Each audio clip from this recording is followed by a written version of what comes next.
It's Week 13 of the NFL, and we'll see the veteran, Julio Jones. He's over 1,100 yards receiving so far and looking for more. It's the Falcons and the Jets, next on Madden Football.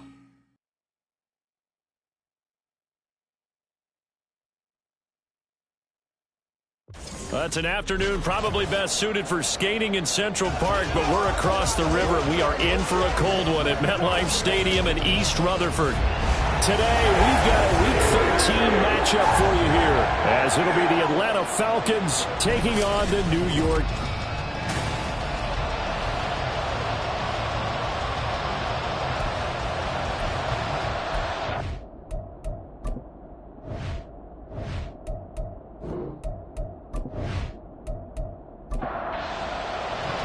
The calendar has turned to December, and we're in the home stretch now as we're underway in Week 13.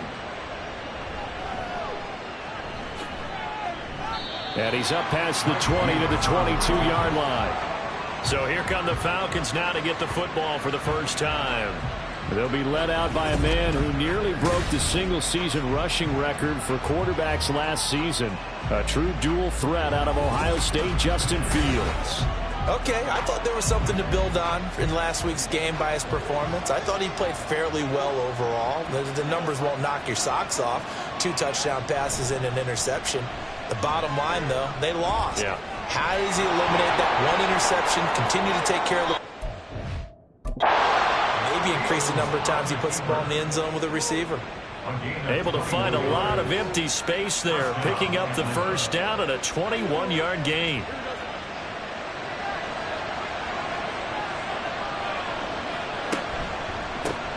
A run for the first time with Bijan Robinson. And this one not going anywhere. They get him at the 44 for a gain of just a yard. The numbers in last week's bowl game for Robinson. 11 carries, 76 yards, and a touchdown. When you put the ball in the end zone 13 times on the season, one thing is apparent. You didn't do it all on your own. Offensive line is creating some nice space for you, and you're probably getting some good blocks downfield from your wide receivers. Runs over him, and they'll get this well past midfield before being stopped just before the 35. Fields, we know he has the good mobility. He flashes it there as he scrambles for the first down. I can't be sure how much of that was planned pre-snap, but it certainly opens up some avenues for their offense. And if he can stay a threat to break off those kind of runs, it'll pull defenders away from coverage and open up some choice throwing lanes for him moving forward.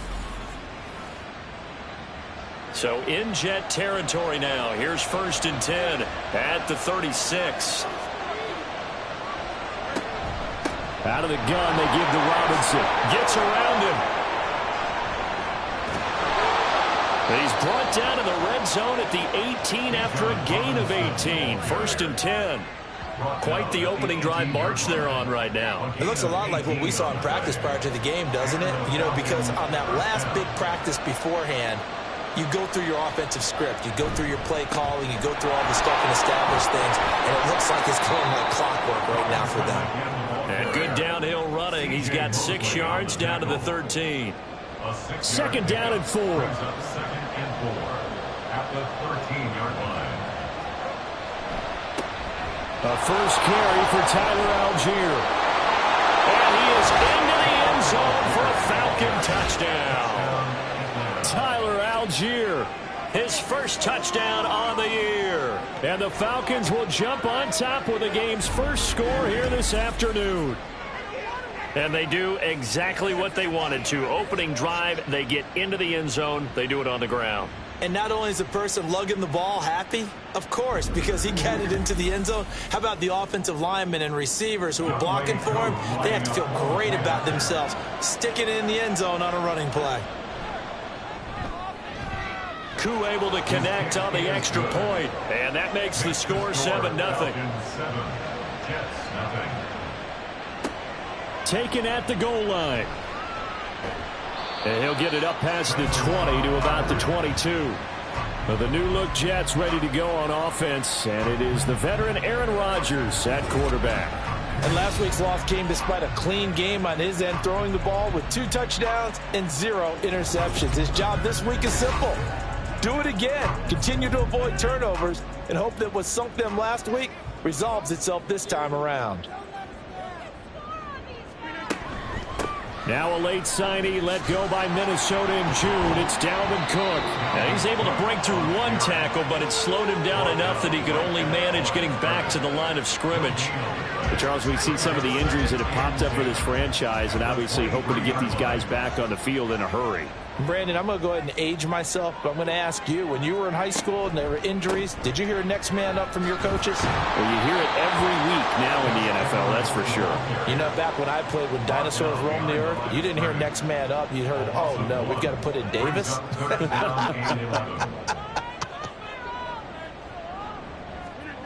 Throwing is Rodgers on 3rd down. Forced out to his left. And he'll take this beyond the line of scrimmage as he slides to a hole.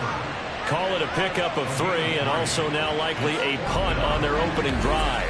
Nice call on defense, rolling out the nickel package for that big 3rd down play, and he did an excellent job locking down coverage and forcing him to try and run for it, and he doesn't get there, which brings up a big 4th down call.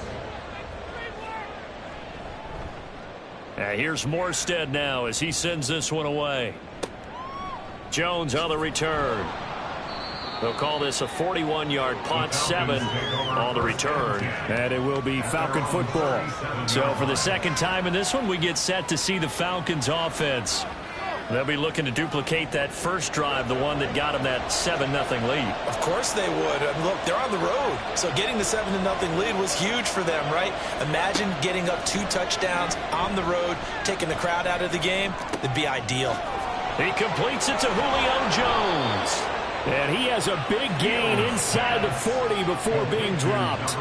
23 yards, the final tally. It's a gain of 23 yards. First down,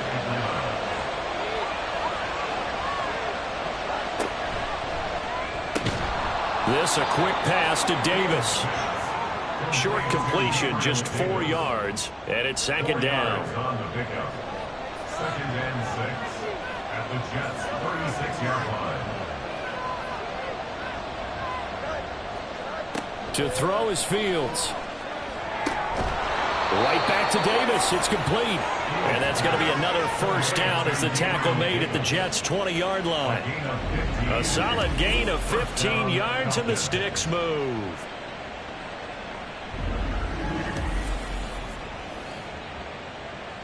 Counting down toward the midway point in quarter 1.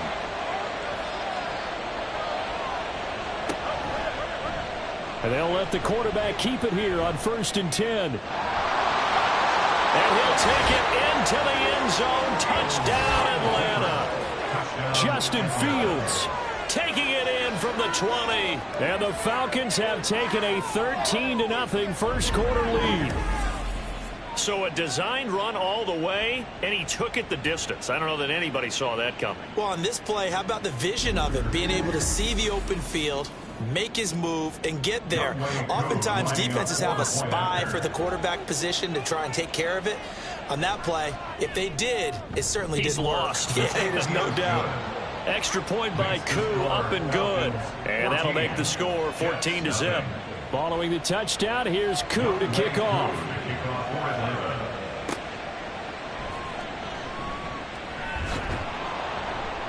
And makes it across the 20 as his guys will set up shop at the 23-yard line. Back onto the field come the New York Jets for their 2nd drive. They've been outplayed early, no question. Down 14-0 already as they come up 1st and 10.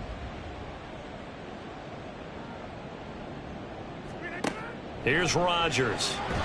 Nowhere to go here. He lost the football. Oh, and one of the linemen on the other side has got it. And they'll have a short field to work with inside the 15 at the 13-yard line. Every week we hear talk about create turnovers. In particular, they wanted to force some fumbles. They got one right there. And it shows you how the game has changed over time. It used to be good enough for a guy to get a sack of a quarterback in the pocket. Now, if you come to the sidelines and you didn't knock the ball free, your coaches are upset with you. All right? So if you're a quarterback, it starts all the way back in the youth leagues. Take care of the ball, take care of the ball, take care of the ball, because here come the defenders. On 1st and 10, it's Robinson. And he is into the end zone for a Falcon touchdown. Bijan Robinson with his 13th rushing touchdown on the year. And the Falcons are able to strike quickly to add on to their lead. Boy, still in the first quarter, and look out. I mean, they are on pace for over 80 points in this game. I don't know that they'll get there, CD, but this has been impressive to watch so far. That certainly would be history in the making, wouldn't it, partner? I'm glad we're here to actually watch and see if it actually happens, although, like you, I have my doubts, but they are firmly in control of this game.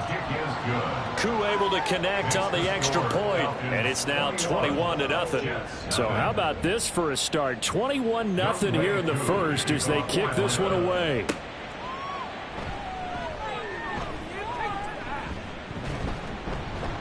A solid return, pretty good field position. They'll start at the 32. Back on offense, New York gets set to take over. Well, CD, you kind of feel like they're in a bit of a danger zone right here, because now you're down 3 scores, and I know we're in the first half, but the way this offense hasn't been able to generate anything, you feel like they probably need to get something going on this drive, right? Yeah, and sometimes I overuse if this is an important possession, but I think this has to be the possession where they come up with an answer, because only a few teams in league history have ever come back from a 4-score deficit, and if they don't score here, that's what they could be facing the next time they get the ball. And able to get this one across the 45 before he's brought down. It's a gain of 16 yards. That's good for a Jets. Throwing on first down is Rodgers. Able to complete this one to Tyler Conklin. And he is tackled inside the 40, not quite to the 35. A good gain again. That's now 31 yards combined on those last 2 plays. With that grab, he now sits at 200 for his career, and maybe more importantly, a first down.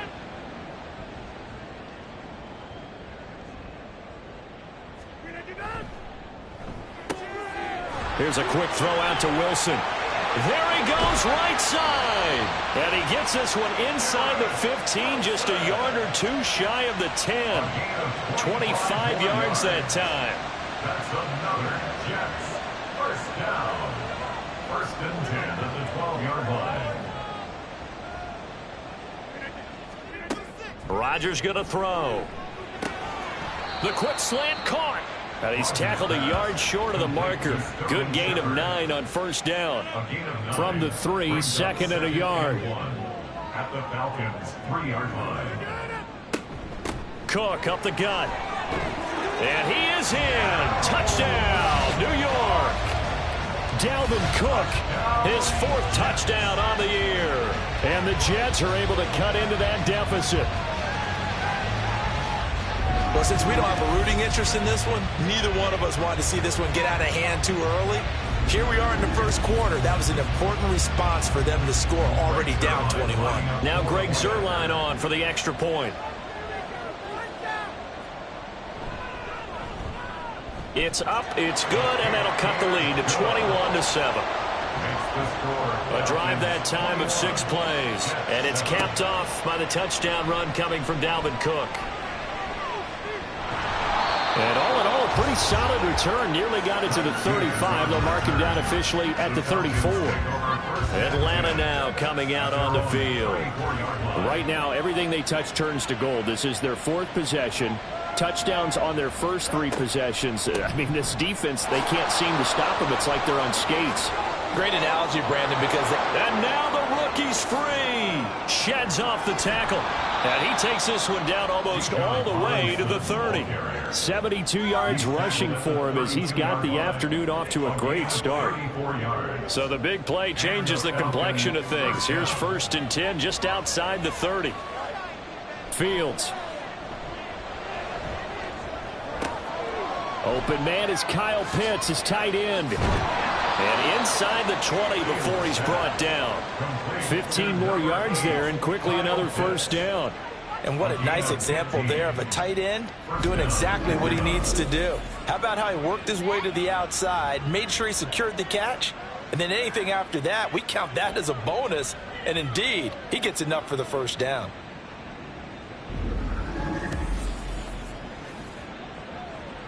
So from the 17 now, here's a 1st and 10.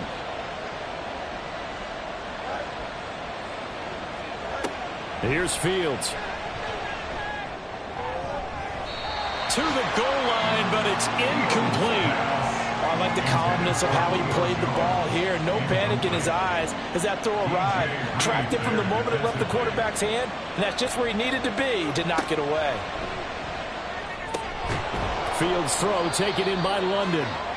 They get 6. That'll leave them with 3rd and 4. In today's football, where receivers break tackles, make people miss, get upfield for the extra yardage, when you see a play like that where it's caught and he's dropped on the spot, touchdown Falcons! Julio Jones, an 11-yard touchdown. And the Falcons take a 3-touchdown lead. Boy, CD, what a start for them. Still in the first quarter. They're absolutely blitzing them. All the points that they've put up, I'm not sure what you say on the other sideline right now. I think it's as simple as this, partner. The way that they're playing, there's no limits on what this lead could become. Extra point by Koo, up and good. And the lead now to 3 touchdowns at 21. Now the return. Here comes Randall Cobb. And he won't get this to the 20-yard line as he's down at the 19. Now the Jets offense gets ready to head back on the field. Right now, Charles, it just feels like they're trying to keep pace. They did score the touchdown last time out, but they still trail by double digits here. We'll see if this offense is once again up to the task. Yeah, and I think that after the last drive, they've got to be pretty revved up, don't you think?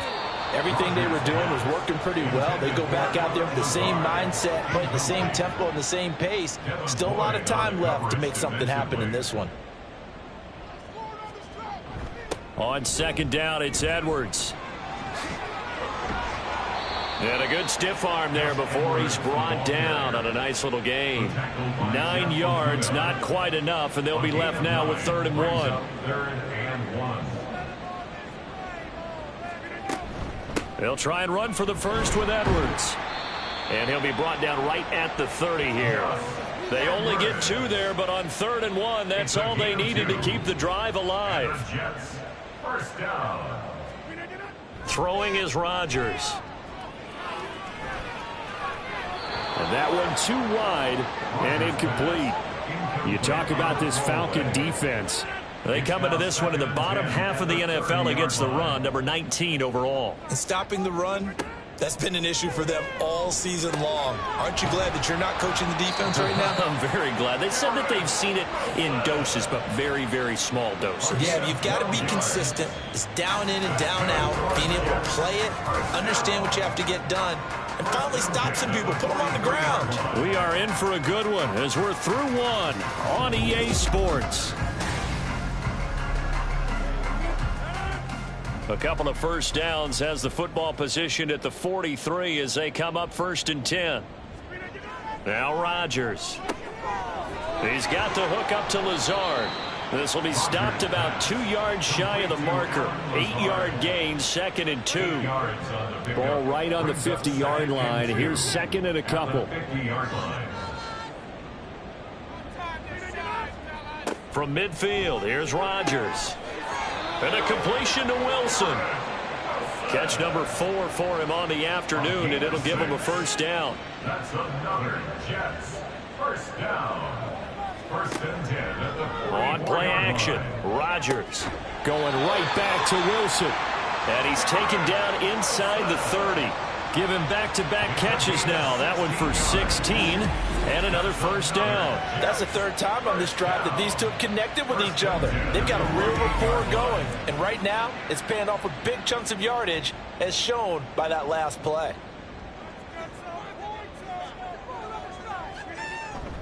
Edwards now on 1st and 10. And he's able to motor his way down to the 16-yard line. Back-to-back nice plays, 12 yards that time and a first down. Now, that was an excellent run. And when you see that happen, that's when you're seeing guys doing their job and then some people doing a little bit more. Offensive linemen and tight ends, they're expected to block. But the wide receivers, all they want to do is catch passes. So when they block on a big-time running play and create extra space, you've kind of hit the jackpot there. Now a 2nd and 6. They run once more with Edwards. And he'll be dropped at about the 11 after only a yard. In order to play really good run defense when you're playing a 3-4, those 3 guys up front, the nose tackle and the guys they call the defensive ends, they're usually big, big people because they're going to have to eat up a lot of blockers because it's usually 5 on 3. And when they do their job well, guys who play on the inside, those inside linebackers, they're able to just roam and hit. So Rodgers will depart, and on is Greg Zuerlein for the Jets field goal. From the left hash, a chip shot here. Zuerlein's kick is up and through, and the deficit drops now from 21 down to 18. So they put together a good little drive there, but ultimately stalling out in the red zone. Yeah, I know a lot of people look at it as a little bit of a negative. They didn't get 6 points out of it, right? Didn't get the touchdown. But that's actually okay. They got 3 points, able to give their defense a little bit of rest, let them settle down over there. So all in all, to me, that's a good drive. And able to get this across the 20, but not much further as he's dropped at the 23-yard line. Here comes the Atlanta offense now ready to take over here. Well, everything right now that they touch on this side of the football, it seems to turn to gold. They've scored on 3 straight possessions. That lead continues to grow. And, I mean, if they can get points here, Charles, might almost be an insurmountable comeback for the other side. I think you make a great case for that, so I'm going to flip it over to the other side. Could they make the big comeback? Certainly. Am I expecting it? Not at all. I think if we don't see a drastic change in how they're playing, this blowout's going to get bigger and bigger before the final gun. 4 yards the gain, and it'll bring up a 3rd down.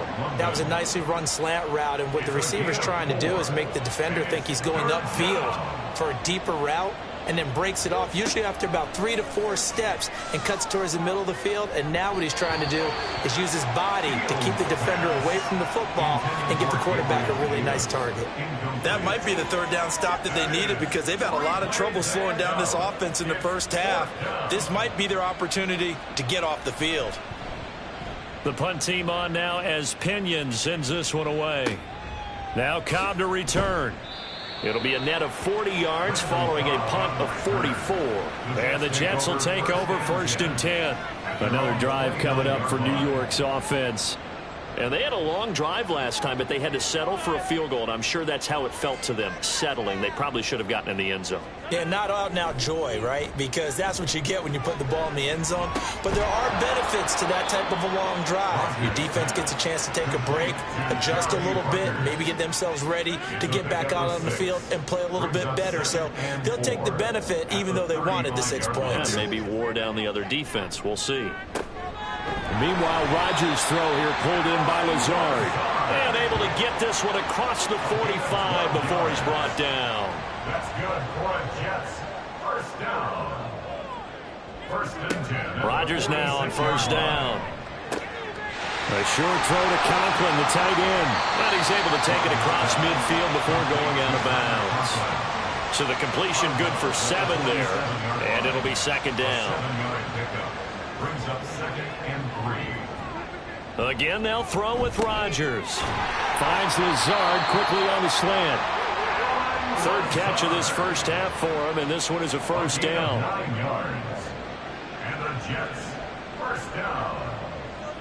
1st and 10. Throwing now is Rodgers. And the timing a bit off that time as that one falls to the ground.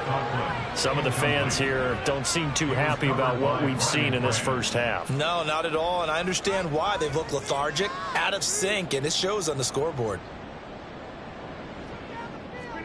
Rodgers again here on 2nd and 10. Over the middle and complete to Wilson. And that's going to be good for another 1st down as the tackle's made at the Falcons' 26. 12 yards. That's another Jets. 1st down. 1st and 10 at the 28. Up the middle, it's Edwards. Just a yard on the first down carry, so it's 2nd and 9. A 1-yard gain could look like a disaster, but it all depends on how the game is going. Is it a series of 1-yard gains running the ball? If that's the case, you might have to start thinking about throwing it a little bit more. But if it's just the occasional 1-yard run, hey, congratulations to the defense. They won that one. Come back and get them the next time. The Jets on 3rd down, just 1 for 3 thus far. This is 3rd and 4. Now it's Rodgers. Got his man complete over the middle. It's Wilson. And he's going to be a yard short. Needed 4, but got 3. That pattern and scheme was well defensed on 3rd down. He tried to just sprint from one side of the field to the other, and they got it to him quickly. But no chance at yards after the catch there, and they stop him short. That is caught. And the Jets are going to have 1st and goal as they try to finish off this drive with 6 points. 1st and goal, and they got to be thinking a chance to get right back into this football game.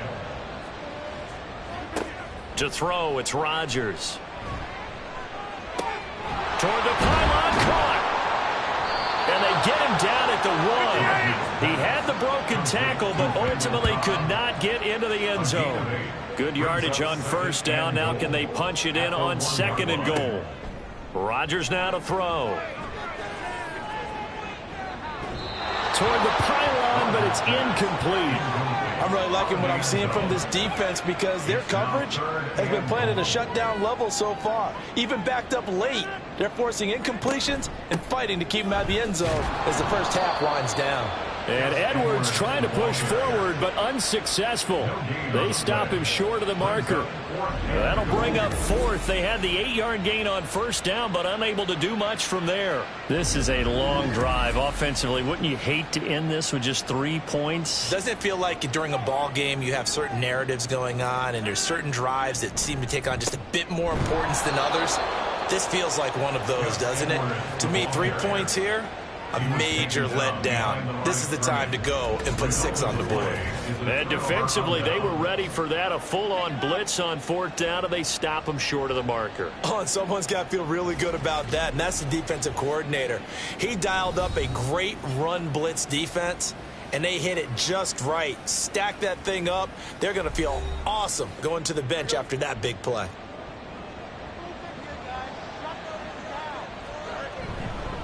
They start on the ground with Robinson here. And he'll work this forward for about 3 at 2nd down. Give the tackle that time to Jordan Whitehead. 2 minutes remaining in this first half of football.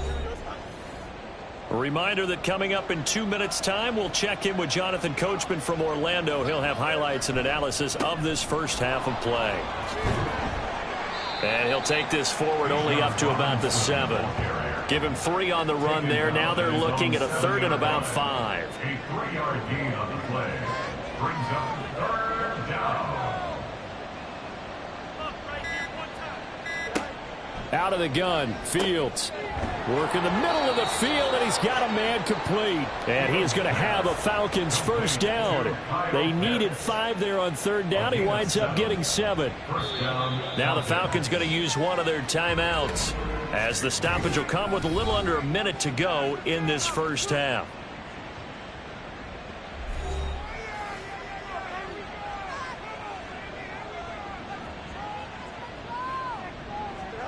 On 1st down, Fields.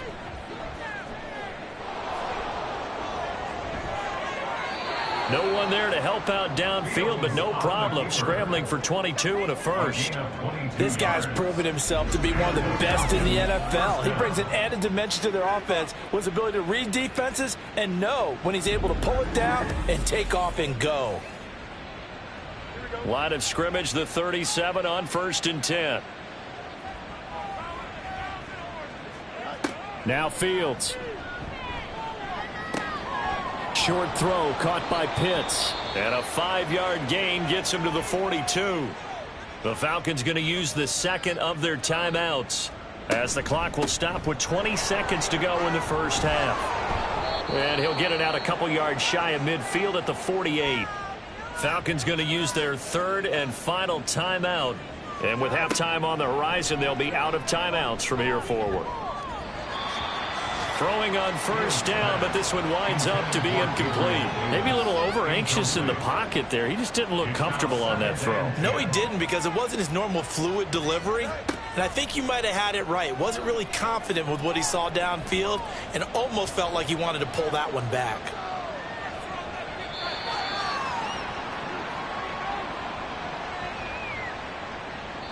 So we reach halftime in what's been a fairly one-sided game so far. As we'll send you down the coast now to Orlando, that's where we find Jonathan Coachman, ready with our EA Sports Halftime Report. Coach.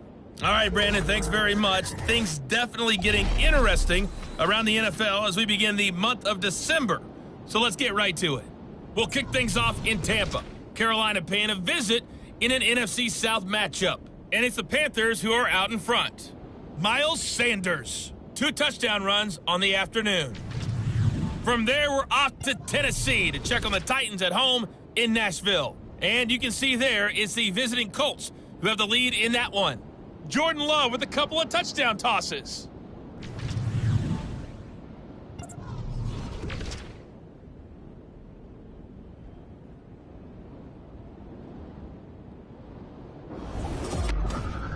It was a former Longhorn, Bijan Robinson, who was tough to stop in that first half. He wound up finding the end zone on a touchdown run to help give his guys the advantage here at the break. All right, Coach, thank you, and we welcome everyone back for quarter number 3. The Jets going to get the football first, and they trail as well as we get back underway in this second half. And not much happening on the return as he'll get this to about the 23. Here's the Jets offense now getting set to start off this third quarter. And you have to think, Charles, down 3 scores already. They need to play an almost perfect second half to have a solid chance. And that absolutely starts with finding some way to put together a touchdown drive here. They need to be smart, fast, efficient, get the ball to the end zone, and do it again multiple times in order to have a chance to win this game. Well, this is where reading defenses and practice time comes into play. You've got to know what you're running versus zone versus man and how to run the proper route. And they just executed that one pretty well. From all the way up at the 38 now after a good start to the drive. Here's Rodgers to throw. And that's going to be incomplete. Too tough to hold on to that one. It's second down.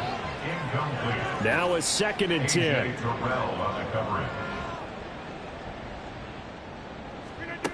To throw is Rodgers. Setting up the screen here to Edwards. And this will be stopped at the 44. That one good for 7 yards. And that doesn't have to gain big yardage to be an impactful play, because if you get those pass rushers second-guessing themselves that they might get hit with a screen, maybe you can wind up slowing them down just a step. And if you do that, that's a win for that play. Now a 3rd down throw, but it misses the target. Incomplete. Well, if they have any designs of getting back into this football game in the second half, they're going to need to be much sharper offensively than they were on this opening possession. Not much happening here, and it'll lead to a 4th down. And he couldn't get it to check up. That kicks all the way into the end zone for a touchback. Here comes the Falcons offense. It's their first possession of the second half now. 1st and 10, and they've got 3 tight ends out there. A jumbo package look. They begin the drive with Robinson. Oh, able to avoid him. And he'll get this up to the 30-yard line. 94 yards for him on the ground now, as he has been terrific here this afternoon. So 1st and 10 now from the 30. Back to Robinson now on 1st down. And he is going to lose yardage here. 2 yards the loss, 2nd and 12. I like the strategy. Extra tight ends, extra beef. They want to run the football, but that means they probably want to run it inside. If you get strung out on the perimeter, you're in peril. Yeah, we saw the result, negative yardage. Now it's Fields. The left side completion to Jones. And he'll be out of bounds across the 30-yard line. Here's 3rd and 7. A 5-yard pickup on the play. Fields now to throw. He's going to drop this underneath for Robinson. And he's going to come up a few yards short of the first. They get him to the ground at the 37. He did his best to just get 4 out of that, but not enough. And now 4th down. Here's Bradley Pinion now as he'll punt it away for the second time. And he'll get this away into the icy winter air. So a change of possession here on the punt. And the Jets will take over. But once again, here comes Garrett Wilson in the Jets offense. And I know that they've double-teamed him a couple times, but not a ton. Whatever they're doing isn't working. He's up over 100 yards. We'll see how they adjust. And when they do that, they weaken their defense in other places as well. And how many times have we done games where we've seen a guy have a big game like this? But it's usually not by himself, is it? Right. Usually it opens it up for other people to have big games as well. Up the middle, here's Edwards. And he'll be brought down shy of the 40 at the 38-yard line. They'll get 3 as the drive continues. It's a 1st down. That's good for the Jets. 1st down. 1st and 10 at the 38-yard line. Up the middle, it's Cook. And some good acceleration there as he's across midfield to the 48-yard line. That's good for a Jet 1st down, a gain of 13. Although his reputation as a speedy runner precedes him, it's always fun to watch him work. It is eye-opening, isn't it? Because when you see him get the ball and just go, in addition to that speed, it helps out his blockers. They don't have to hold blocks for long. Now look out, Rodgers lost the football. And he is tackled inside the 40, not quite to the 35. So it goes as a fumble, but the key thing, not a fumble loss. Yeah, that stat's big, isn't it? I mean, I remember watching teams play. The ball might be on the ground a number of times during the game, but the other team doesn't get it. That's a huge difference in the ball game. And in this case, they were able to retain possession. And now a throw on 1st down there, but it's incomplete. After the incomplete pass, here now is 2nd and 10. Here's Rodgers. He finds Wilson. Touchdown, Jets. Garrett Wilson.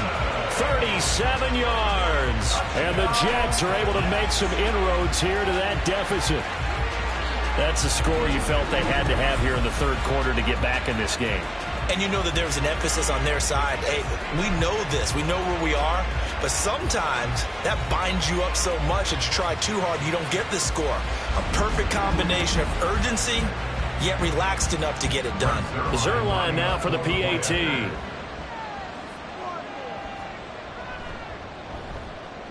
And that one makes this an 11-point deficit now. So the drive there took 6 plays. And Garrett Wilson capped things off with a touchdown grab.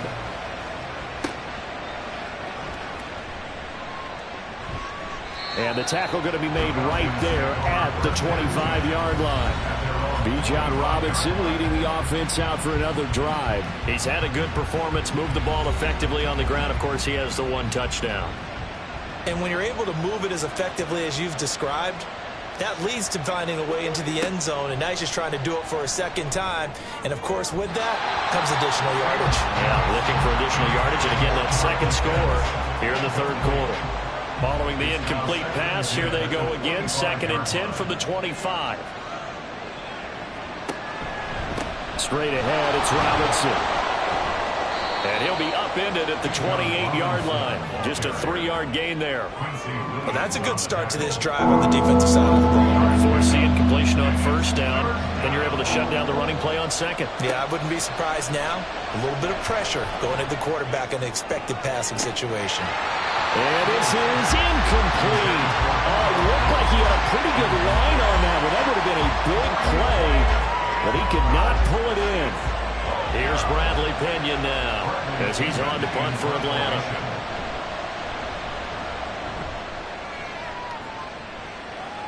Fair catch called for and made right at the 25-yard line.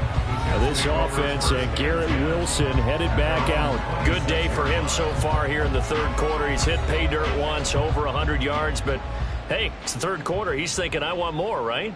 He wants more, and it just increases the confidence of his team because every play he makes, that means his quarterback is really feeling good about throwing the football. Probably feels like he can't throw an incomplete pass when he throws it to him right now. Yeah, he's looked really, really really sharp. From the 32-yard line now, here's a 2nd and 4. Now Rodgers. They'll find Lazard here over the middle. That one a first down pickup of 8.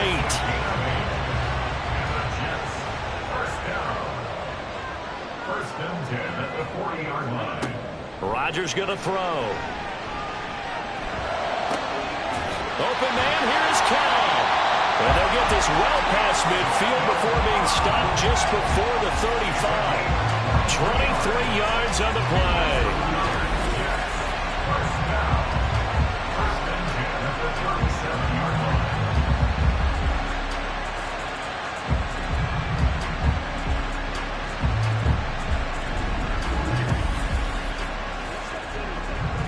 From Falcon territory now, here's 1st and 10 at the 37-yard line.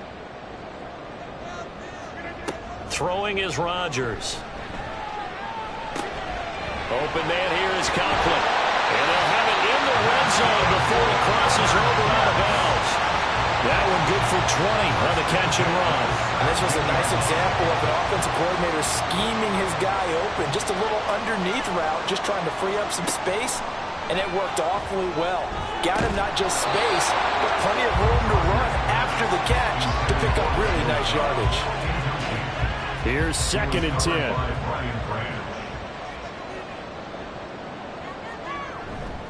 Now a handoff, Edwards. And he's eaten up at the line of scrimmage. Might have gotten a yard down to the 16.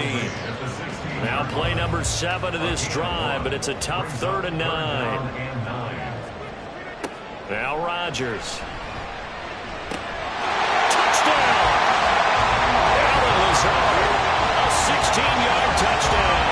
And the Jets have got it back to within a score. Well executed there offensively. Defense looked a little confused, but he found his receiver, and that one good for 6 points. And the payoff we just saw there tells us how many times they ran this play in practice over the past few weeks, because they executed that flawlessly right here on game day when the situation arose. And he will get into the end zone to cut the lead down to a single point. I guess the coach looked at the 2-point cheat sheet and said, go for it, get it to a 3-point game, and they did it. Yeah, and sometimes you just throw out time of game. You don't worry about that. There's just a feel sometimes in making that call, and he felt good about what he had for a 2-point conversion, and now they're only down 3 and feeling great about themselves. Morstead out now following the touchdown to kick. This taken in at the goal line. And he returns this to the 22. Bijan Robinson and the Falcons back onto the field. He is knocking on the door for 100 yards in this ball game. And it's so important.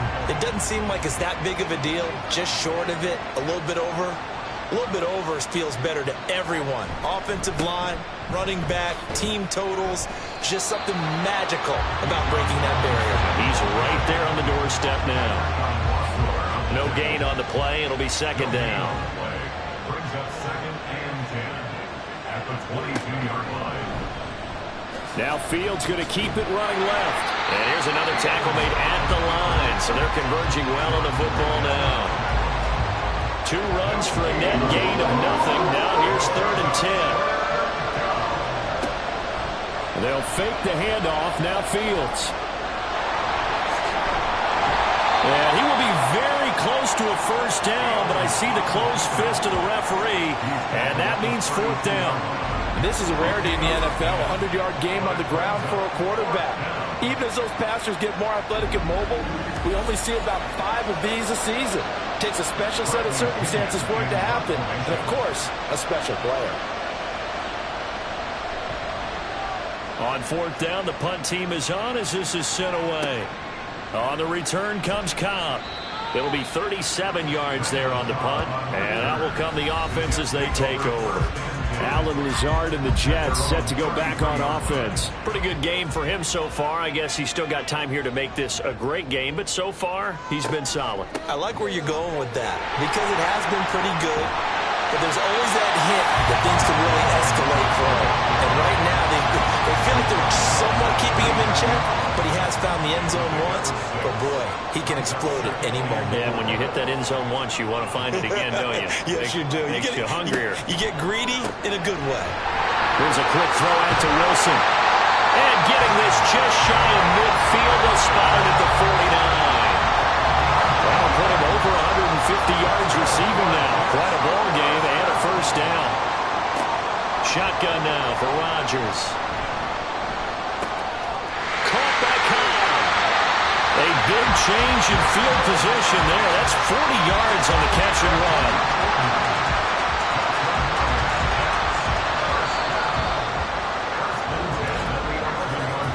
They're not going to get to the line to run another play, so we will switch ends as the third quarter has come to a close.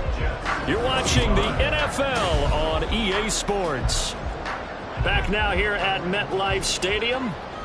It's been a very hotly contested game to this point, just a field goal separating these two teams as we get set for the fourth quarter. And this will be caught in the end zone. Touchdown, Jets.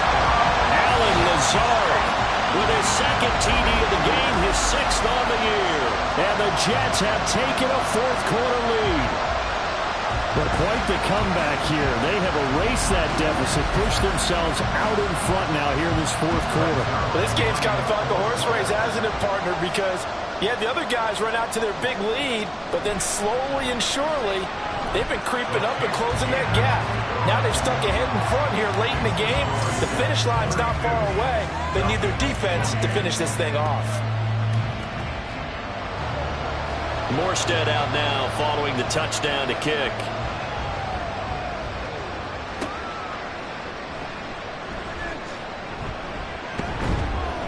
And a nice return sets him up pretty good here right at the 30-yard line. Atlanta regains possession of the football.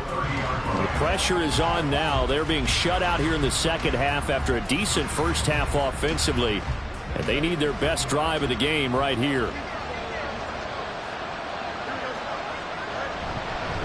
Now a handoff to start it out. Robinson.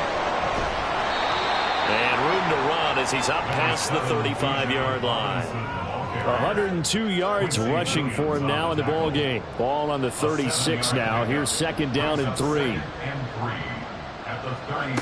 Back to throw. Fields.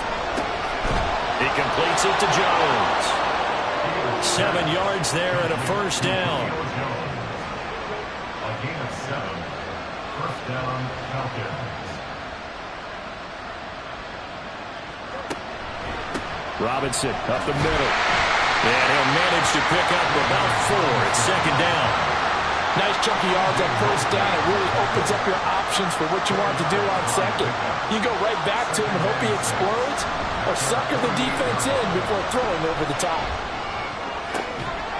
Now this throw caught left side. And that's going to be another first down as the tackle made at the Jets' 31-yard line. A good pickup there, a 22.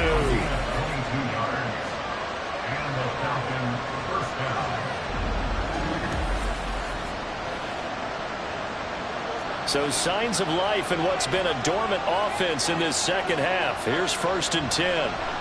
Here's Fields. He'll find Jones again, complete. And that's good for a pickup of 10 yards. And they'll be left with a second and about a foot. It's second and inches at the 21-yard line. To throw is Fields. And he can't find a receiver, and he's brought down. It'll go as a loss of 3 on the sack, and it brings up third down. Now, you've been around me a long time now. You know on second and inches, I love it when teams are aggressive and take a shot, but we just saw the downside to being that aggressive, didn't we? Now you've given up on a pretty likely first down if they had run the football, and they need to come up with something here on third. And he's going to have a Falcons first down. It's a gain of 6 that time on 3rd and 2. And the tight end is certainly a position built to move the chains because they can control space underneath. If they've got good hands, then, of course, they're a dynamic target. But one other thing is they're right in the sight lines of a quarterback on just about every play. And that makes it easier for the quarterback to pick him out and deliver. Ball at the 8 here for second and a yard, maybe a touch less. At the 8-yard line. A shotgun snap, Fields.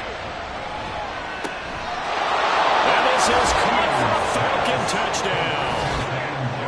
Van Jefferson from 8 yards out. And the Falcons answer back with a touchdown of their own to take a fourth-quarter lead. But plenty of scoring here of late, and our lead changes hands now in the fourth quarter. Yeah, they just gave up a touchdown the other end, so they knew that with time getting short, they had to put something together here, and they were able to do so and retake the lead right back. Now an important extra point here to stretch this lead to a field goal. He's got it, and this is indeed up to a 3-point lead. The score, Falcons. A good drive that time as they go 9 plays in all. And it was all capped off by the Van Jefferson touchdown reception. And up to about the 26-yard line, just across the 25. And New York set to take the field. And they will be looking to answer the touchdown their defense just surrendered. Still a good chunk of time remaining here in the fourth quarter and a chance to regain the lead in a tight one. Rodgers now on first down. And that one to the right side and incomplete. Had the right idea there, trying to throw it to the sideline, but he let him just a little bit too much, trying to get it out to his receiver. Ends up falling to the ground, incomplete. Back to the air on second down. It's Rodgers. And he'll slide to a home here. Still a little shy of the first down marker. He turned that into a nice gain. Gets him 8 yards closer for third down.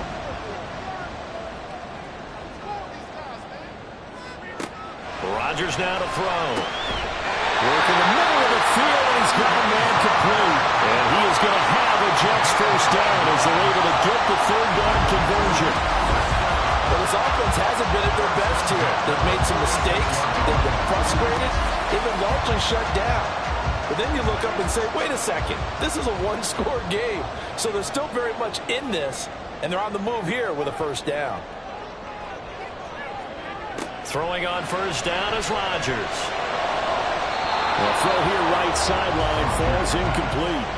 Great coverage there all around. Really didn't have many options to throw the football. Very little chance that that one was going to be completed. Every receiver was locked up. Rodgers will try again on second down. Throwing for the out route, he finds Wilson. And he is tackled inside the 40, not quite to the 35. 17 yards is the pickup there for number 17. From Falcon territory now, here's first and 10 at the 36. A give for Edwards running right. And he is going to be stopped cold behind the line of scrimmage. He'll lose a yard there, and it's second and 11. Brings up second and 11 at the 37-yard line. Again, it's Edwards. And this will go as a gain of 7 as he gets it to the 30-yard line. Well, partner, I know this type of running back. I mean, this size, this intensity usually gets better as the game goes on. I can just tell you from experience, the first few quarters, oh, you're eager. You come running up there, I'm going to tackle this guy. By the fourth quarter, you're coming up and thinking about it. And D-line wearing down fourth quarter. Yeah, that's not a guy they want to see consistently. First and 10 at the 24-yard line.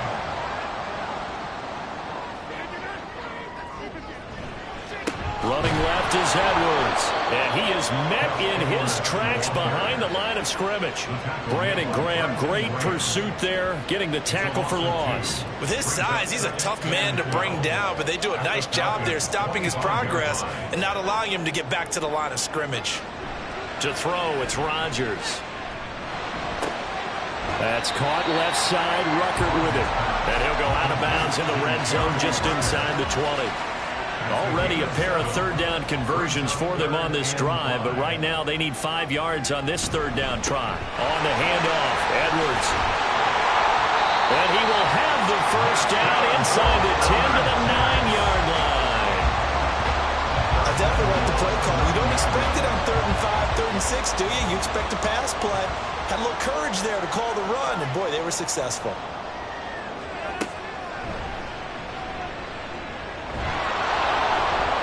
And he will maneuver his way down to about the 7.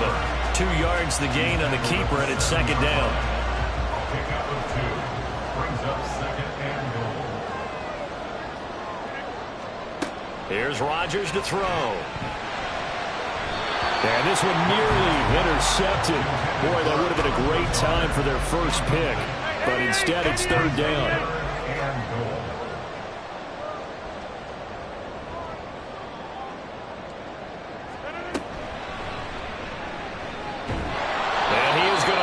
Yardage here. A rough go there on third down, a loss of 4. Let's think about this stage of the second half. You're taking the chip shot field goal, right? Boy, I'd love to be on the headset right now between head coach and play caller, because you know it's a heavy conversation right here, because I'm guaranteed the play caller is like, Coach, I've got this. I've got to play for this one. But the smart play, kick the field goal, take the chip shot, 3 points. Yeah, tie the game. Zuerlein's kick is up and through. And in the fourth quarter, this game is tied. Well, we knew this had the potential to be a tight game, but with less than 3 minutes to play, couldn't be any tighter. We're all tied. All locked up, right? And this next drive is going to tell us everything we need to know about this game, because I want to see how they come out with the football. Are they going to be aggressive and attack downfield? You still got the 2-minute warning to come up? Or are they going to be conservative and try and hold on and maybe just get to overtime? Bijan Robinson leading the offense out for another drive. He's been a good workhorse. I know we use the word workhorse a lot, but he's been a good workhorse for him in this one. No doubt about it, and there's nothing wrong with that. That's what you're looking for if you're a back, because that means everything's coming together for you. Big guys up front have created space. You've run through it. You've probably gotten some help even from the wide receivers who want to catch passes as opposed to block, but they're helping out too. Yeah, everyone's pitching in. He's had a good game. Now an option play on second down. And that play went nowhere. Losing yardage. It'll be back at the 36. Back to throw. Fields. And he'll be taken down, but he does have first down yardage. From here on, any score could be the winning one, and he is certainly aware of that. Look at the way he locked in on that marker and made a mad scramble to get to it for the first down. All eyes on Fields. Oh, this one incomplete. The pressure got to him as he released it, and it's second down.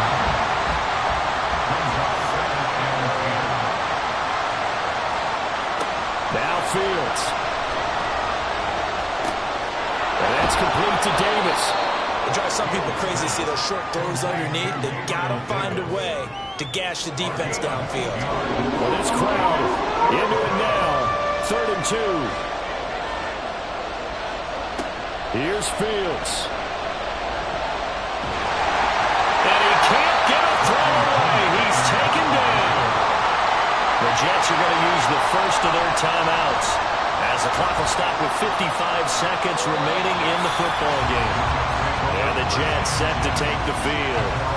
They need to get this around the 40 to have a chance to win it in regulation. From the 40, it's a 57-yard field goal, so that gives you a gauge. And all they're trying to do now is pick up yardage in good chunks and get out of bounds to stop the clock. If they end up running a play and get tackled in bounds, they're worried the clock may run out on them and finish the game. And they'll have to be careful how they handle this.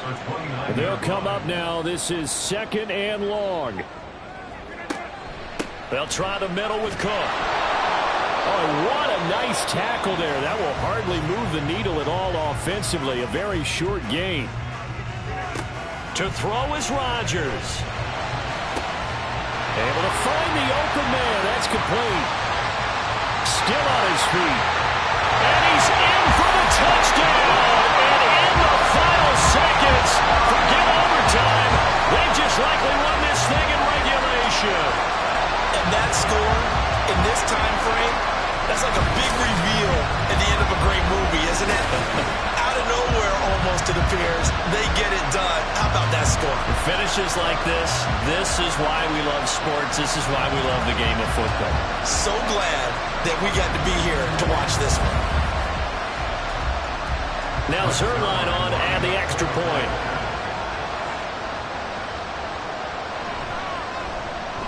And it would appear they're going to get out of here with a come-from-behind victory.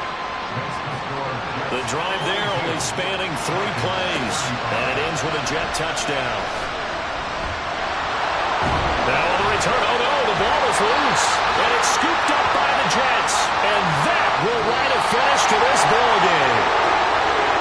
So that last kickoff, just a mere formality, obviously, Charles, wrapping up a game that they should be very happy about in which they got the win.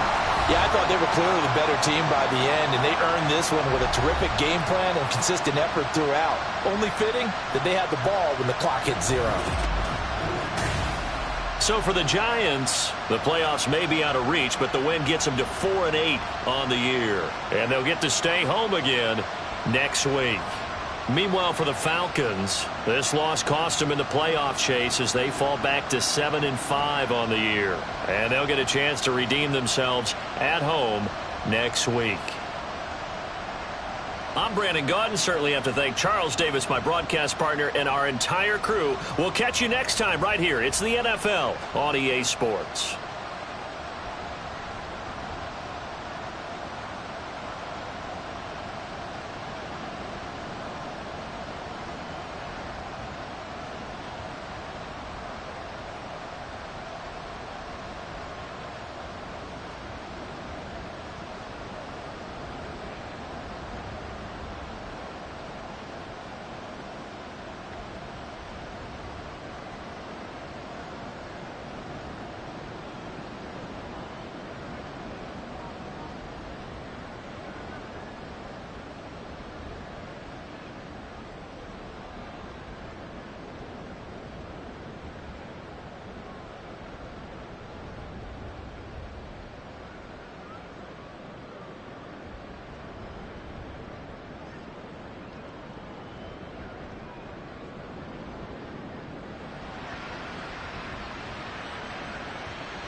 It's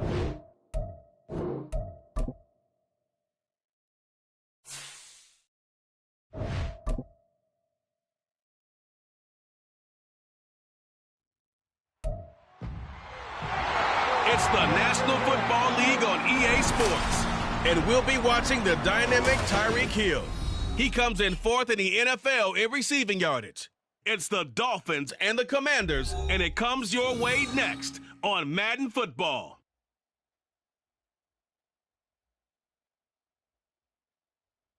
We are technically 5 miles east of Washington, D.C.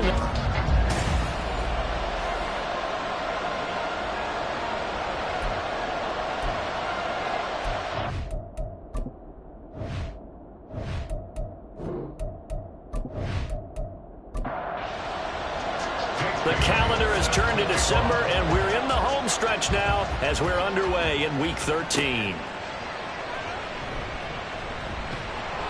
And he's up past the 20 to the 22-yard line. The Commanders set to go to work on offense, and they've handed the controls to this man in his second NFL season, former Tar Heel Sam Howell. I love just about everything about him. Love his game, love his makeup, love his moxie. One of my favorite words. This guy's a competitor. Gritty, tough, you name it, he's got it. But he did throw an interception in last week's game. That contributed to a loss. And despite the fact he threw 3 touchdown passes, he's going to be out there and trying to play better. That one will set him back nearly 10 yards here on first down on the sack. Well, we knew coming in it was going to be a long afternoon if they weren't able to hold up against this pass rush, huh? What we didn't know was that protection was going to spring a leak on the first play from scrimmage. Got after him right out of the gate. No gain on the play. And they're going to face an uphill battle here on 3rd and long.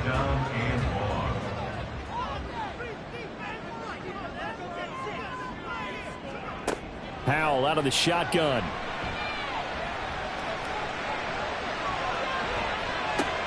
Looking for Crowder, and it's intercepted. Moving inside the 20. And he will bring it back. It's a pick-6 and a Dolphins touchdown. Well, CD, these two teams barely off the buses, and this defense already has a sack and now the interception and the pick-6 to take the lead. Partner, you'd have to think that this was part of their game plan coming in because they wanted to embrace an aggressive mindset and attack on defense. They were trying to force that quick miscue, and I would say that their plan worked to perfection. Now the try here for the point after.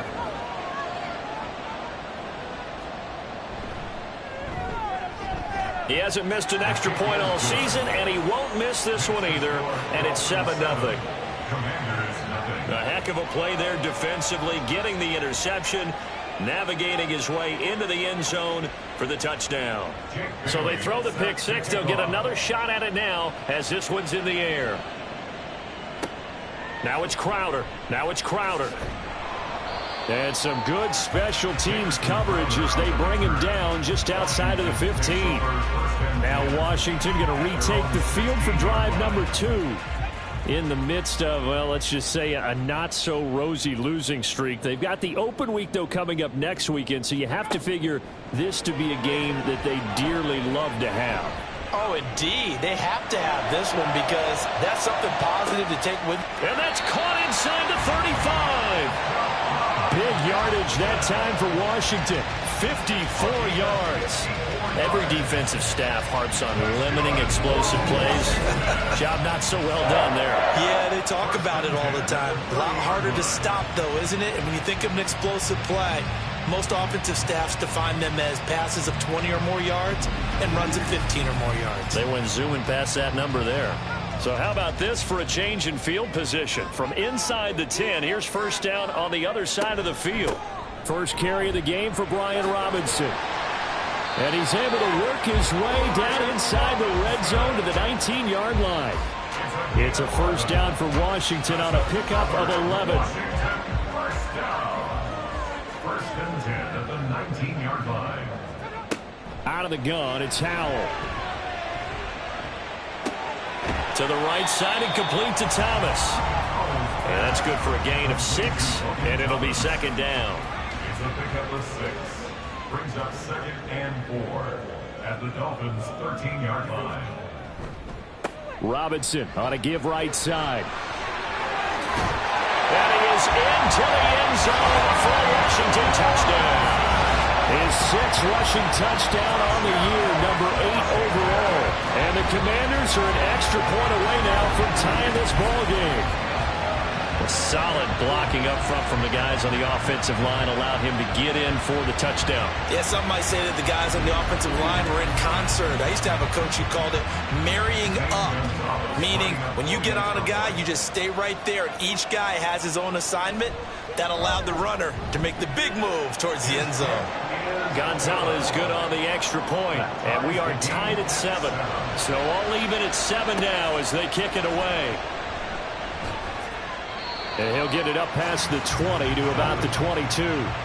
Now Tua Tagovailoa gets set to lead this Dolphins offense for the first time. And you and I both know that any win is a good win, and that's what they did last week. But there's also plenty for him to work on in his game, wasn't there? Yeah. 2 touchdowns, an interception. Yeah, you know, he wants to increase that a little bit in terms of ratio. But first and foremost, they did win the game.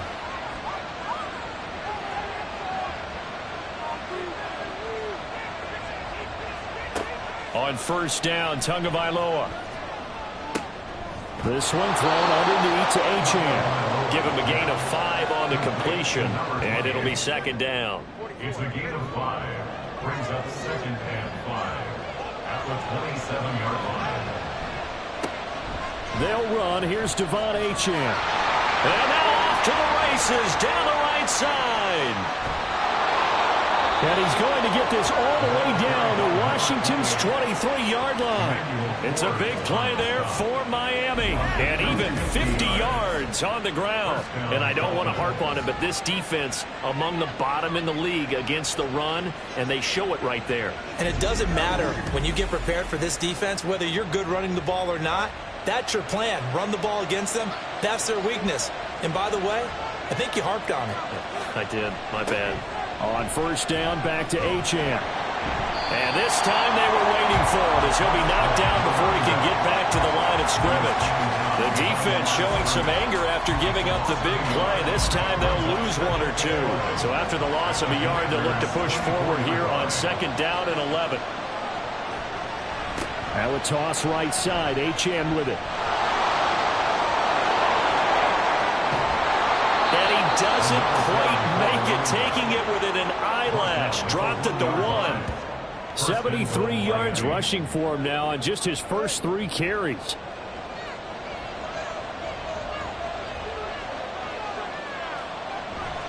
Achane. No signal, and now they say he did not get in. He is stonewalled at the 1. It's a loss of a yard there, and now 2nd down. Brings up 2nd and goal at the 1-yard line. They'll run it. Achane with it. And that'll hurt the average a bit as this time they're able to get him behind the line. That backs him up 1 yard and brings up 3rd down. That's a nice example of good team defense right there. Ball was snapped at the 1-yard line. They knocked him back and caused a loss. But you notice they were trying to find any type of a gap to run through. Wasn't one available, and they stuffed the play right there in the middle of the field. He's got it. Touchdown, Dolphins. DK Metcalf, his 5th touchdown now on the year. And the Dolphins have taken the lead. There was no going through the progressions on that touchdown pass. Yeah, nor was it necessary. His receiver won that route early, presented himself.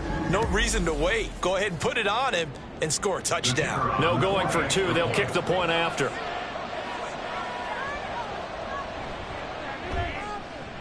It's up and good, and it's 14-7 now here in the first quarter. So that drives 7 plays in length. And it's DK Metcalf who finishes things off with a touchdown reception.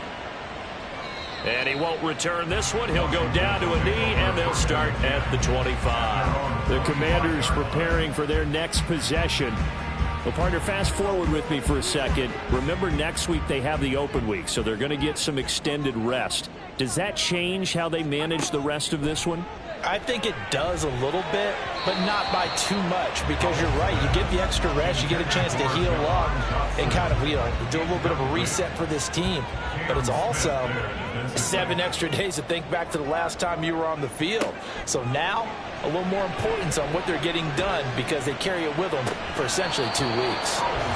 Another throw on second down, and this one incomplete as well. Oh, Thomas unable to reel that one in, and it's third down. You talk about this Miami defense. They really played well a week ago in that win over the Jets. Have to admit. And he can't find anywhere to go with it, and he goes down. Loss of 10 as multiple defenders get to him. This offensive line has struggled. In fact, when we sat down with the coach, he said it's been in tatters lately. They allowed 6 sacks in their last game. Just gave up another one right there. In tatters, so it sounds a little bit like this right now. Exactly. It's like that paper being ripped. And right now, they've got to find a way to get it back together. Tress Way on 4th down is sent out to punt. Yeah, last week in the loss, 5 punts as he gets this one away. That's returnable now for Smith. So Miami coming out for their second drive. And now last drive so successful with the ground game, ending in a touchdown. Do you stick with that formula? That would be the #1 thing you would think of, but so many guys now would look at it and say, we've got them set up so well for play action. Now's the time to take a shot. Yeah. But, there was a big-time coach in the state of Ohio who once said, if you throw the ball, if you put it in the air, 3 things can happen, and 2 of them are bad. He would have kept it on the ground. Ball on the 47-yard line. Here's second down and 8. Throwing now is Tagovailoa. And that is going to be incomplete as he led him a bit too much. One thing I have learned, receivers don't mind high throws so much to the sideline, but do that over the middle to them, and not only the DB's going to throw a little verbal trash their way, when they get back to the huddle, they got a few words to say to their QB, aren't they? Yeah, hung out to dry a little bit there on the high throw. Luckily fell incomplete. And now the third down throw incomplete as well. Oh, that's going to hurt a bit because they needed to come through with a completion there. Now a drive that started with great field position is facing 4th down. And the punter Bailey on now as he sends this one away. And the punt over the side in the air, and the spot will be inside the 35. Howell and the Commanders come up now 1st and 10. At the 31-yard line. He'll start with a give to Robinson. And he slips up past the 45 before being tackled. They may want to go back to that one. First play of the drive, good for 15 and a first down. He's settling in nicely here in the first quarter running the football. Remember, he already has the touchdown run. And you can feel the vibe, can't you? He's in unison with his offensive front. They are in concert together. So if you're flipping over to the other side of the line of scrimmage, they've got to be more physical and handle some of these gaps that have been created. Able to make something out of nothing there. 17 yards and a first down. That's the first time he's called his own number, but he's got to be overjoyed with the results. He wasn't just going to settle for a modest gain. To me, he was determined to come through with a big message to a defense that slept on him. There he goes, left side. And they will eventually get him down, but he's inside the 5 all the way to the 3. Over 30 yards there. And first downs on 3 consecutive plays now. I think they like this drive a little bit better there, partner. Running game helping out, picking up some of the slack. Because remember the last drive, they went 3 and out.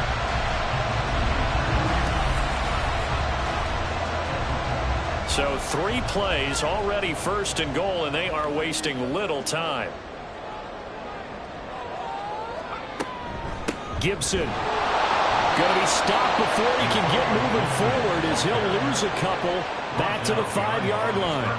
It's a loss of 2 there, bringing up second down. At the 5-yard line. Out of the gun, they give to Robinson. And the hole closes quickly here. He can fight only to about the 4. The second down play, not much better than the first, just a gain of 1 there. Big play coming here. It's 3rd and goal. Howell, he'll look to throw it.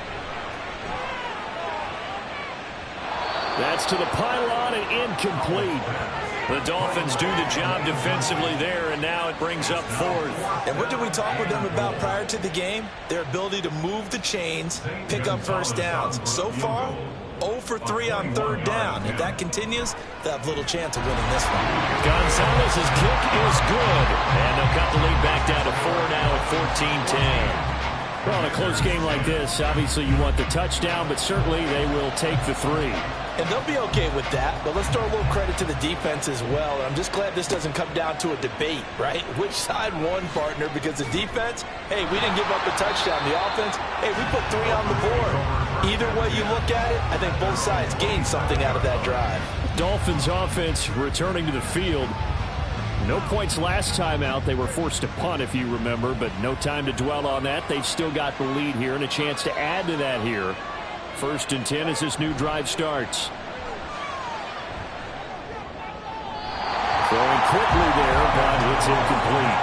The intended receiver was DK Metcalf, and now it's 2nd down. It's now 2nd and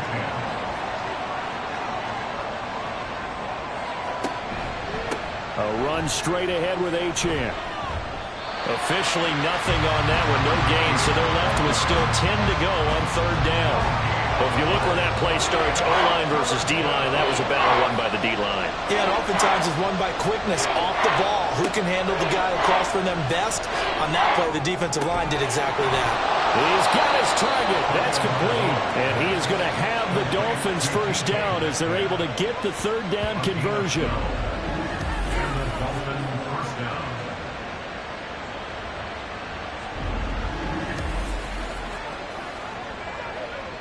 So from the 39 now, they'll come up on a 1st and 10.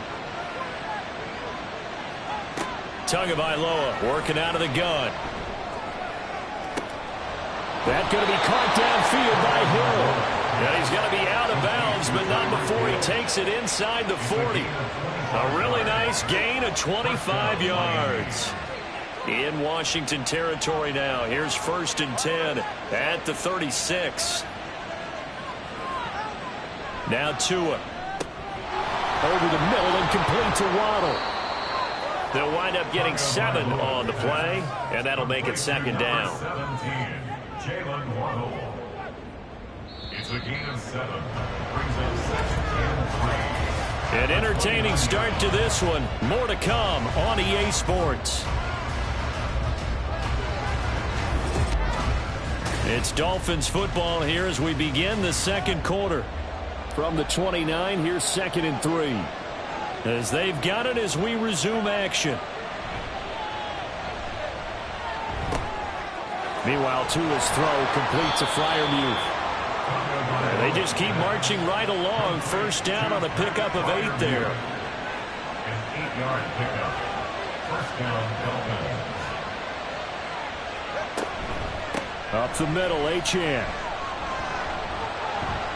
And a nice job to break free of one tackle, but it slowed his momentum somewhat, and he's taken down right after. And they'll come up 2nd and 7. It's a pickup of 3. Brings up 2nd and 7. From the gun, it's Tua. And this throw a bit late as he couldn't reach back for it. He was looking for Jalen Waddle there. And it's 3rd down.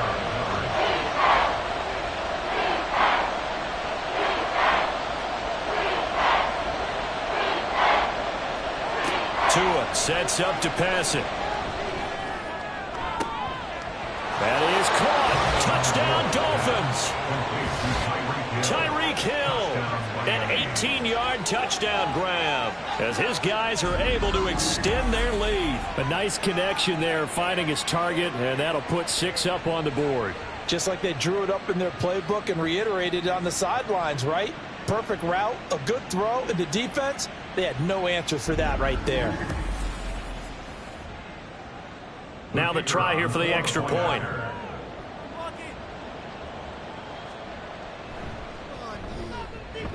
It's good, and it's 21-10. That time, a 9-play drive. And it ends with a touchdown pass to Tyreek Hill. This fielded right at the goal line. And he'll be stopped up at the 25. Here we go on the next drive for Washington. And they have the game here followed by the open date on their calendar next weekend. And Charles, this is a crew that you have to think really is relishing the opportunity to be on the couch for a few days. Yeah, they certainly are, but let's face it, partner. They can't get caught looking ahead to that couch time while they're playing this one. They've got to take care of business first. Credit him with a 1-yard gain there to make it 2nd and 9. And, Charles, you wonder about this defense coming in. I mean, look, it's no secret they're playing a team that's down on its luck right now. Losers of 5 straight. How does that change how you prepare for a game? Well, to me, the first thought is you just get after them early, right? Take away any chance of them building any confidence. But the second thing is you prepare a little bit differently. You've got to expect this team to take chances, go for it on 3rd and 4th downs, run a lot of trick plays, anything to try and break their losing streak. So you must stay alert and stay aware. Now throwing on 3rd down there, but he cannot connect. Nice call by the defense there on 3rd down. Just flood the field with extra defensive backs in their dime package. Nowhere to go with the football. Forces the incompletion. And now the punter, Tress Way, as he sends this one away. Here's Smith to return it.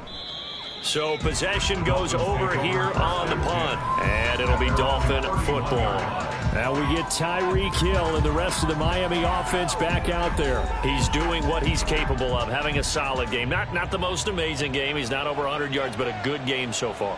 And you just know that mentally he feels like he's one catch away from turning it into a great game and starting on that road. And the defenders are well aware of that too. They've got to figure out a way to not let that escalate.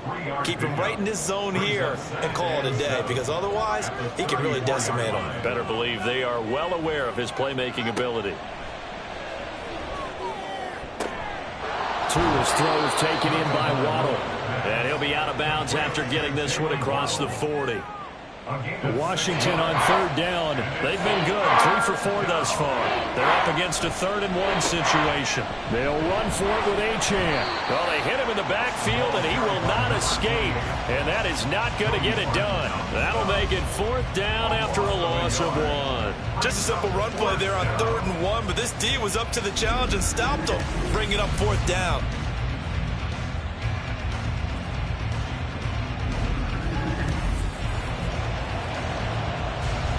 Jake Bailey on down to punt here on 4th down.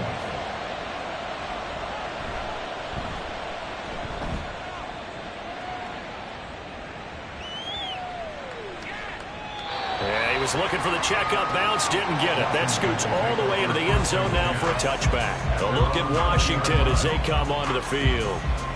Charles, a very uninspired effort. The last time we saw them out there was a quick 3 and out, then they punted the football. Yeah, and you never want to get stopped so soundly during a series, but what would be even worse now is letting it happen again right here. They've got to get going. The Dolphins get there this time, and they bring him down. Yaya Diaby in there to record the 2nd sack of his young NFL career. They were in the top 5 in sacks in the league coming into this one. That's their 3rd one in this game. Obviously, pass rush has been a strength of this team all year long. And apparently they're not satisfied with top 5. They want to climb that ladder. Yeah, I think it goes back to their offseason. They decided to make it a priority, and it's working out. Sacks, a growing theme in this first half. This is 2nd and long. Howell's throw complete to Dotson. It's a pickup of 12, and that'll set up a 3rd down. It's a nice completion, a little bit of run after catch as well to create the yardage that they got. But it is so tough to cover that route, the drag route, because they run it at varying speeds. Because the key is to create hesitancy on the defender's part. Always so empathetic for those DBs, aren't you?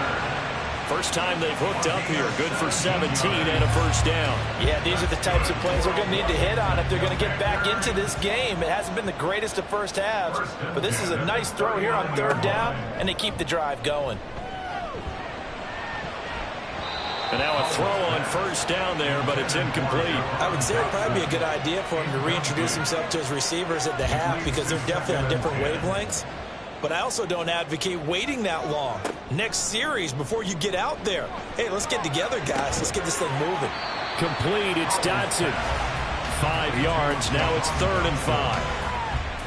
It's a gain of 5. Brings up 3rd and 5. Howell looking to throw again. This one caught by Crowder. Only able to gain a couple there, and that's going to make it 4th down. Now, that's going to be a tough one to explain when they get together and watch the game film, isn't it? I mean, they had the right call, had the out route. He's got to know where the first down sticks are, yet he steps out of bounds that close. Not their best play. And the Dolphins getting set to go here. Obviously not the intended goal last drive. They had to punt the football, but still they've got the lead here, and now a chance to add on to that lead if they can get points on this drive. 1st and 10 upcoming. Now a quick throw there, but it's going to be incomplete. Nowadays, quarterbacks don't mind throwing into coverage because of the confidence they have in their receivers to come down with the ball. But sometimes you have to be careful you don't get too confident and throw an interception. Quick hitter to Jalen Waddle. He'll get only 3 there, so it leaves him with a 3rd and 7 ahead.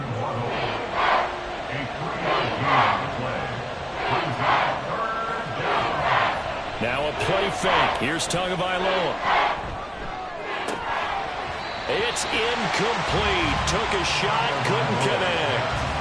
And he's certainly not a guy that drops that football very often. Indeed, because that's a bit of a surprise. I know he's in the middle of some traffic and people, bodies all around him, but he usually has the focus to haul that one in. He's been a busy man here in this first half as he gets it away. Fair catch called for and made at the 16 or maybe the 17-yard line. A 40-yard punt, no return. And the Commanders will take over with a 1st and 10. They begin the drive with Robinson. Down he goes at the 23, a pickup of 4. Holding, offense.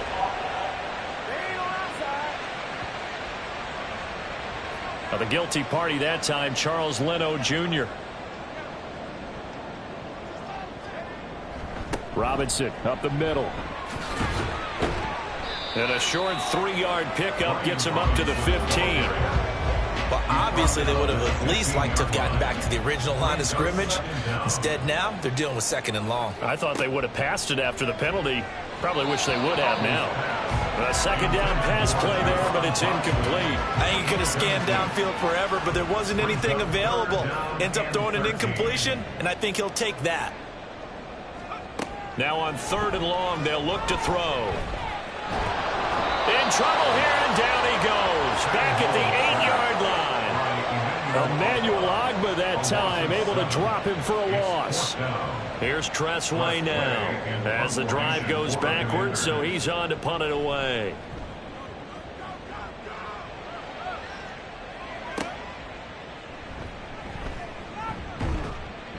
They call that a punt of 38 yards officially. And the Dolphins will begin this drive in great field position, 1st and 10.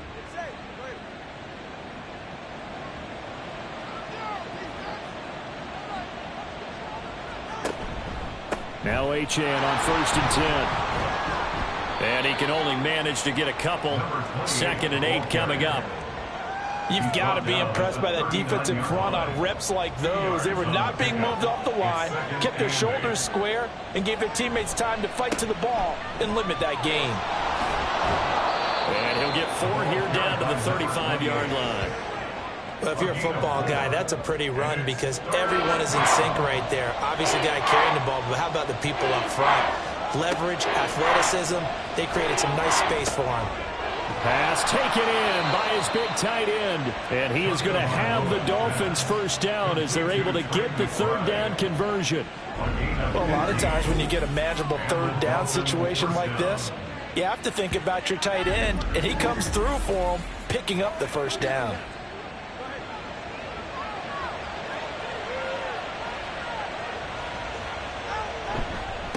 And they'll give this to Achane.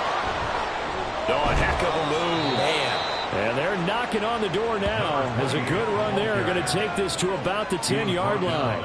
93 yards rushing for him as he has been tough to stop here this 1st half. Tua now on 1st down. Tua hit, and the ball is out. Oh, and one of the linemen on the other side has got it. And a big turnover there as his guys will get the football back. In their locker room, they've got a sign that says defense wins championships. And, Charles, they pointed to that this week, said that has to be us, looking good early. I like how you saw that because of the bold letters, right? You saw the emphasis that they place on that and what they believe in. And for them, it's every single snap. So it's not just a matter of getting to the quarterback and knocking the ball free.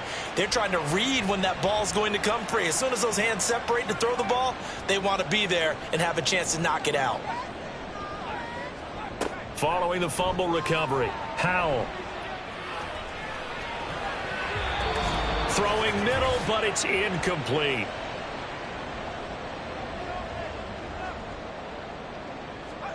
Howell out of the shotgun. Incomplete. Well, so far in this drive, they've done some good work. They force incompletions on 1st and 2nd down, bring up 3rd and 10. That brings up the big question. Do they bring pressure or do they play coverage on this down? On 3rd down, Robinson. And he'll get this up to the 30-yard line. 1st down now, but that clock rolling. 13 yards on the play. Here's Howell. He gets it to Thomas. And they're going to have this across midfield and inside the 45. Howell trying to get his offense to hurry up and get set. Howell throwing on 1st down here. And the Dolphins rush gets home. Down he goes. They come up on 2nd and long, and the pass protection just has not been there this afternoon. Throwing there, but this pass is going to wind up incomplete. And Charles, got to like what this defense has been able to do these last couple of plays. Yeah, they get the sack on 1st down, then they force the incomplete pass. Now they're just a play away from getting the football right back, but it's a big play. They've got to hold up. And he'll take it down shy of the 45 at the 46. It's a gain of 5 on the play, and it'll bring up a 4th down. Well, the guys who are paid to make the tackles deserve some kudos there, but I think they deserve even bigger ones because in that situation, they had to be thinking pass. Loosened up defense, go into pass coverage. Instead, maybe they surprised them a little bit running the ball, yet they rallied to it and stopped them well short of a 1st down. And he'll get this away into the icy winter air. And this will be out of bounds at the what here? The 12-yard line. The Dolphins at the line ready for their next drive. And with 7 seconds remaining, not much time to really do anything. And he'll work this back to right around the line of scrimmage and surrender there. So we've reached halftime here, and it's the visiting Dolphins taking a lead to the locker room. As we'll get you down the coast to Orlando for Jonathan Coachman at our EA Sports Halftime Report. Coach. All right, Brandon, thanks very much. Things definitely getting interesting around the NFL as we begin the month of December. So let's get right to it.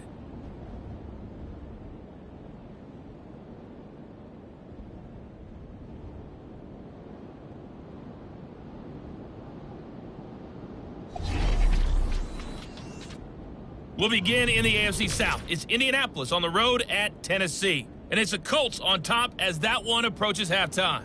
Jordan Love with a couple of touchdown tosses. From there, we head down south to Tampa to check on the Bucs at home at Raymond James Stadium. And you can see, currently they trail in that ball game. Miles Sanders, 2 touchdown runs on the afternoon.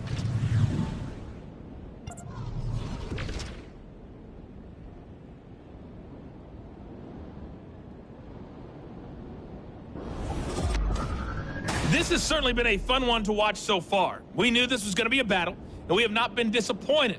This is the kind of game that could wind up hinging on which side can play mistake-free football the rest of the way. All right, Coach, thank you, and we welcome everyone back for quarter number 3. The Dolphins in front, and they'll be in possession of the football first as the second half gets started. Here's Smith to return it. And his guys will get the football right at the 20-yard line. The Dolphins getting set to go back to work here in quarter number 3. But Charles, for them, pretty good first half on the ground. They had some success running the ball in quarters 1 and 2, and they've got the lead. Now a chance to expand upon that lead here with their first drive in the third quarter. Yeah, believe it or not, you and I have noticed that this great game of football has shifted towards pass first, run second. So for me, it's really nice to see some of these teams keeping the ground game as a big component of their offense, and it's working pretty well for them now. And let's face it, they can continue to do damage with it. And in addition, it sets up the pass game really well for them, too. And he'll have a Dolphins first down as he's able to take this up to the 30-yard line. So 1st and 10 now from the 30. They fake the handoff. Now Tua. He'll let this go deep for Waddle. And he knocks the ball away, and it falls incomplete. Boy, that ball's just hanging up there waiting to be intercepted. That looked doomed from the start, but they took the deep shot anyway, and fortunately, it winds up incomplete. Tua to try again on 2nd down. A short one here, caught by McBride. And he gets this to the 35. Good for a gain of 5. Well, the strategy was evident there. Get it to your tight end and make it a one-on-one play with a cornerback. Who's usually going to win that one? The tight end, but not there. Not in this situation. How about the corner defeating that logic and making a really nice tackle? Able to find the open man. That's complete. And they'll get this well past midfield before being stopped just before the 35. That's good for 28 yards. You think about the great receivers in the game, what do they have in common? The ability to create separation in their routes. Whether it's a head fake, a sharp cut, selling a different route, the subtle bump, it's a tough skill to teach. And this is well done here to get open and pick up the first down.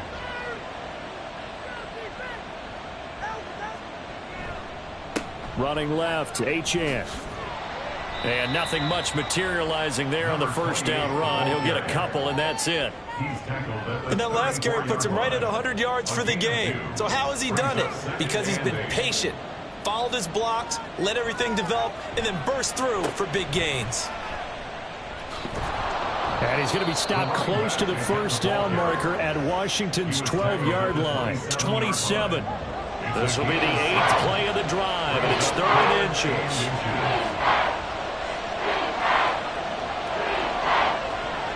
Throwing now is Tagovailoa. He's got his target. That's complete. And he is going to have the Dolphins first down as they're able to convert by plenty there on 3rd and 1. This has to go down as one of the simpler routes in the playbook, but oh so effective. Nice completion there. Keeps the sticks moving.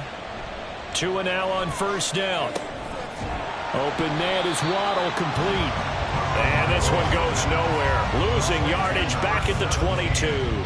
He was unable to shake free there. They'll cover him for a loss of a yard. But looked like the defense, they were ready for that one. Really left him almost no room to work after catching the ball. He could throw every move in the book at him. They were there, and they tackle him for a loss.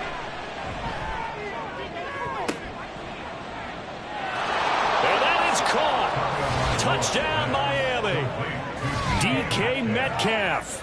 His 2nd touchdown of the afternoon. And the Dolphins take the opening kickoff of the 3rd quarter and drive right down the field to extend their lead. In order to lead in a game, you're going to get plenty of contributors, but that's his 2nd touchdown catch of this game. He's one of the key guys in this one. And you better believe he'll be looking for the hat trick here as this one continues to go. Extra point attempt to come here.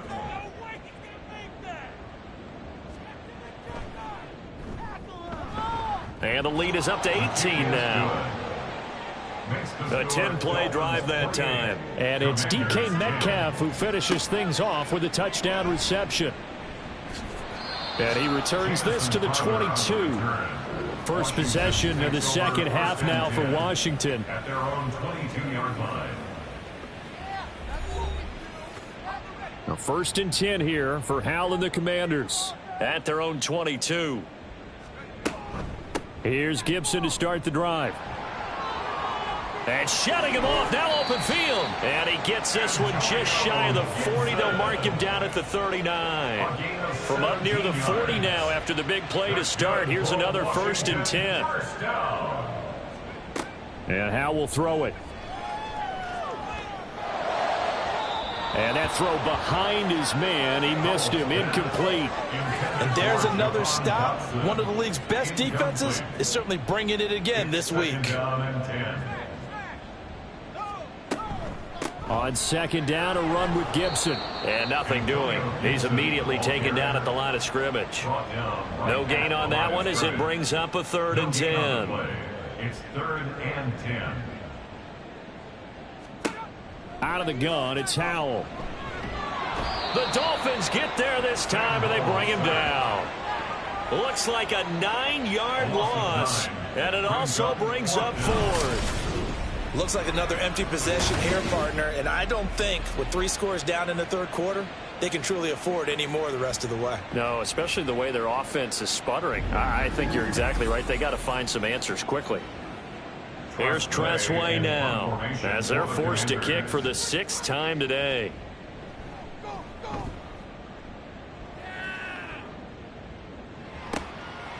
It's taken to the 26.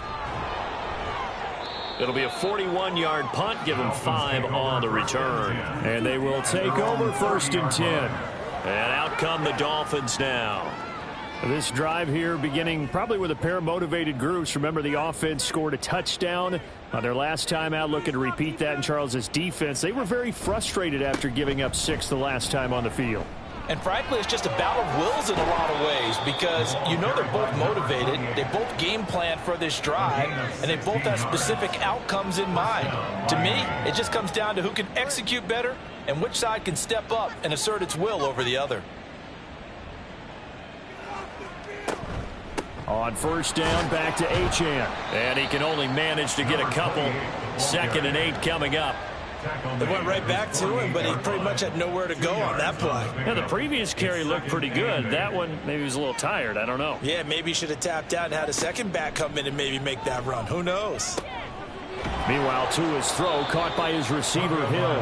And they're going to have another 1st down here as the tackle's made at Washington's 41-yard line. 1st down, Dolphins.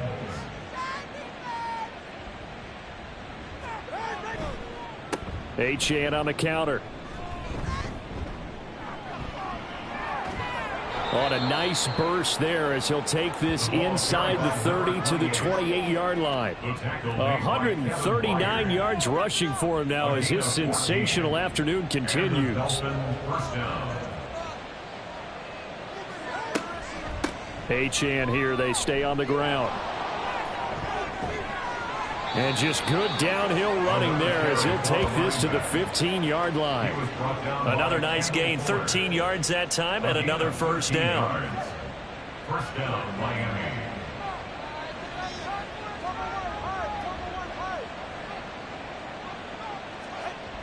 Looking to pass, Tua.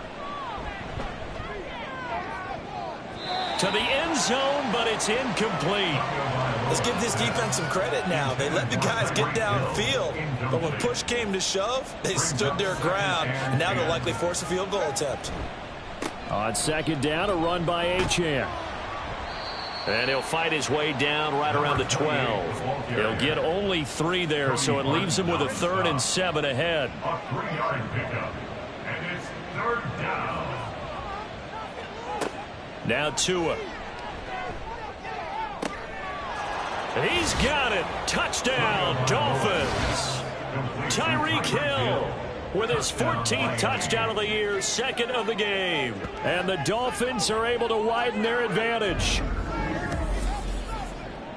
Well, partner, he has carried them in this ball game, throwing the football. All 4 touchdowns through the air. And that's really helped them get this nice lead. And I know it's a team game, but right now, he is truly the focal point. Every touchdown his team has so far has been the result of his arm. How about him throwing it downfield, creating big plays? I don't know how you slow him down unless you can make him uncomfortable in the pocket. Point after, right down the middle. And they open the lead up now to 25. Bailey now to kick it away after the touchdown. Jake Bailey set to kick off. And some good special teams coverage as they bring him down just outside of the 15. Out comes Washington's offense as they get set to take over here. Well, we haven't exactly been treated to a nail-biter in this one, CD, and if they cannot score here, this one's pretty much all but over. Are you saying that you feel like people are starting to think about getting out of here, maybe beating the traffic in order to get home or to their final destination? Yeah, I don't think there's a whole lot of reason to hang around, especially if they can't score here. Yeah, you're right about that, because it has been pretty clear who the better team has been in this one. And in a league that we talk about every game being a one-score game as we go into it, watching this blowout, let's just say it's been unusual. These guys have punted 4 times already, and they're staring at a 5th, barring a conversion here on 3rd down.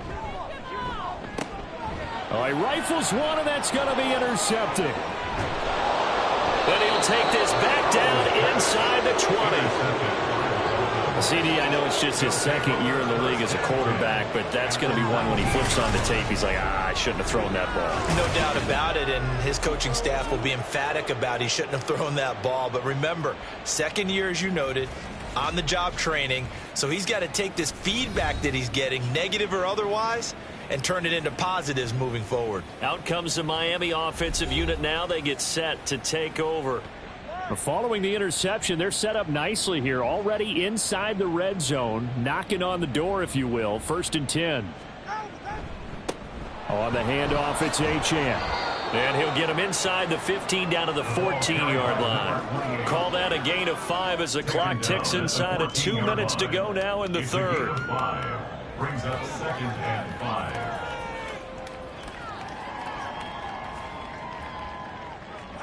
Tua going to throw.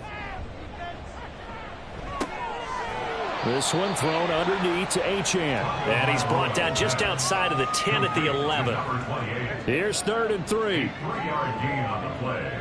Brings up 3rd down.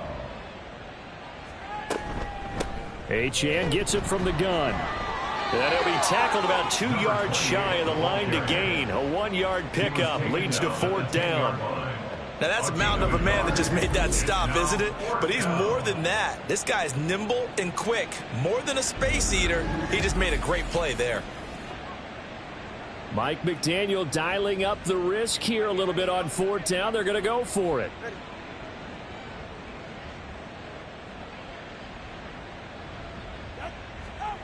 They're going for it. Here's Tua with it. It's complete. Swings it out to his running back. And now this is going to be close. The defense says they stopped him, and they did. The Dolphins can't convert on 4th down. And the Commanders come through with a 4th down stand. Everyone gears up for 3rd down, talks about the importance of it.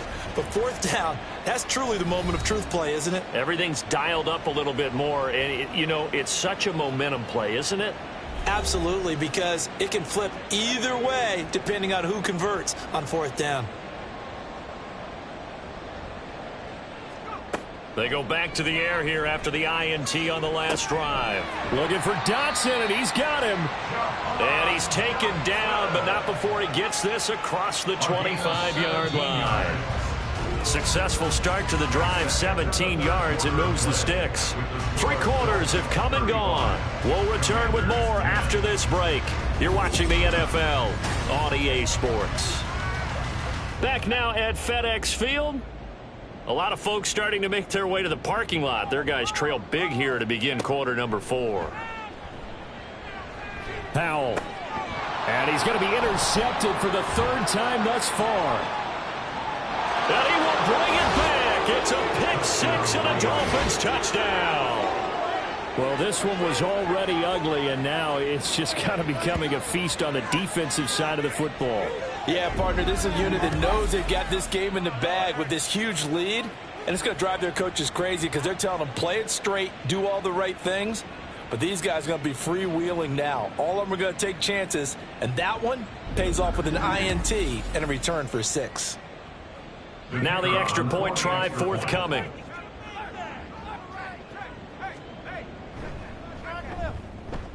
Now this one was over a while ago as they just add on to their big lead. So the defense creating some points, not only getting the interception, but then returning it to the end zone for the pick 6.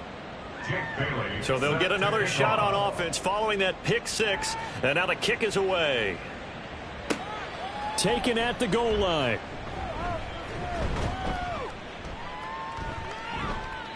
And taken down just past the 20 at about the 21-yard line. And the Washington offense going back to work. It's now appearing that this losing streak is going to continue. You know, the coaching staff was confident that this was going to be the game to stem the tide, but that just has not been the case. Throwing on first down, but this one winds up to be incomplete.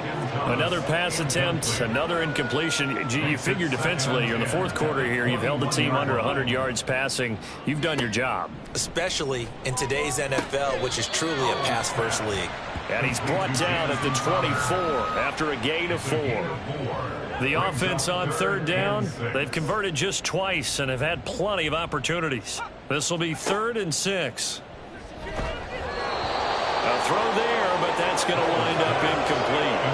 I'll tell you what, partner, after he ices down, he's going to be a nice long soak in a hot tub after this one. He's been under duress the entire game. And once again, hit as he throws. Fortunate that one wound up incomplete. 4th down, Howell, desperation time. That one downfield for Dotson.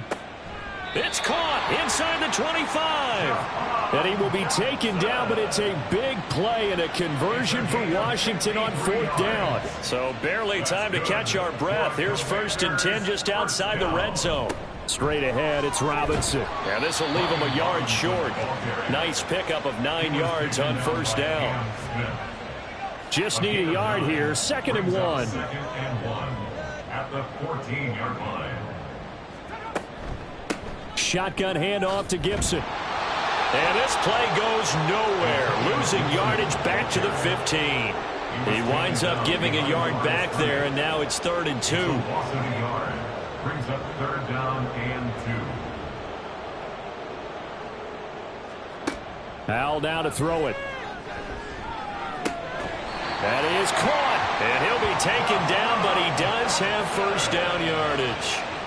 A gain of 3 yards. And a Washington 1st down. Howell. He's going to be sacked back at the 23-yard line. Multiple rushers break through to drop him for the 7th time this game. This offensive line flat out cannot handle this pass rush. We've seen it demonstrated time and time again to the tune of 7 sacks in this game thus far.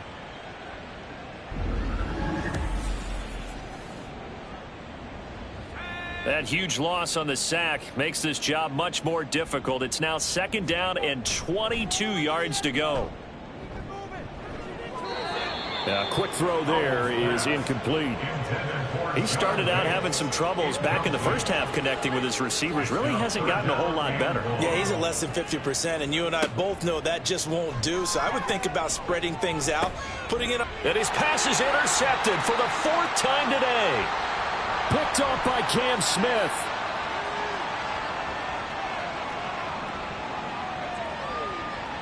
And he will bring it back. It's a pick 6 and a Dolphins touchdown. Well, what has been a fantastic game for this defense has been rough for this offense, and certainly a signal caller, Charles, that's thrown all these interceptions. Another one there, and this one taken all the way back for the score. Partner hoping they're holding a nice little spot in the post-game highlights to show this rip of interceptions and great plays this group has made. They've been on it from snap 1. Point after here coming up.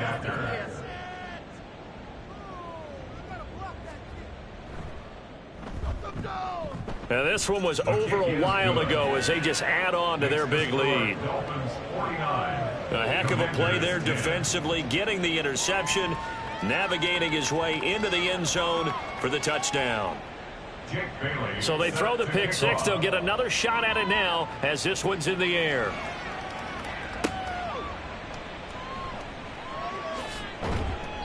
And good coverage there on special teams as they'll get him down shy of the 20.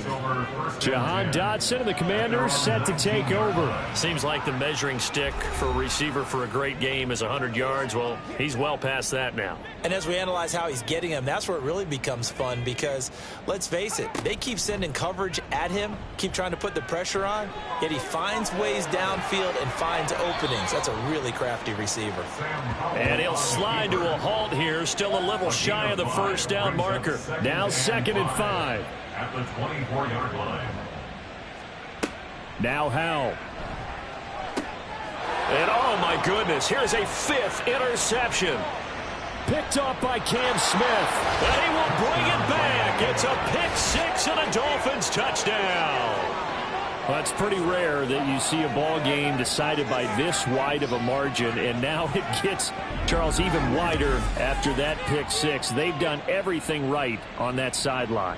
I think we can safely say that not only is the scoreboard, right, the gap big there, now everyone's just looking for stat padding, right? Do I get a chance to make a big play? Can I get a takeaway? Can I go ahead and put the ball in the end zone? That's what these guys are all talking to each other about now with a lead this big. Extra point right down the middle. And this one was over a while ago as they just add on to that big lead. Commanders 10.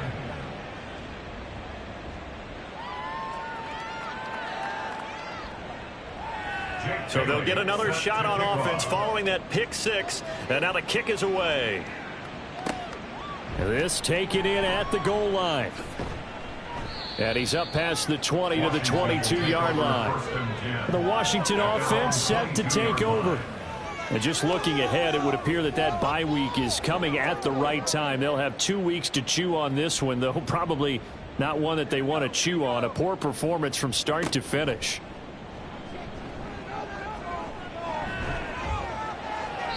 That to the right sideline, and it falls incomplete. Well, we've talked about it, CD, but it bears repeating. They are struggling to throw the football. All the interceptions and more incompletions. It just doesn't look like things are in sync out there. I would agree with that, and it's not a good day when you feel like an incomplete pass is almost a win for you because it wasn't intercepted. And I think the receivers now, when they're running their routes, they want to catch the ball, but they also want to make sure that the defenders don't take it away. Howell throwing on 3rd down here. Well, had his hands on it, couldn't bring it in. Pretty symptomatic of how this game's been going. No coverage bust by the defense here. They did a nice job accounting for everybody, and that led to an incompletion. Here's Tressway now as he's on to punt for Washington. And a fair catch taken back near about the 35, 36-yard line. 37 yards on the punt with no return. And it will be 1st and 10 as they take over.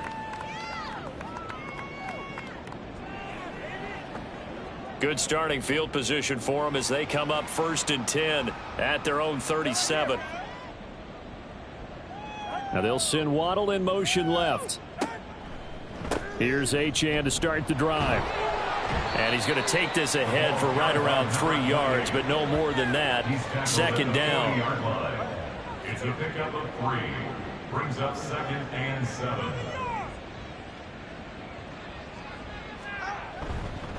Again, it's Achane. And only a couple for him there as the tackle is made at the 42.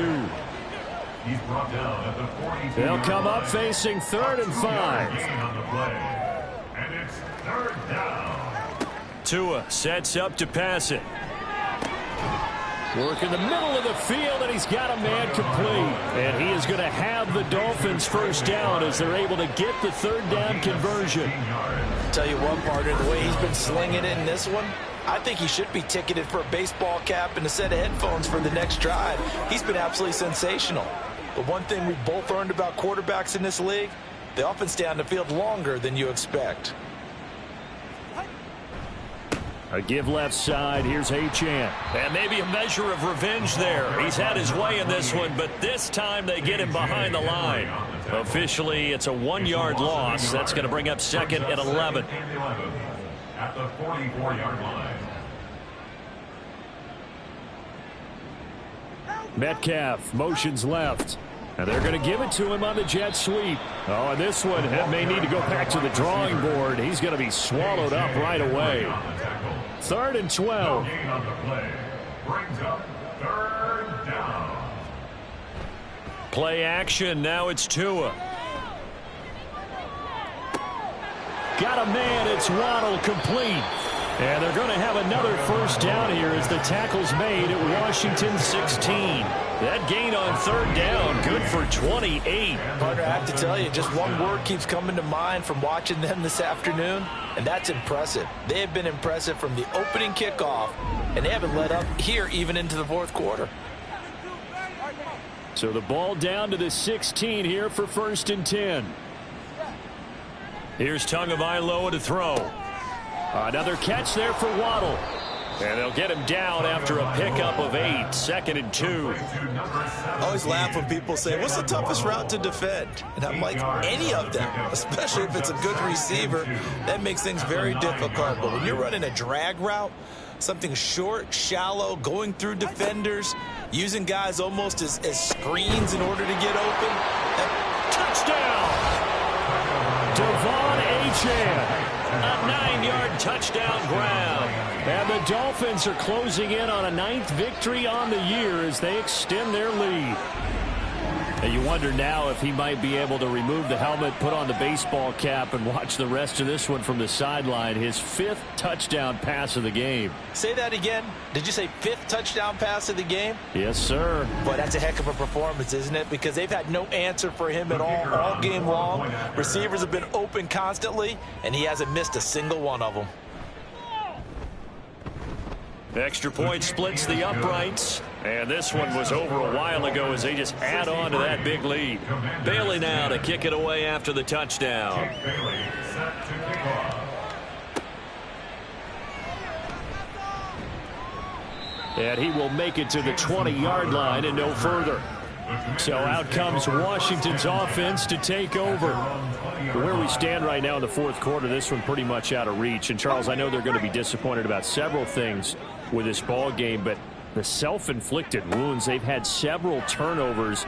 You would have to think that's going to be something they're going to discuss heavily in the film session in the coming days. You're absolutely right about that, partner, because they're going to have to sit in that film room and watch every error that they made and figure out how to not do it in the future. And mentally, I think a lot of the guys are already starting to think about, okay, how do we put this behind us and get better for the next time out? This, they'll use as motivation for the rest of the time that they play to hopefully never be in this type of situation again.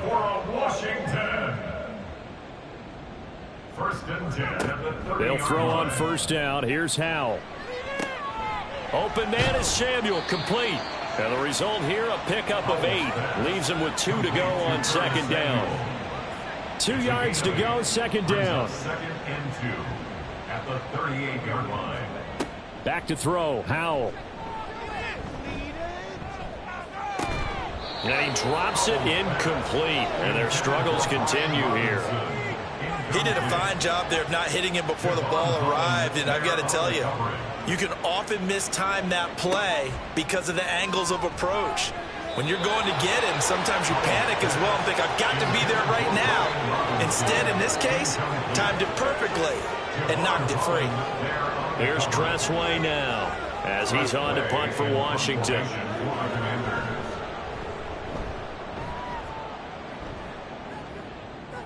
And a fair catch called for and made just outside the 15-yard line. So a change of possession here on the punt. And we have reached the 2-minute warning. Tua and the Dolphins now with a 1st and 10 at their own 17-yard line. And off to Achane to begin the drive. And a decent gain there as that takes us to the 2-minute warning. Right back to Achane on 2nd down. They're going to snuff this play out behind the line. We have not seen that much today. This will be a loss of 3, and now a much tougher 3rd down looming.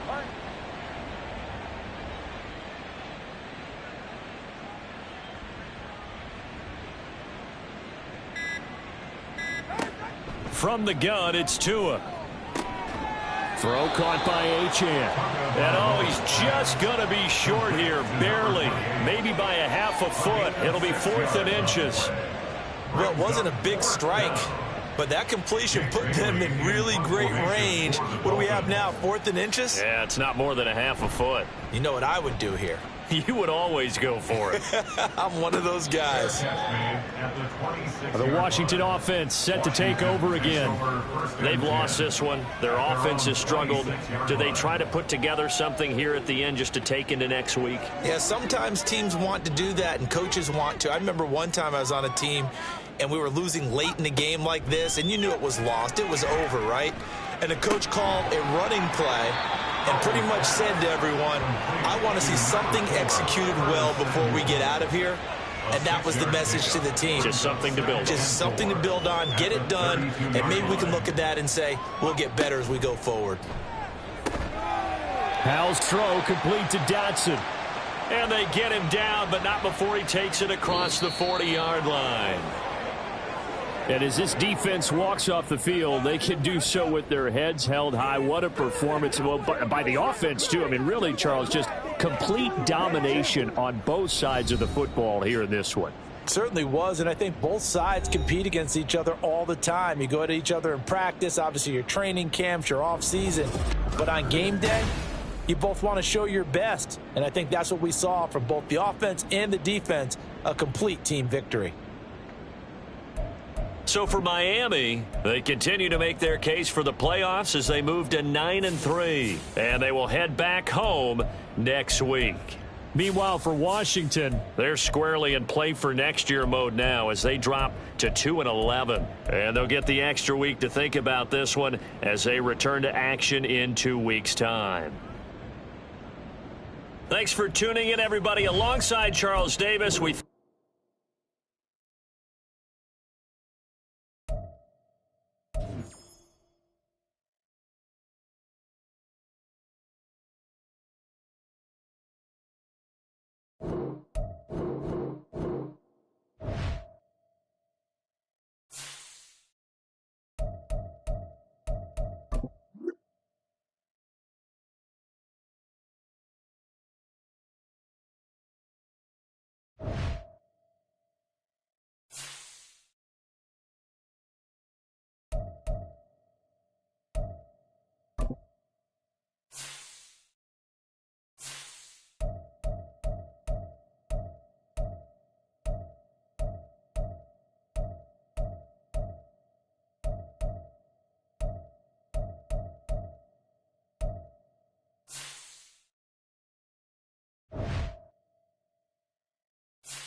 It's the NFL on EA Sports, and we've got the incomparable Travis Kelce. He comes in second in the NFL in touchdown receptions.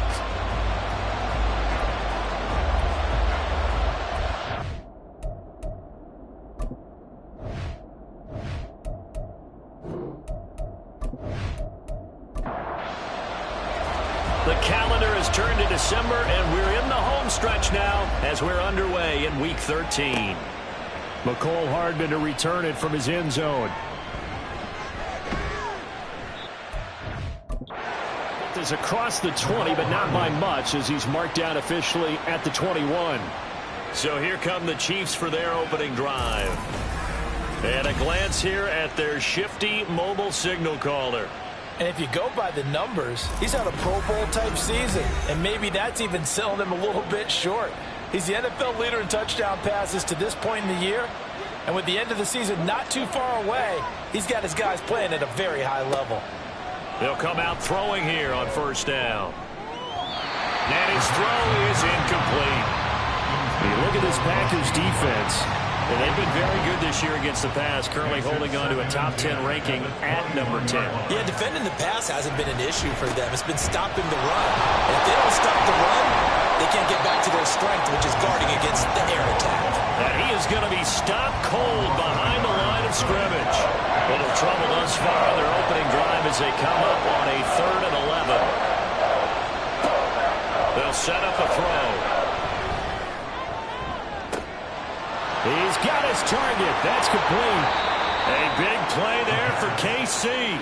43 yards. Well, things are looking pretty darn good on this first drive, aren't they? Came right out, set the tone, this time with a big pass play. And if the peek behind the curtain that they gave us or their game plan today, I don't think that's going to be the last one we see. I think you're exactly right about that. So how about that for a chain mover? They're all the way down inside the 40 now for 1st and 10. They'll set up to throw. And he's going to get this inside the 30. A nifty bit of scrambling there. 12 yards, first down. Brandon, you know I'm all about quarterbacks protecting themselves, but I have to admit it. I liked what I just saw there. That rookie wasn't afraid of absorbing a big hit. Now, you don't want to see him taking those shots all game long, but he picked up the first down. And in for the Chiefs, touchdown. Chris Godwin. Halfway to 100 now with career touchdown number 50. And the Chiefs have taken the early lead on the road here at Lambeau. Looking sharp on that first drive. These guys, of course, coming off back-to-back victories, and you see that kind of advancing into this game, don't you? You certainly do, and when you have a team that doesn't get too full of itself, even though they've won 2 games in a row, you get the end result that we saw there, that nice opening drive, because they're sharp, they're focused, and they're locked into everything that they're doing. Keyshawn Nixon now on the return. And he won't get this to the 20-yard line as he's down at the 19. So now it's the Packers' turn to go on offense for the first time. They'll be led out by a 3rd-year pro and 3rd overall pick from North Dakota State. He battled injuries early in his career, trying to stay healthy now, and that's Trey Lance. And just think about what his ceiling in the NFL could be, because when you go back to his 1 collegiate season as a starter, the full season, he went undefeated, didn't throw an interception, and ran for over 1,000 yards as well. When you see him hit the field, you see a possible superstar in the making. 2nd and 10. 2nd and 10 at the 19-yard line. Lance looking to throw it. This complete to the tight end, Tucker Kraft. And they're going to get this beyond the 40 before he's taken down. Last play they got stuffed at the line. Different story here, over 20 yards. The first drive here and the first time that we've called a big tight end's name, but I can assure you this, Charles, it won't be the last. No, it won't, because when he gets going, now it opens up opportunities on the perimeter, because that'll draw the defense towards him in the middle of the field. Now your wide receivers will get involved as this game goes on. Now a first down carry by Jones. And he is met in his tracks behind the line of scrimmage. He'll lose a yard there, and it's 2nd and 11. A loss of a yard brings up 2nd and 11 at the 41. Play action. Now it's Lance. He'll complete this one to Watson. This defense for the Chiefs, they played really well in the win over the Raiders a week ago. And I'm eager to see the game plan and try to attack them this week, because when you take it away 4 times through interceptions, what do you do now when you go into a game? Do you decide you can't throw the ball? Do you try and run it more? Or do you tell your quarterback, make sure you see your guys open before you deliver? And he is going to have the Packers first down, and he's going to have it by plenty, able to get 8 yards there on 3rd and 2. Plenty of things to talk about here, partner, but to me, their defense gave up a touchdown on the first drive. How about how they're responding, coming back? That's a big 3rd down pickup to keep their drive alive. Now a throw here, hauled in. And he's able to break out of 1 tackle, but then quickly brought down. He was locked in. 2 trips to the end zone, Charles, over 100 yards receiving. How about the combination of route running, confidence going downfield, and the ability to go up and get the football? You're exactly right. It was hard for them to stop him. On 2nd down, it's Jones. And he is going to be stopped cold behind the line of scrimmage. It's a loss of a yard, so it's back to 3rd and 10. 1-yard loss on the play. It's now 3rd and 10. Here's Lance. Able to find the open man. That's complete. And all the way inside the 15 before they drop it. 30 yards there. And, of course, the first down as well. And what a call, because they ran a triple out route. 3 guys running out routes at varying depths. And then they let an inside receiver try and sneak free and run deeper downfield, and he does. And the defense out of sorts here, and it turns into a big play. Throwing on first down is Lance. Got Dobbs over the middle. And the Packers are going to be set up with a 1st and goal on a pass play that moves them all the way down to the 1. 1st and goal, and a chance to get that initial touchdown right back. 1st and goal at the 1-yard line. Jones is not going to get in. In fact, he'll lose a couple of yards back to the 3. A loss of 2 there, 2nd down. And that loss of yards there is not just on him.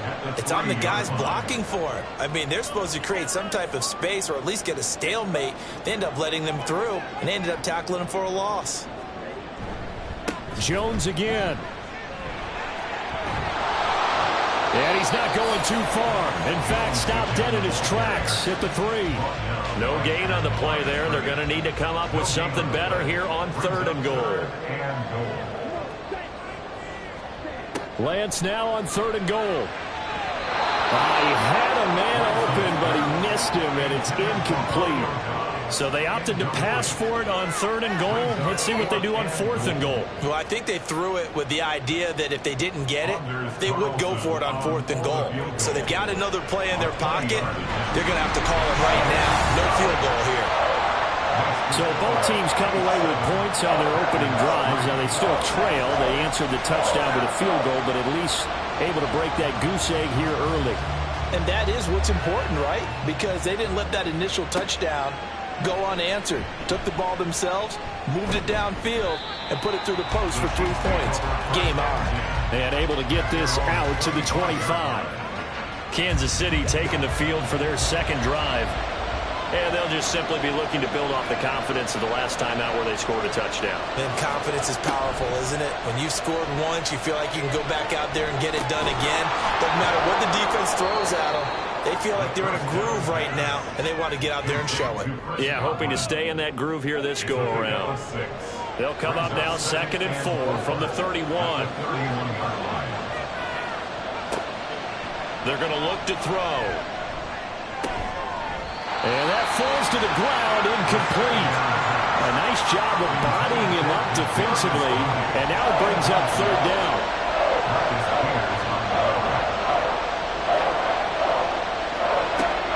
Now back to throw. That is caught, and he will have a Chiefs first down by about 3 yards or so as they wind up getting 7 there on 3rd and 4. So here's a 1st and 10 at the 38. Back to throw again. He's going to find his running back. It's complete. And they'll get this well past midfield before being stopped just before the 35.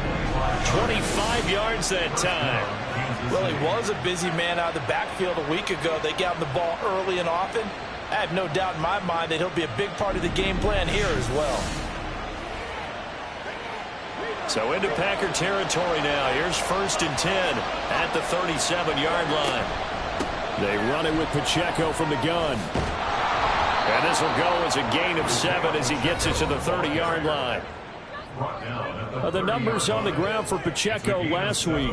21 carries, 103 yards, and a touchdown. And the way they ran the ball last week has to bring a smile to the faces of the entire coaching staff, because not only are they seeing a back pile up yardage, they're seeing an offensive line in sync, and that bodes well this late in the season. Now a throw for the All-Pro Kelsey is complete. And Kelsey's going to have a Chiefs first down as the tackle is made right at the 25-yard line. It's a pickup of 6. First down, Chiefs. On 1st and 10, here's Pacheco. It's a 6-yard gain on the ground, and that'll make it 2nd and 4. He was solid last week, over 100 yards in their victory on the ground. They want to get that going again. Absolutely. What they also understand is that from week to week, it's not necessarily the same, but they want it to be. Right? What they saw last week on the ground, they want to see in this game as well. And the Chiefs are going to be set up with a 1st and goal here as the tackle made at the 9. 1st and goal at the 9-yard line. They'll run here with Pacheco. And this play doesn't go anywhere. Backwards, losing yardage to the 11. That sends him 2 yards in the wrong direction and leads to 2nd down. And goal at the 11-yard line. Looking to throw. And that is caught. Touchdown, Kansas City. Kadarius Toney. His 5th touchdown now on the year. And the Chiefs are able to add on to that lead. Certainly there are good things about quick strike offenses that score fast, but a long drive can also work to your advantage as well. In so many ways, Brandon, because number one, you get them tired, but the big one is mentally. They can't figure out how to slow you down, how to get off the field, how to get the ball back. They go to the bench wondering, what are we going to do next time in order to stop those guys? Extra point by Butker is on target. And that pushes the lead up to 11. Now after the touchdown, here's Butker on to kick it away. Nixon now from his end zone. And a nice return sets him up pretty good here right at the 30-yard line. The Packer offense ready to get their next drive underway. Their drive last time, it stalled out. They were forced to take the short field goal. And the key phrase, you nailed it, forced to, because you know coaches look at these short field goals as a last resort, right? To them, that's not how drives are supposed to end. You're supposed to put 6 on the board. That's a consolation prize, like going to the county fair. You don't get the big stuffed animal on that one, do you? No, you don't go top shelf. That's bottom shelf material. Back for the second quarter in Green Bay. It's the Packers in possession of the football.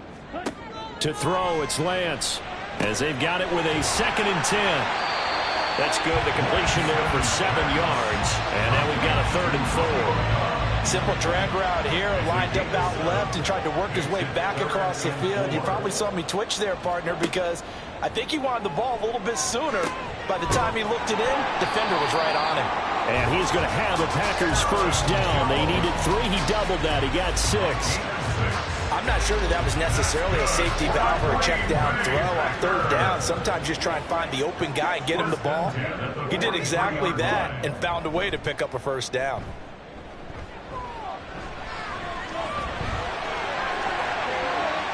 And he'll protect himself at the end here as he winds up getting pretty decent yardage. Nice work to get 7 out of that, and it's 2nd down. Off of play action, here's Lance. And he'll be taken down at the 44-yard line. Excellent work there by Lance as he scrambles for the first down. That's good for a Green Bay Packer. The play action fake. They'll look to throw. They'll go over the middle to Reed, complete. And he works it past the 30, almost to the 25. Good-looking drive for the Packers so far. It's a first down.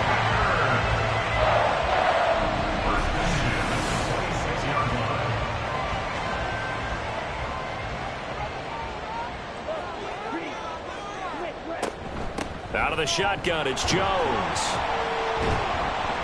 And nothing much materializing there on the first down run. He'll get a couple, and that's it.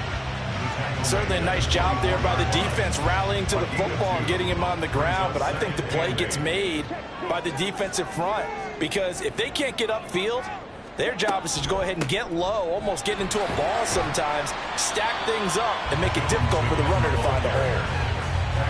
When a drive goes this long, you have to give a lot of credit to the guys up front, those big fellas, because the offensive line is putting something together that allows them to continue to control the ball. And I know a lot of people think they get fatigued on a long drive. Actually, a lot of times the reverse happens. And he's got it. It's caught for a Packers touchdown. Jaden Reed from 21 yards away. And the Packers have cut it back within a score. An excellent, long, sustained offensive drive. And now they can look across the field and see a defense that looks a little bit beaten down. Right now, as an offensive coordinator, you're thinking to yourself, can I dial up the knockout punch? Anders Carlson now for the point after.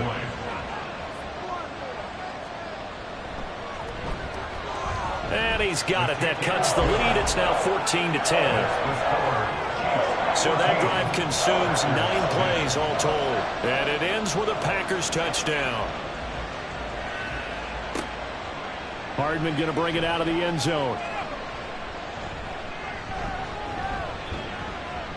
And all in all, a pretty solid return. Nearly got it to the 35. They'll mark him down officially at the 34. Get a look at receiver Chris Godwin as this offense returns for their next drive. He's the star wide receiver, and he's doing his thing so far here into the second quarter.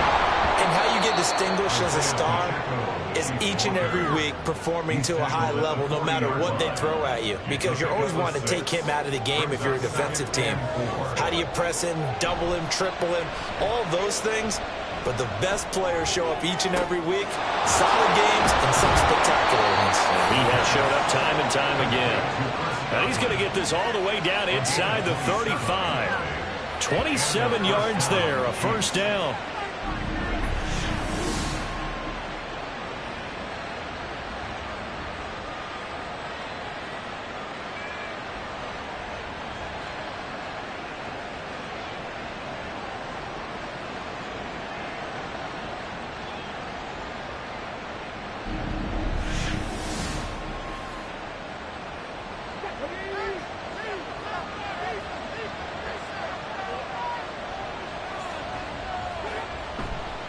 Running left to give to Pacheco. And all the way in for a Kansas City touchdown. Isaiah Pacheco, his 7th rushing touchdown on the year. And the Chiefs are able to extend their lead. So, Charles, that's 3 touchdowns on 3 drives, and it's just been an offensive barrage so far. Great word, partner, using barrage right there. I'm going to add another word if you don't mind. How about perfection? No surprise that they're leading right now. Absolute dominance throughout this ball game and no signs of slowing down. Extra point by Butker is on target, and that makes it a 21-10 game. Now after the touchdown, here's Butker on to kick it away. Nixon now from his end zone. And he's only going to make it to the 13-yard line and no further. Trey Lance in the offense heading back out. He had the short touchdown pass on their previous drive, and they'll begin again here on 1st and 10.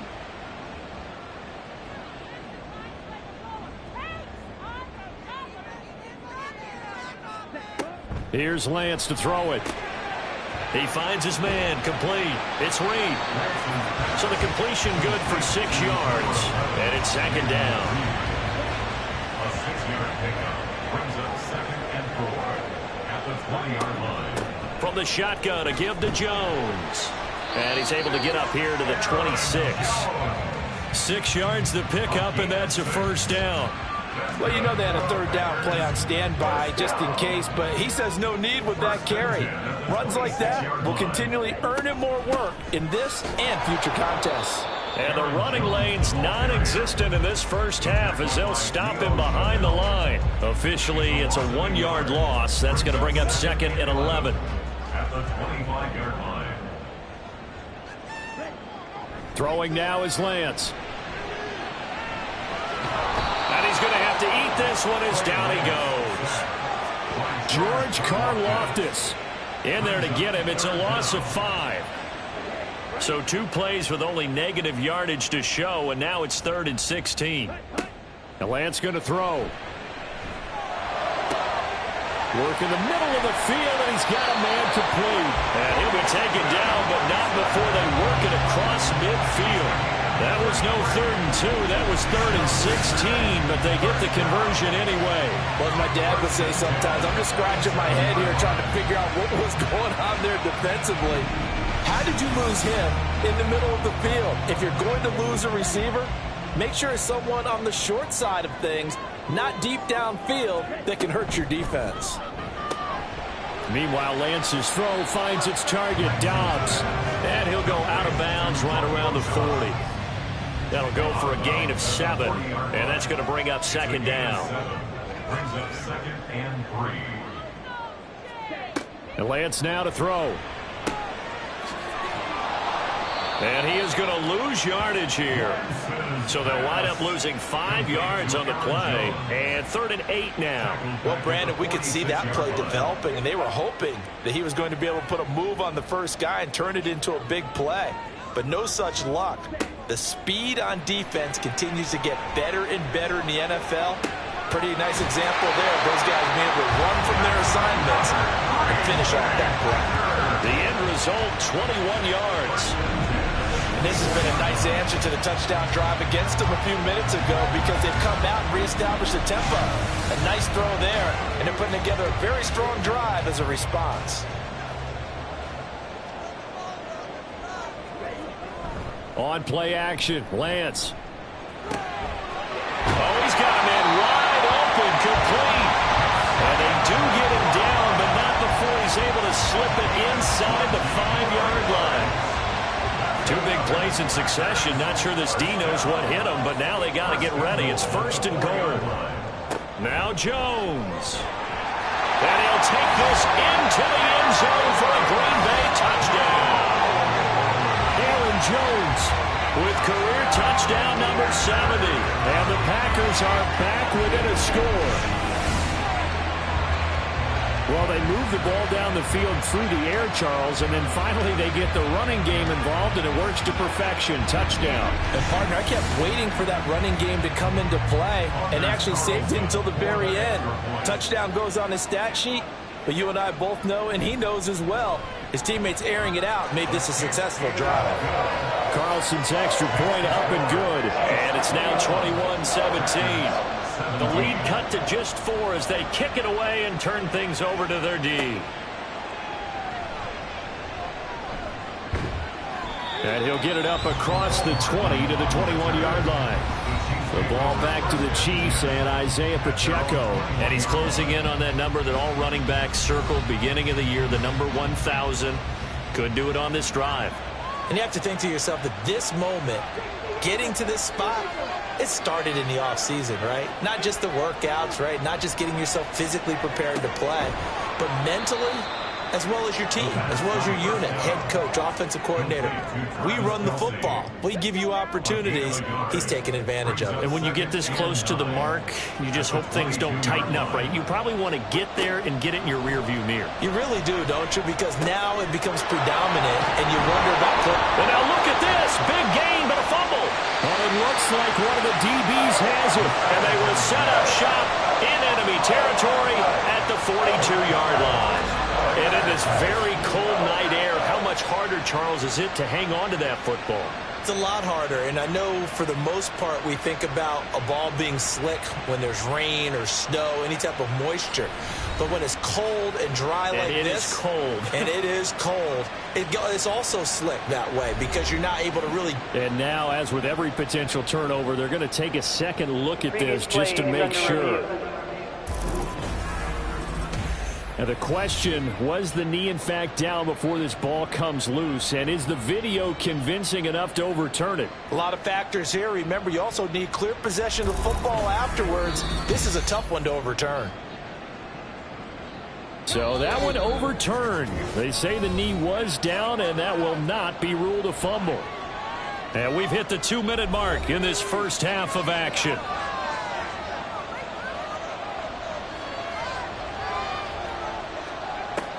They'll look to throw now on first down. That'll be caught by Rice. And that's good for a pickup of 10 yards. And that'll leave him with a second and just a few inches left.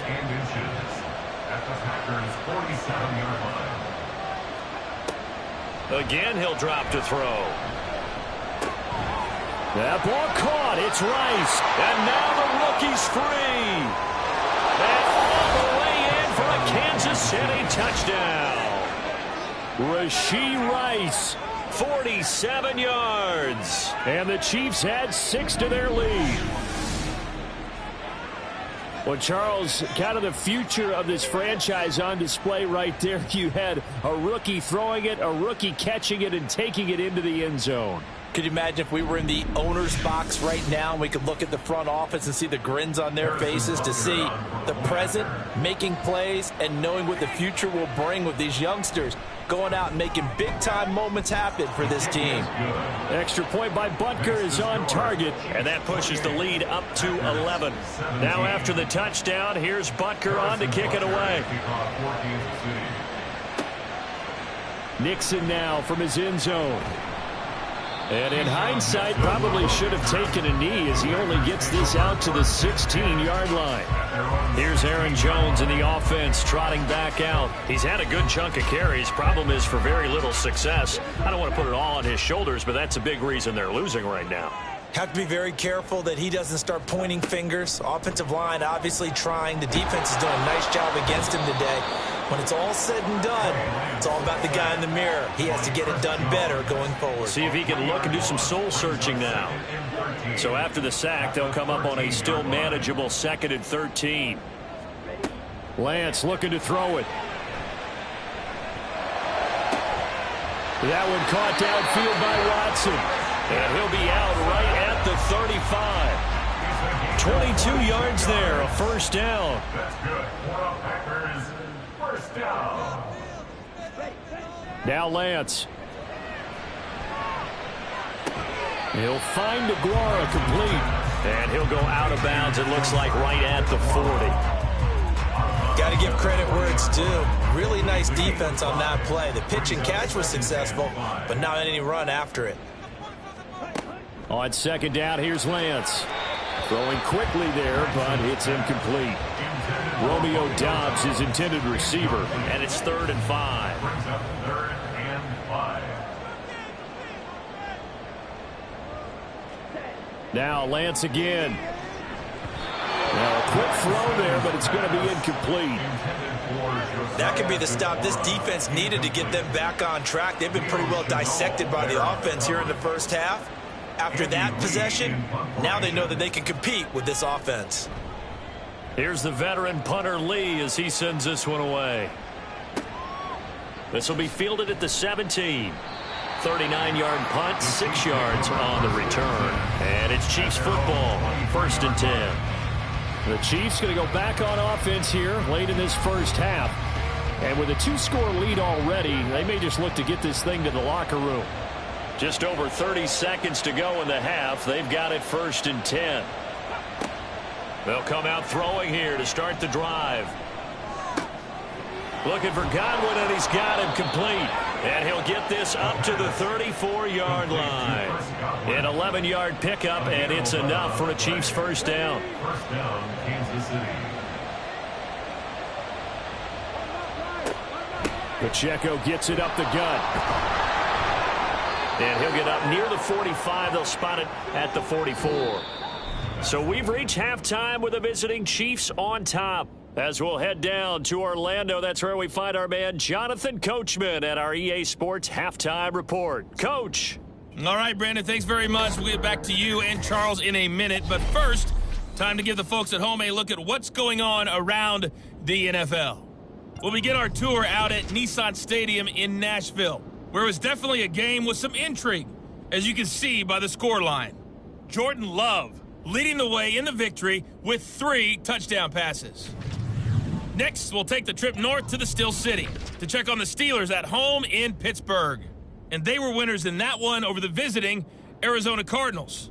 Kenny Pickett, a touchdown pass in the victory. Lastly, on Monday Night Football, Week 13 comes to a close with a good one. Bengals and Jags from Jacksonville. We got a strong first half out of the running back Isaiah Pacheco. He had a touchdown run that helped get his guys this halftime lead. Both of these offenses had their share of high points in that first half. Each team had some big moments, and it would seem this could turn out to be a game where the last score wins. All right, Coach, thank you, and we welcome everyone back for quarter number 3. The Packers set to get the football first, and they are trailing on the scoreboard as we resume action, ready for the third quarter. Nixon now from his end zone. And no alley to be found. The coverage was solid, and he's dropped at the 18. The Packer offense ready to go to begin this third quarter. This offense, Charles, had a strong first half throwing the football, at least in terms of yardage, but that hasn't translated so far on the scoreboard as they begin the third quarter here, trailing and looking for a little momentum. Yeah, you're right about that because, let's face it, in the first half, most of their focus was in the passing game. And to their credit, resulting in a healthy amount of yardage. So I would think that at halftime, they're going to anticipate that defense loosening up a little bit to try and cover the passing lanes. They've got to get the running game going, and there should be some gaps to run through now. But certainly as a fan, you get a little bit nervous when you see him make those kind of throws. But they've worked on that in practice more than we know. And most of them now know their limits and know what they can get away with. And there's a completion right there. Lance now on first down. And this will be incomplete. Physical play on the football there, and it's second down. So now 2nd and 10 after the incompletion on first down. They'll try the right side with Jones. And some good acceleration there as he's across midfield to the 48-yard line. Holding offense.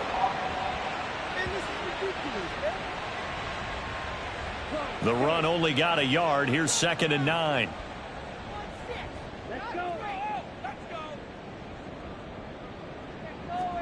Here's Lance. He's got the hook up with Dobbs. A gain of 8 there on the play. And that will bring up 3rd and 1.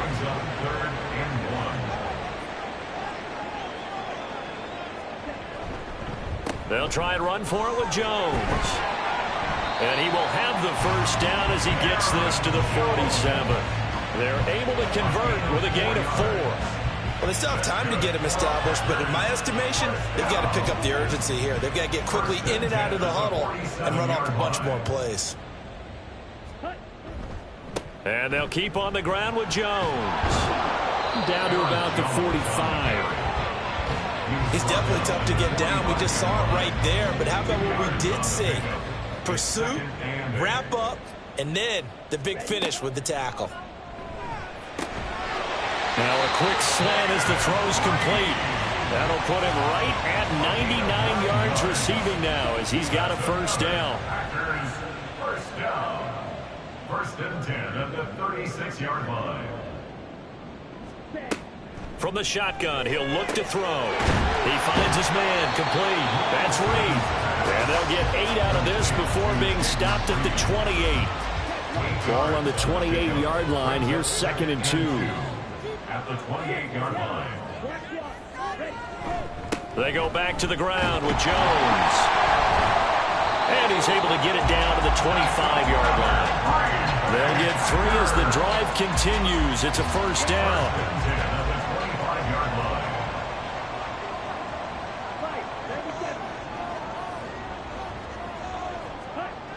Looking to throw. Lance. And that is incomplete. He couldn't hold on through the contact. Brings up second down. Coverage defensively by Trent McDuffie. And they fake the handoff. Now Lance. Rolling to his, and he can't get rid of it. He's taken down. O'Shane Ximines able to take him down. It's a loss of 3. But you could almost see his eyes light up defensively. I mean, as a linebacker, that's about as quick as you can get to a quarterback. So what did your third-grade teacher teach you about straight lines, right? As soon as you have those, you take full advantage of them. He found a gap in the offensive line, got to the quarterback, and put him on the deck. A pretty good mark there. They needed 14. They got 14 on third down. And with that last play, he's now up over that 300-yard mark. And in today's NFL, it almost feels routine. And I hate that when you talk about a 300-yard passing game. To me, 300 yards still signifies excellence, and he's achieved that in this performance. And it's been like this all night long. Nowhere to run as they stop him behind the line. A full 5-yard loss that time. It's going to make second down pretty tough.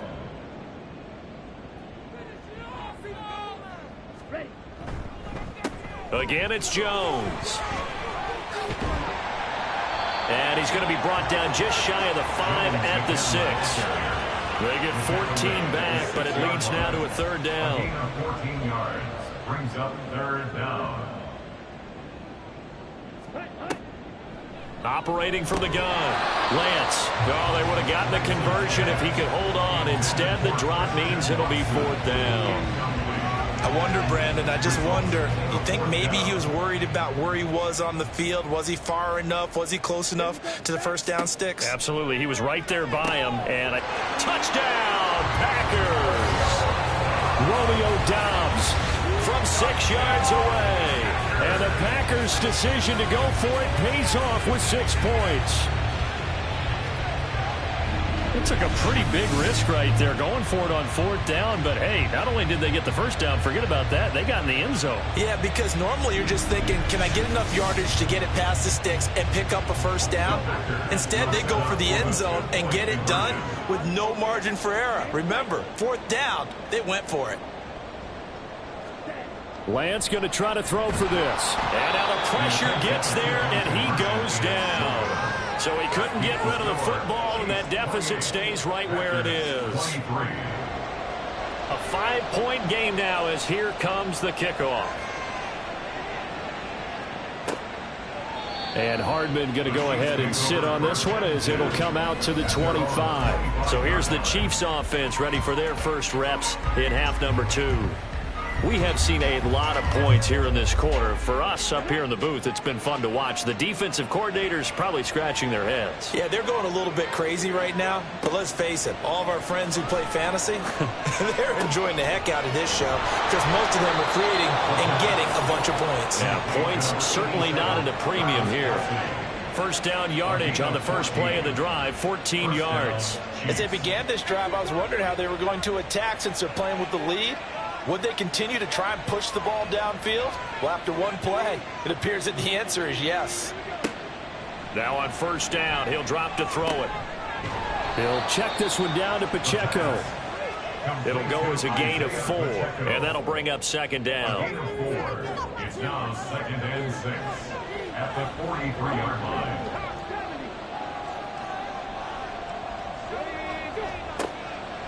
Back to throw here. Over the middle, that's caught by Rice.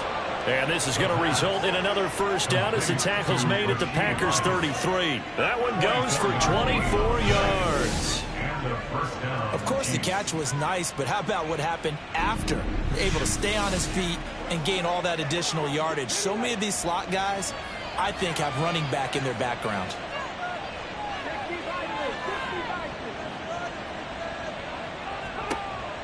They'll look to throw again. This is caught. Touchdown! Kadarius Toney with his second TD of the game, his 6th on the year. And the Chiefs are able to stretch out their lead. So whatever happened to rookie quarterbacks taking time to adjust to life in the NFL? Because this guy looks like he's been doing it for about, 7 years? 4 touchdown passes? That's not something rookies are supposed to be doing with the ease in which he's doing it.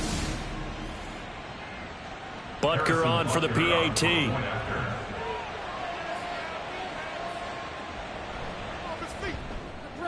And he's been a busy man, 5 for 5 now as he knocks another one through to extend the lead. The drive summary, 4 plays, 75 yards. And it's Kadarius Toney who caps things with a touchdown reception. Now after the touchdown, here's Butker on to kick it away. Now a hit and a loose football. Oh, one of the linebackers has got it. So a teammate picking him up there, that was nearly disaster. And the way that you coach these things, you want to make sure you have eyes towards the return guy because you want to make sure that the catch is secured. A lot of teams do that. They have at least one guy. Okay, you're responsible for making sure he secures the catch. He's not always the one that makes the recovery, but he can always sound out the alarm. Hey, ball's on the ground. We've got to get it back.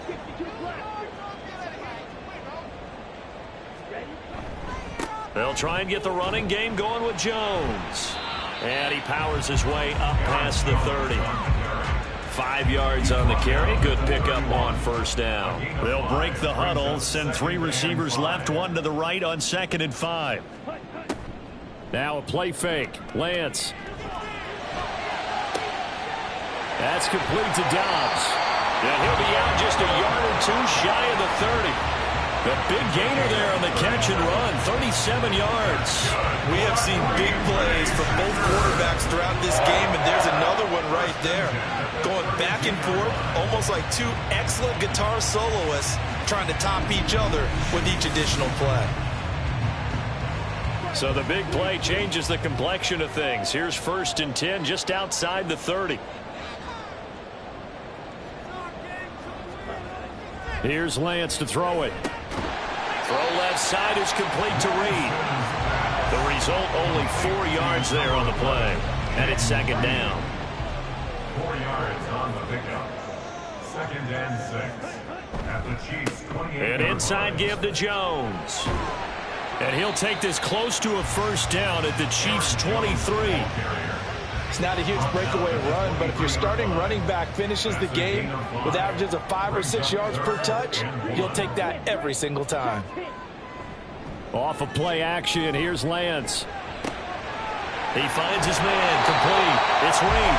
And he's going to have the Packers' 1st down as they're able to convert on 3rd and short yardage with a gain of 4. That's not the first time they've looked his way when they've needed a big play. He's been the go-to guy all game long. And they get the hook up again on 3rd down to keep this drive alive. On 1st down, Lance.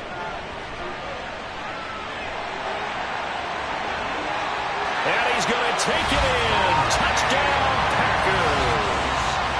Trey Lance taking it in from the 20. And the Packers have got it back to within a score. What we just saw there is definitely what the 49ers saw in him when they swung that big deal to move up to number 3 in the draft in 2021. He did run for 1,100 yards and 14 touchdowns in his 1 full season in 2019 at North Dakota State. Now Carlson for the extra point. And this is back to a 5-point game. So that drive, 6 plays, 75 yards. And it was Trey Lance taking it in himself to cap the drive with a touchdown run.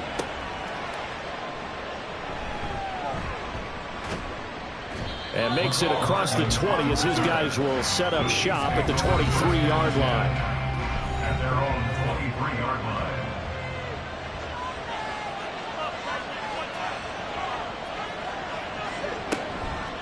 Now a play fake here on 1st down. That is caught. It's Chris Godwin. And he gets this one just shy of the 40, down at the 39. 16 yards right off the bat and a 1st down. 1st down, Kansas City.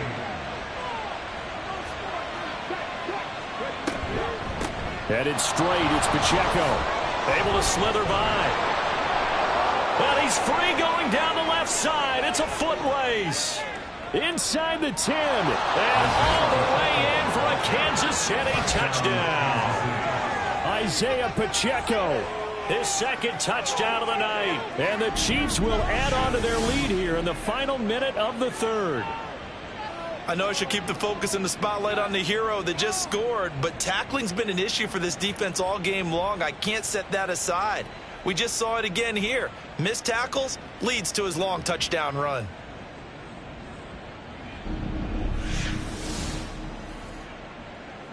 Butker now to add the extra point.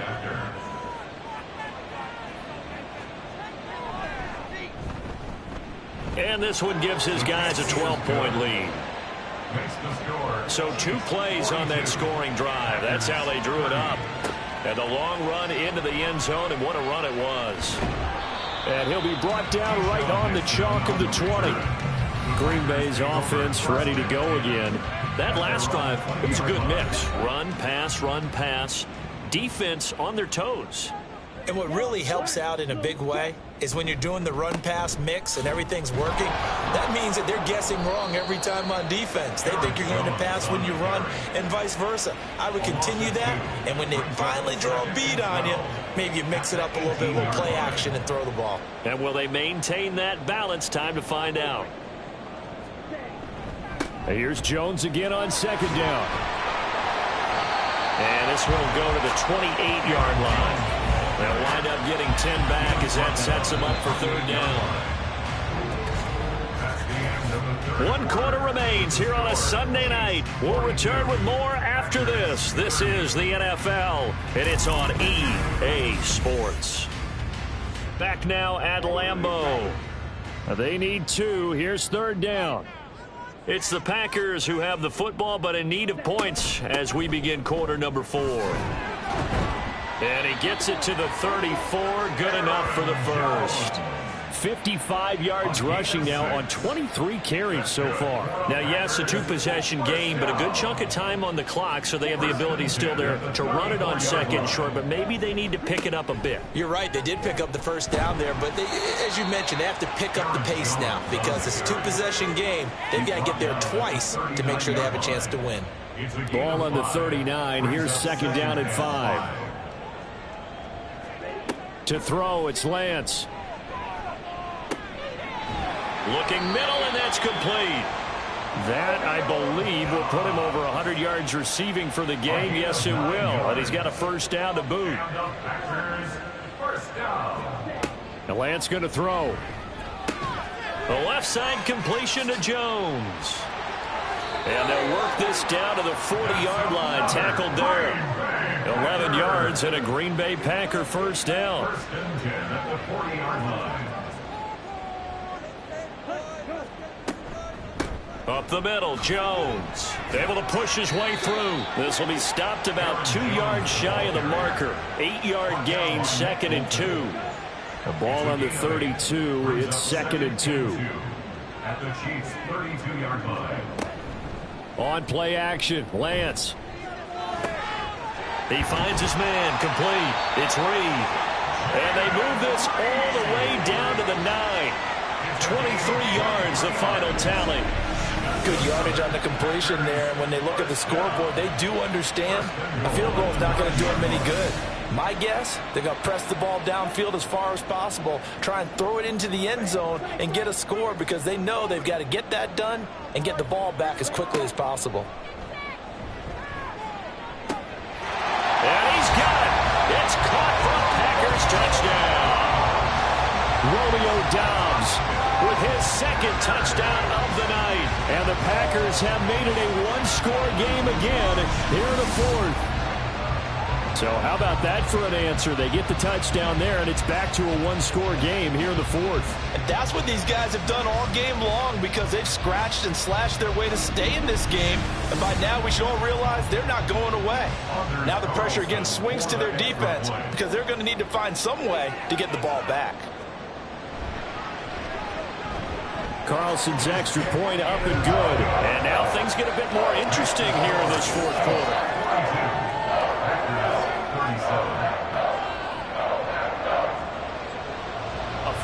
One-point game now as here comes the kickoff. Here's Mecole Hardman. And a good return, able to get out across the 35 to the 36. Isaiah Pacheco and the offense back out. He's already hit pay dirt twice. He's up over 100 yards. He is feeling good. And he's just zipping along today. Everything coming together for him. It's that type of a day that you see a back just kind of have a grin on his face every time his number is called. Because he doesn't feel like there are going to be any lost yardage plays. Nothing but big-time positive runs. Making the sideline grin as well. Here's 2nd and 10. Looking to throw. Complete. The tight end, Kelsey. And they bring him to the ground just shy of midfield. That one good for 12 yards into Kansas City first. First down, Chiefs.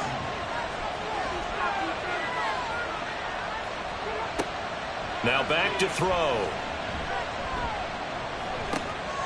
Open man right side is Tony. And he's going to get a solid gain of 9 before being brought down. 2nd and right at a yard. Brings up 2nd and a yard. 2nd down and a little more than a yard here. 3-yard line.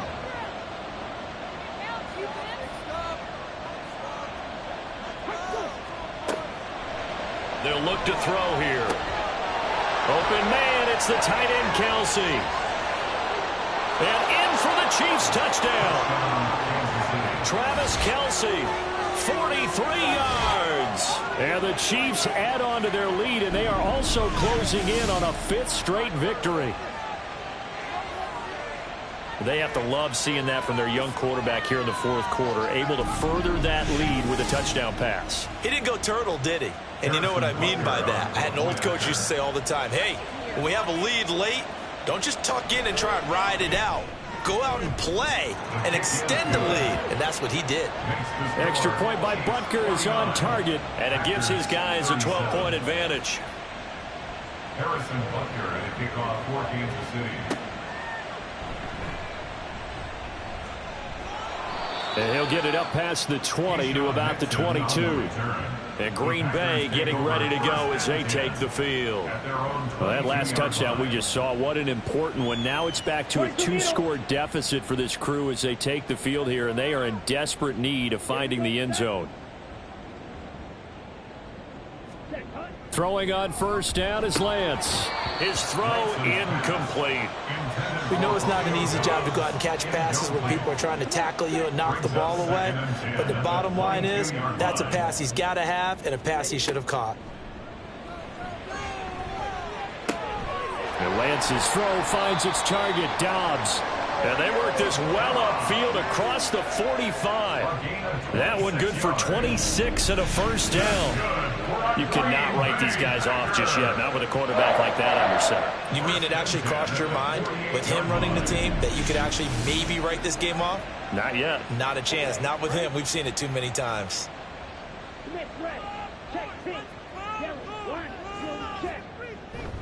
Now a 1st down carry by Jones. And he's going to take this ahead for right around 3 yards, but no more than that. 2nd down. Ball right on the 50-yard line. Here's a 2nd and 7. From midfield, here's Lance. Oh, he dropped it. They were looking for him in the middle 3rd. He couldn't catch it. Now 3rd down. Incomplete. He was covered by Antoine Winfield. Throwing now is Lance. He's going to launch this deep for Watson. And he's got it inside the 10. They're able to convert on 3rd down, and that sets up a 1st and goal. Well, this game has certainly had no shortage of offense.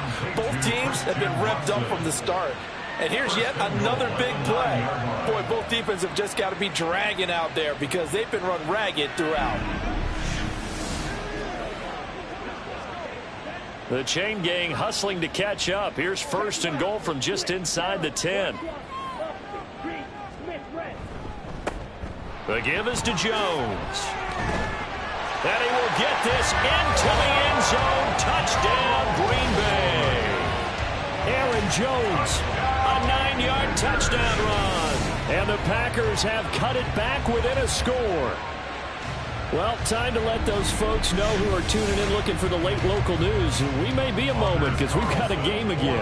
And partner, except for those on the West Coast where it'll be seen in its regular time, right? That's the way it works, doesn't it? But how about that big-time drive right there? If they're going to have any chance, they needed a touchdown there, and they went right down the field and worked their way into the end zone. A 5-point game now as here comes the kickoff. This fielded right at the goal line. And not much happening on the return as he'll get this to about the 23. KC's offense ready to take over. Their lead back down to 1 score after the touchdown a moment ago. First down's a must on this drive as they start out here 1st and 10. Here's Pacheco to begin the drive. And he's able to plow forward up to about the 29, just shy of the 30. 126 yards on the ground for him now as he has gotten better, really, as the night's gone on. This 2nd and 4. They'll set up a throw. That's complete to Tony. He's been big. 2 touchdowns earlier. Now he's got a first down here. And he's certainly been a huge factor in this when he's got the 2 touchdowns to his credit. Now they look to him again. He picks up the first. Yeah, I can hear everyone saying, well, why don't you cover him, double him, triple him, do what you have to do. But sometimes they get locked into such a groove and such a connection, it doesn't matter how many guys are in his area. He certainly looks to be in that groove right now. Give him 15 yards on that one. Kansas City has a first down. First down, Kansas City. Here's Pacheco once again. And they'll get this just to the 47. 1-yard gain. Yeah, things were pretty stacked up there in the middle of the line. A lot of bodies, not much space. I think ultimately he was fortunate to get anything out of that run. The throw over the middle taken in.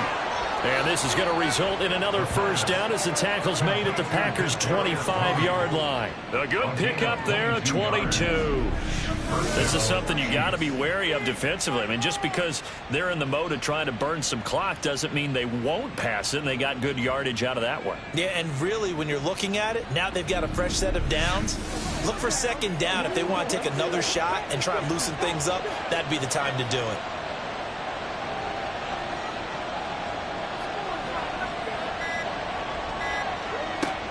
On first down, he'll drop to throw.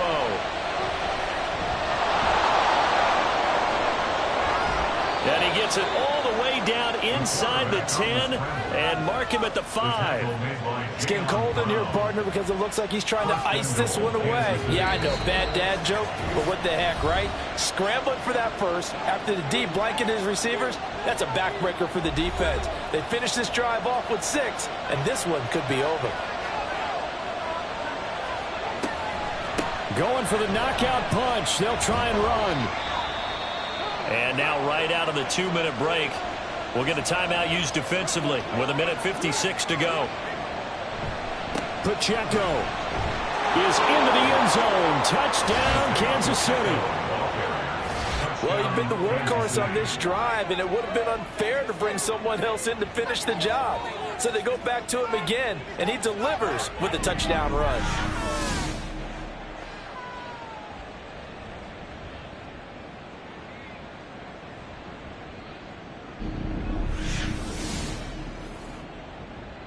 Butker on for the PAT.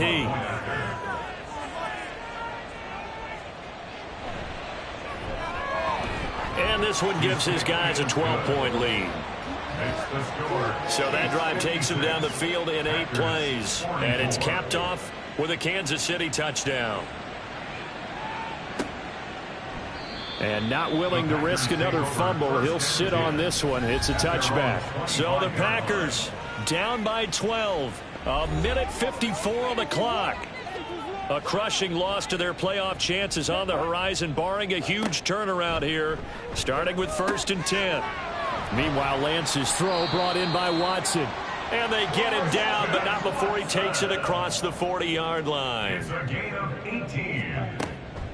Lance now on first down. throw left side complete. That's Reed. Now second down and a few inches. Lance looking to throw it. Able to find his man, Kraft. And all the way inside the 15 before they drop him. 2 timeouts remaining, but time is of the essence. Down 2 scores. It's 1st and 10. And it's caught. And he takes this one into the end zone. And all of a sudden, here in the final minute, things get a little bit tighter. Okay, game on. Don't go anywhere yet. You got a 1-score game now. Probably going to rely on the onside kick coming up. Yeah, they have to. It's not a high percentage play, but it's better than not having a chance at all. And that's when you put your leapers and your flyers on one side, get that high hop, and hope that one of the guys can come up with it. And on the other side, get that hands team ready. No doubt about it. Carlson's extra point up and good. And now things get a bit more interesting here in this fourth quarter. Well, fourth quarter, it felt like they needed the football back. Unfortunately, they couldn't get it.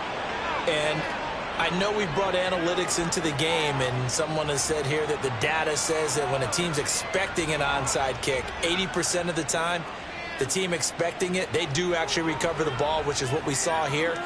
I just wonder if that number is much more of a anecdotal type of a number. Kind of like when the coaches tell us, well, when you score on special teams, 93% of the time you win the game. I'm still waiting to see that number is empirical. We got to have 2 hands on the football here as they run on 1st down. Now the Packers going to go ahead and use the second of their timeouts as they'll stop it with 40 seconds remaining in this fourth quarter. Now the Packers going to burn their 3rd and final timeout as they stop it here with just under 40 seconds to go in the game. And they'll indeed take a knee. Yeah, it's fun to kneel down in front of your home crowd, but when you go on the road, that band of brothers attitude, right, just us against the world, and get it done, how happier then. I remember a coach at a previous stop telling me, you get a win on the road, doesn't matter the opponent, get out of there like you stole something, and they did in this one. And this will be up to the ruling of the side judge here. He says it crossed out of bounds at the 16-yard line. What a game we were treated to in this one. And on that final play, they had a chance. They had the ball just beyond midfield for one final shot, but couldn't get it done, and they suffered the loss. Yeah, and you mentioned how they had a chance on that final play, and getting it to midfield gave them that opportunity, hoping they could find their way to the end zone and make that miracle happen. A really good ending to an entertaining contest, though. So for the Chiefs, they continue to keep pace for that first-round bye as they move to 11-1, and they will head back home next week. Meanwhile, for the Packers, this loss cost them in the playoff chase as they fall back to 7-5 on the year. And they'll look to regroup next week as they head to MetLife Stadium to take on the New York Giants. That'll do it for us. I'm Brandon Gaudin alongside Charles Davis. Thanks to our entire crew as well. We'll talk to you next time. So long, everybody.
It's the National Football League on EA Sports.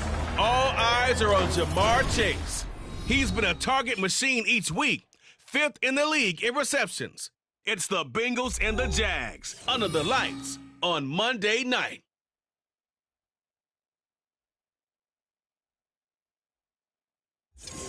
With a winter chill gripping much of the nation, no such worries today here in the Sunshine State and Everbank Stadium in Jacksonville. Tonight we wrap up the first 13 weeks of the season, and we got a good Monday nighter in store, as it'll be the Cincinnati Bengals taking on the Jacksonville Jaguars. Alongside my partner Charles Davis, I'm Brandon Gaudin. Charles, you look at this Jaguar team. They come in playing pretty good football, winners of 4 of their last 6 games. Meanwhile, for the Bengals here, they've been as hot as anyone. The win last week makes it 9 out of 10. The results are hard to argue. If there's a team better suited for the postseason right now, I don't know who they are.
Has this one teed up, and off we go from Jacksonville.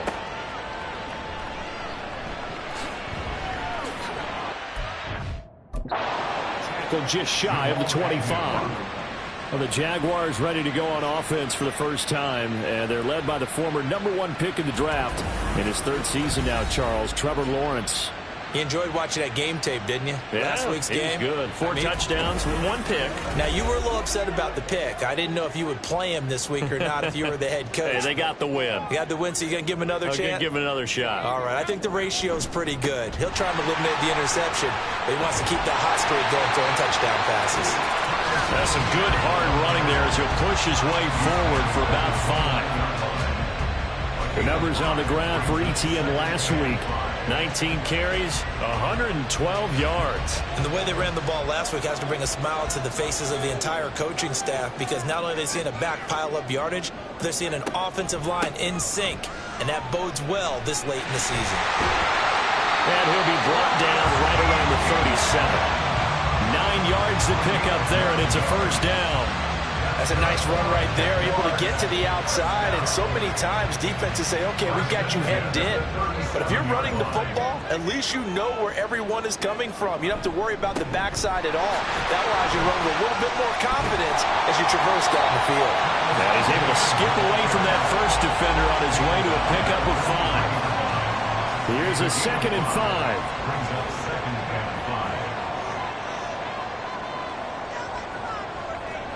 And now they'll throw it with Lawrence. He'll get this one complete to Zay Jones. 6 yards the pickup, and that's a first down. And the Jaguars, first down. 1st and 10 at the 49-yard line. On the counter, ETN. And not a whole lot of room to operate there on the first down run. He gets maybe 3. You talk about this Bengals defense. Into this game, they're ranked number 22 in the NFL against the pass, Charles. When they lack in pass defense, they do make up for in run defense. They're a top 10 unit against some people trying to move the ball on the ground. But this is a passing league, so there's a conundrum for them. How do they get better defending the pass? Here's play number 7 on the drive. This is 3rd and 7.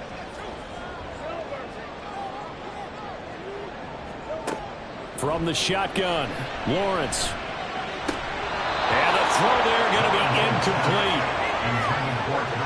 Some mistakes already in the first quarter. If he holds on to that one, first down. Yeah, and I'll guarantee you that at least one defensive back out there has reminded him of that fact, trying to get into his head and hoping that'll affect him the rest of the game. A Cook now on to punt as he gets this one away. This one angles out of bounds in a good spot in the coffin corner. And they're going to mark this out of the 5-yard line. So here are the Bengals now with a long field ahead of them. And they will be led out by a guy certainly still trying to prove himself here in the league, the young rookie quarterback. We both know it's a league where they seemingly throw the ball in just about every play. But watching him perform last week where he threw 3 touchdown passes still caught my eye in a big way. Still kind of the gold standard, 3 touchdown passes, isn't it? And for his efforts last week, AFC Offensive Player of the Week. I can't wait to see what he does this week. Now a 2nd and 10.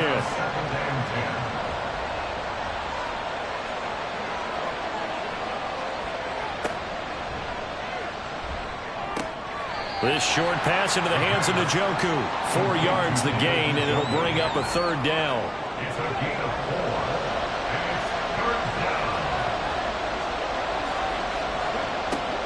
They're going to look to throw.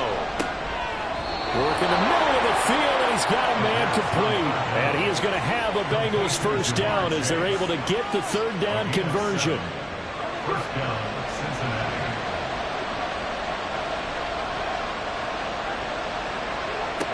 They'll stick with the passing game as he looks to throw. And his throw here is going to be incomplete. The Bengals at 10-1 now on the year. They've been playing their best football of the year, winners of 4 in a row. And they were able to tough it out last week, a close one-score game. And those are the kind of wins that pull you together as a team because everyone gains confidence and they feel like they can continue to get better. 9 yards, and that leaves them just short, so it'll be 3rd and less than a yard. A gain of 10 brings up 3rd and inches. They give to Mixon to try to pick it up. And they get him down, but not before he takes it across the 40-yard line. That one good for 15, and the Bengals get a first down. Well, they gave themselves options there on the 3rd down play, and were able to convert on that RPO. Shows a lot of trust with the guy taking the snap, doesn't it? Because you're counting on him to make the right reads and give the ball where it's supposed to go. And he did on that play. Back to Mixon on first down. No dice this go around. He's hit behind the line and taken down. 2 yards the loss, 2nd and 12. Well, this defense very strong in that victory from a week ago. But we certainly had a nice conversation with the defensive coordinator, didn't we? And what we heard, I like what we did, but we definitely need more pressure on the quarterback this week. They try to throw on 2nd down, but this one is incomplete. You look at this Jaguar defense. They were fantastic a week ago in the win over Houston. It was a little bit enlightening talking with the defensive coordinator about their performance last week because his feeling was good, solid performance, did what they needed to do to get the job done and get the win. But definitely would like to see some improvement in this week's game. They always want improvement, don't they? They certainly do. So on 4th down, on is Brad Robbins to punt for the Bengals. Back deep for Jacksonville, the dangerous Jamal Agnew. He was only asked to punt once in the victory last week as he sends this one away. So possession goes over here on the punt. And it'll be Jaguar football as they take over deep in their own territory. Jaguars come to the line to start their next drive. And there, of course, was a lot of talk about this ball game coming into play. 2 division leaders in the AFC. Could this be a potential playoff preview down the line? Yeah, I think when you talk about the talk about this game coming into play, you're talking about me because I blew up your phone all week prior to this one. I was so excited about this game because to me, it's not out of the realm of possibility that these two teams see each other again down the road. I like this matchup. They match up very well against each other. Call it a gain of a yard, and it's going to bring up 3rd and 5. Gain of a yard brings up 3rd and 5. Now Lawrence. That is caught. And he is going to have a Jags first down as they're able to get the 3rd down conversion. And, Charles, this defense, they know that they've got their work cut out for them. Here's a quarterback coming off a game in which he threw 4 touchdowns. And they've watched the tape all week. They've seen it, but what can they do differently?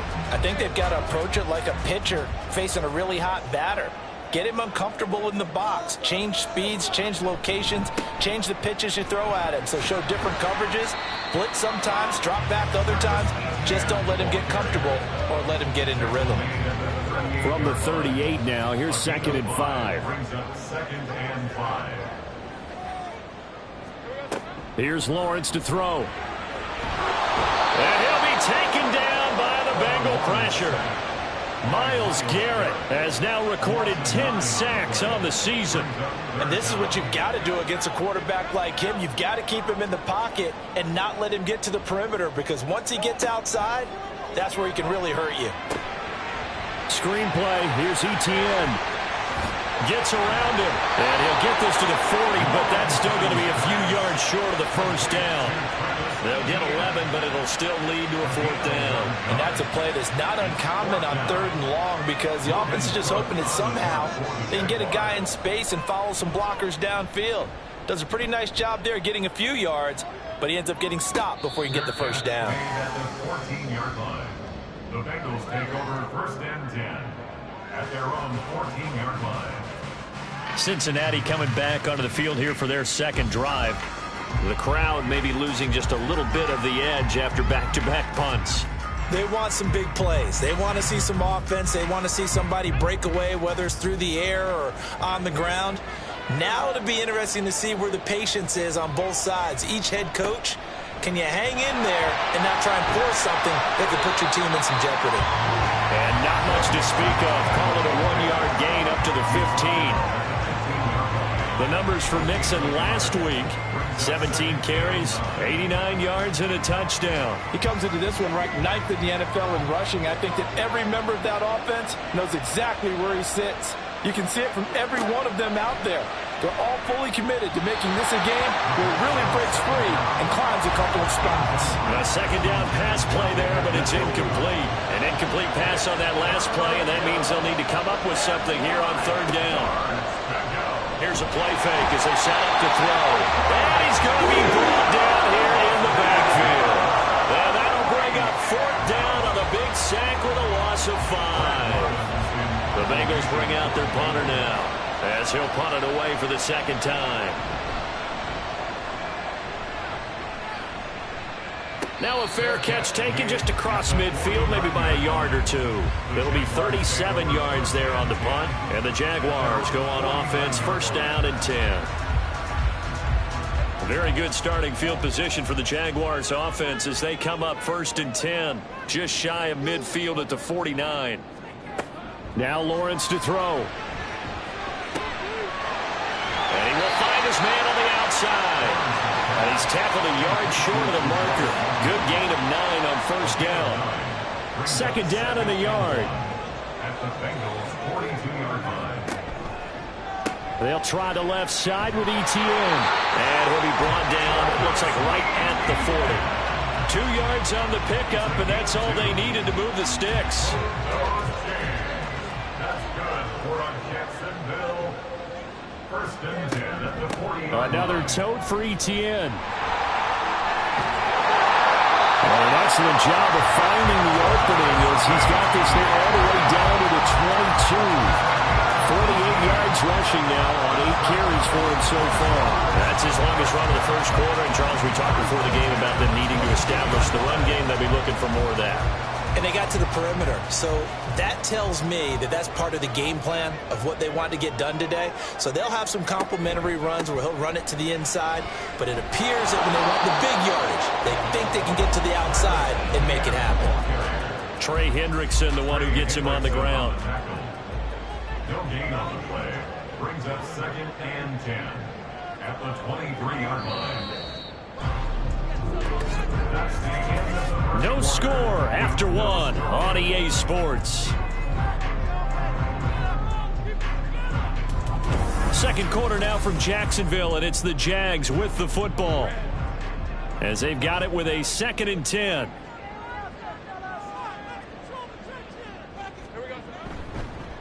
Straight ahead, Etienne. And able to get about 3 as he's taken down right at the 20. The offense on 3rd down tonight, just 1 for 3 thus far. This is 3rd and 8. Now Lawrence. He'll get this out to the flat for Etienne. And he's going to be taken down short of the first, right around the 15-yard line. So give him 5 yards there on the pitch and catch. And that's going to bring up a 4th down. So Lawrence will exit, and on comes Brandon McManus for the Jaguar field goal.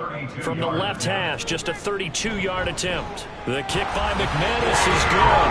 And the Jaguars grab a 3-0 lead.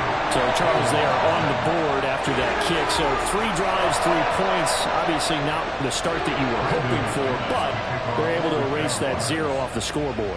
Yeah, I guess what you're saying is a point a drive is not what offenses are striving for by any stretch.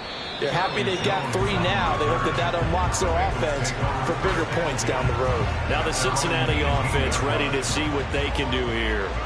This one a little slow to get cooking. Just a 3-0 scoreline as they begin with a 1st and 10.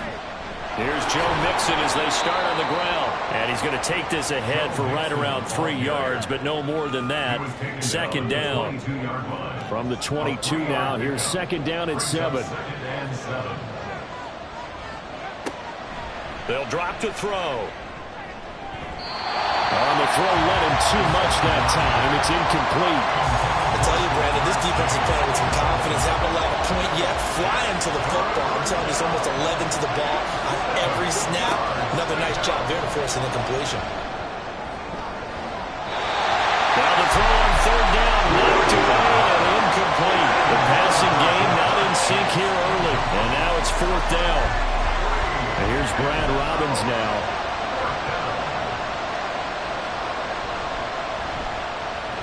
He's been a busy man here in this first half as he gets it away.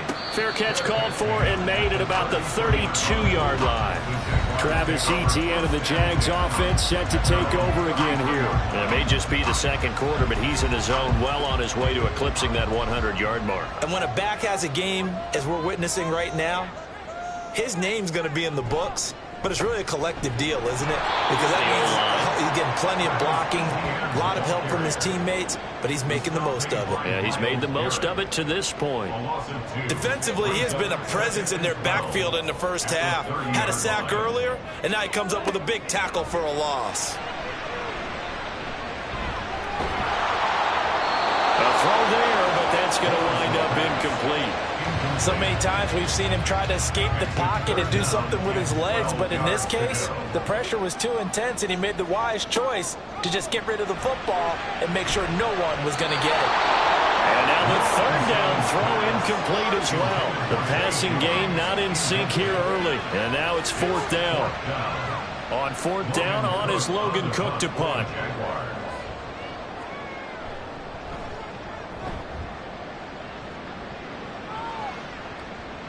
And a fair catch signaled for and taken just outside the 20-yard line. The Bengals getting set to go.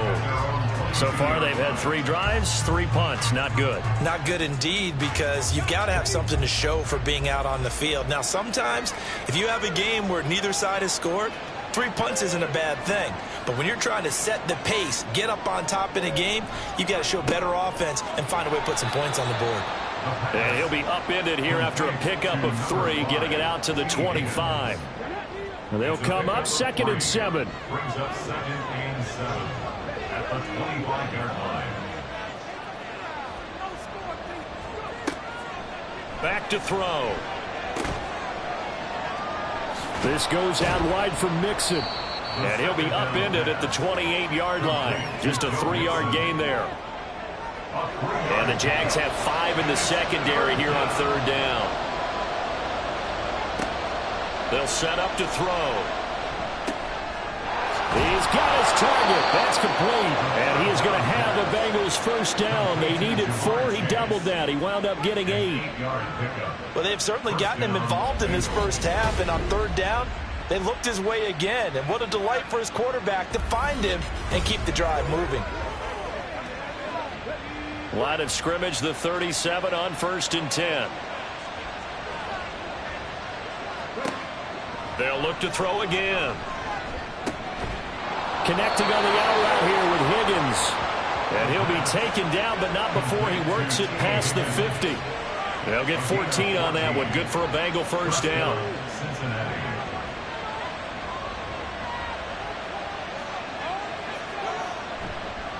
Nixon will try the right side. And they'll get him down here at about the 42. 7 yards on the pickup there, and it'll leave him with a 2nd and 3. A 7-yard pickup brings up 2nd and 3. Back to throw here. This short pass into the hands of Njoku. And he's dropped right at the 40. Gain of 3. Well, they're unable to convert that into much, but it's never a bad idea to try to get the ball into a tight end of his caliber's hands and see what kind of disruption he can cause. On 3rd and short, they'll try and pick it up through the air. And he'll just toss it away. So he throws it away, and that brings up 4th down. So a couple of first downs on this drive, but it's looking like another empty possession. And those empty possessions are certainly starting to pile up. So the adjustments that teams talk about all the time have to be taking place. They've got to analyze what's breaking down and figure a way to fix it. He'll drop to throw. Pass taken in by his big tight end. And he is going to have the Bengals first down. No problem there. They get the first by plenty on 4th and inches. And the Bengal first down. Again, he'll drop to throw. Right back to Njoku. And he will lose yardage back to the 34-yard line. That one unable to develop, never got going. A loss of a couple, and it's 2nd down. 34-yard line. Mixing up the middle. Yeah, looks like a pickup of 6. That leaves him with 7 yards to go on 3rd down. But you got to give kudos to your offensive line and the guy carrying the ball because they were in a 2nd and long situation. It seemed pretty dire, but they brought it back to 3rd manageable with that run. Able to find the open man. That's complete. And he's going to have another first down as the tackle's made at the Jaguars' 18. 11 more yards there. This methodical drive continues.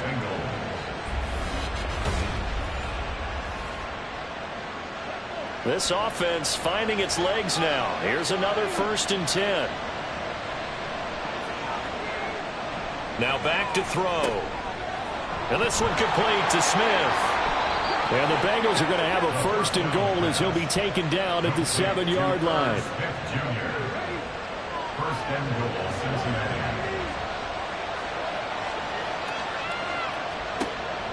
Looking to throw. And he's got it. And they get him down at the 1. He had the broken tackle, but ultimately could not get into the end zone. That's good for a gain of 6, 2nd and goal.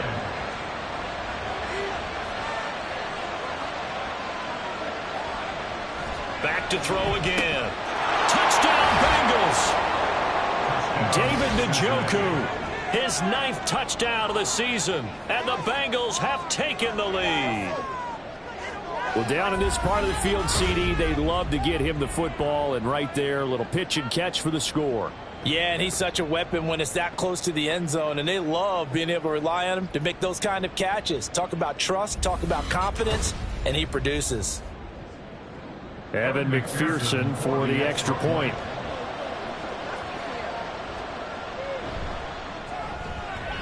And this is up and good to make it 7-3. That one was an extended drive, 14 plays all told. And it's finished off with a Cincinnati touchdown. After the touchdown, McPherson on to kick this one away. And they'll bring it out to the 25 as Agnew elects for the touchback. And out now comes Jacksonville as they get ready to go. As we eke closer and closer to intermission, Charles, remember last time out they punted. They would love to get points here, especially if this is going to be their final possession of the first half. Yeah, and this is what close games feel like because the pressure is on both sides.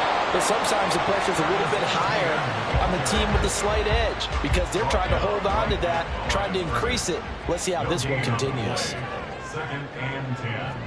At the 25. On 2nd down, Etienne once more. And again, he's going to be stopped up right at the line of scrimmage. Calling no gain on the run there, and now they'll be looking at a 3rd down. 2 runs for a net gain of nothing. Now here's 3rd and 10. Lawrence.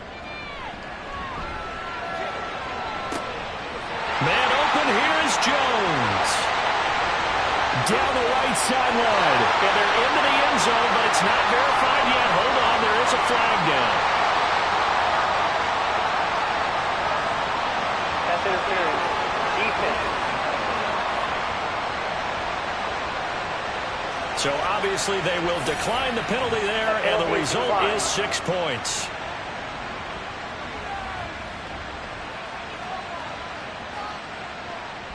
On here, Brandon McManus for the point after.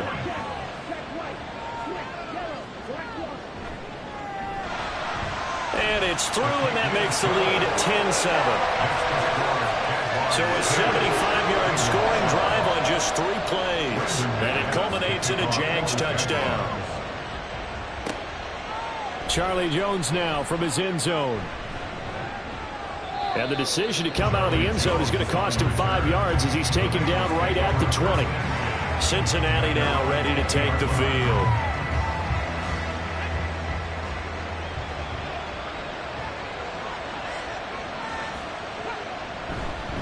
They begin with a run by Mixon. Boy, shifts past him. And he's got a 1st down as he's going to be taken down. But a very nice pickup there just in front of the 2-minute warning. Back to throw now on 1st down. This is the tight end, Njoku. And he slips up past the 45 before being tackled. 1st down now, but that clock rolling. They'll look to throw here. He's going deep for Brown. And this is caught. Touchdown. Marquise Brown. 52 yards. And the Bengals have retaken the lead. He put quite a bit of air underneath that touchdown pass. Of course, we knew that he had the strong arm. That part was easy. You could see that throughout his college career. But what you want to know about a rookie is when the pressure's on, can you throw with touch? He just did right there. And, boy, it was pretty. McPherson now for the extra point.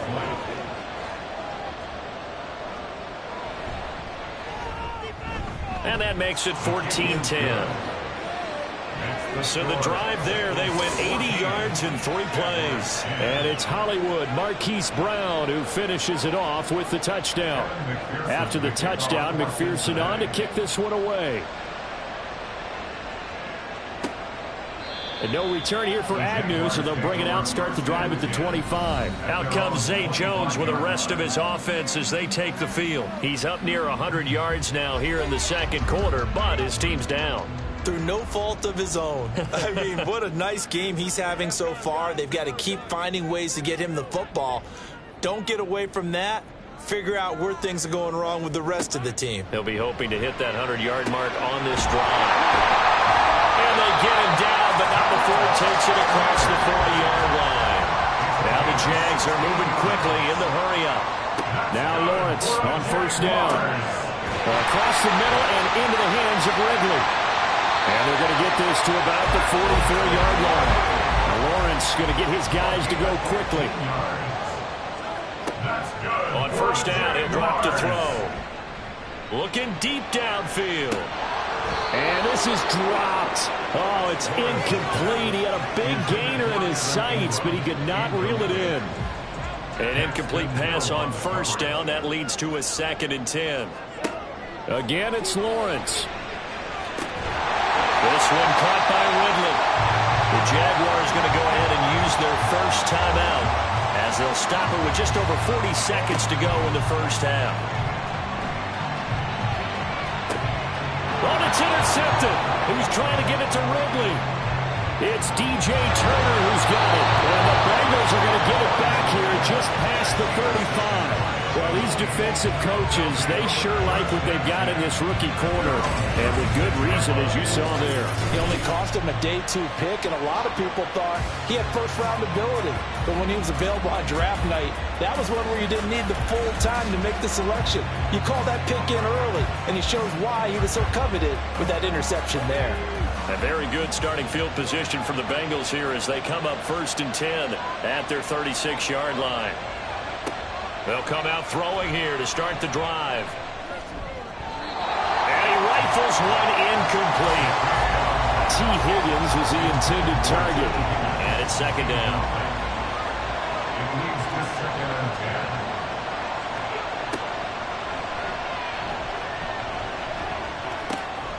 10. This pass complete to Higgins. And he slips up past the 45 before being tackled. Now the Bengals going to use the first of their timeouts as they'll stop it with 25 seconds to go here in half number 1. Dumps it off to Mixon. And he'll be brought down right on the 50. A gain of 3. The Bengals going to use the second of their timeouts. So that means they're down to 1 remaining here as we head toward halftime. This short pass into the hands of Njoku. Now the Bengals going to signal for their 3rd and final timeout. And with halftime on the horizon, they'll be out of timeouts from here forward. Oh, he had a man open.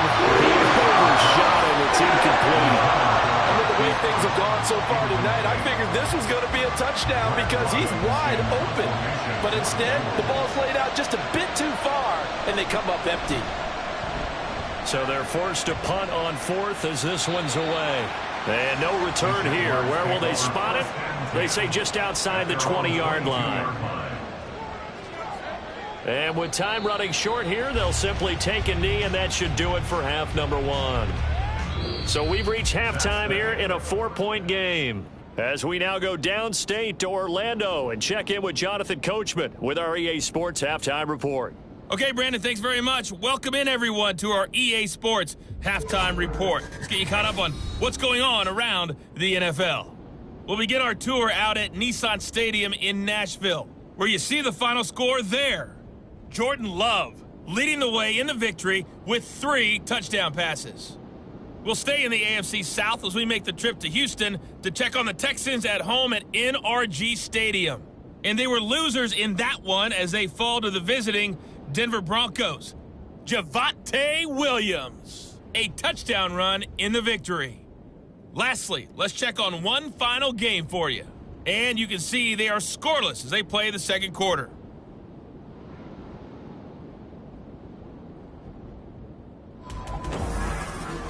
We were certainly treated to an entertaining first half.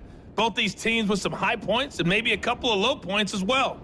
So it's going to be a question of who can be the most disciplined team going forward. All right, Coach, thanks. Yeah, both teams likely to make some changes in what's been a closely fought battle to this point. The Bengals set to receive. They have the lead and the football to begin quarter number 3. And good coverage there on special teams as they'll get him down shy of the 20. The Bengal offense now with the football first here to begin quarter number 3. This offense set to begin the third quarter, and Charles, if they had a checklist of things they wanted to accomplish in the first half, certainly at the top of that list would be having the lead, and they've got that here. That's always the most important box to check, isn't it? But also, they've had some success in their passing game, so probably an empty box establishing the run. They're on pace for fewer than 100 yards in this one. So now they want to make sure that they get that going so they truly have a control in this ball game. And down the stretch, being able to be balanced. Either throw it or run it and try and win this ball game. And he's got it past the 30 before he's hit and dropped.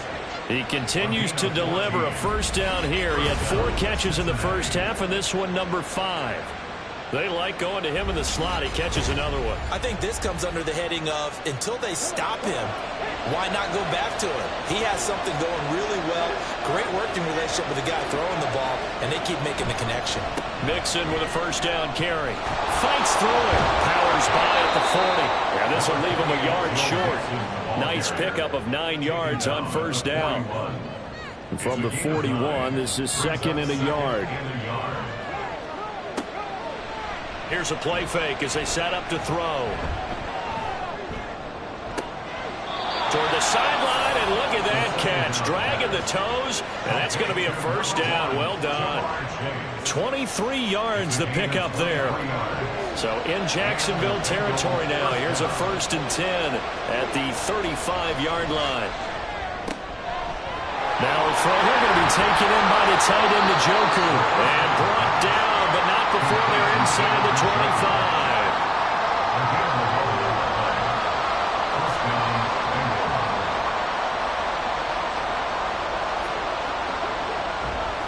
Now a play fake here on first down. And this one is incomplete. I think we've hit that point in the game now where any score you get could be the one that actually wins it. So above all, you want to avoid a turnover that leaves you coming away with nothing. Oh, it's intercepted. A drive killer there.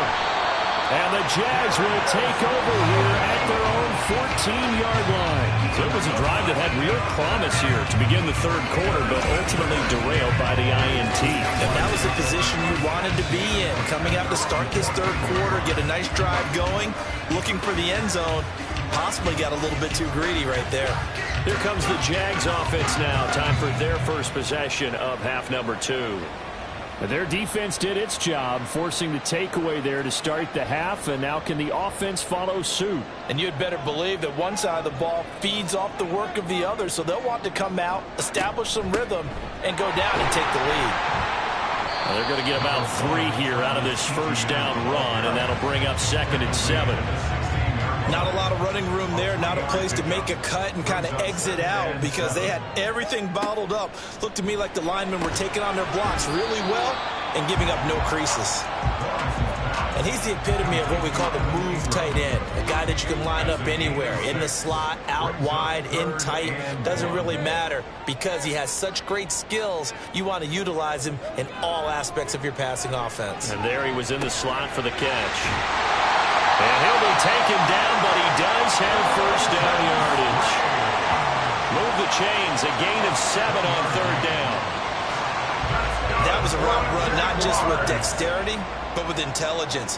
Found the hole in the zone, made sure the quarterback saw him, and was able to make the sure catch and flip the down marker back to 1. Now this throw caught left side. And he'll be taken down, but not before they work it across midfield. Called out a very strong gain of 24. It's taken a while for this offense to get going. A little creaky at the start, but they're oiled up now. A nice throw there, and they're really putting together a good drive. So they'll come up in Bengals territory now with a 1st and 10 at the 47. Looking to throw, Lawrence. The Bengal pressure gets him that time. Down he goes. Myles Garrett, that is one he will remember. It's sack number 85 of his great career, moving him past Hall of Famer Howie Long on the all-time list. And keep in mind, in addition to the 2 sacks that he now has, CD, he's also had a couple of quarterback hurries. He's been very disruptive. To put it mildly, and it reminds me of the time I asked an offensive tackle who struggled like this in a game. He said he was telling the coach, hey, what do you want me to do? This guy's just eating me alive. And the coach finally just looked at him and said, applaud. Lawrence.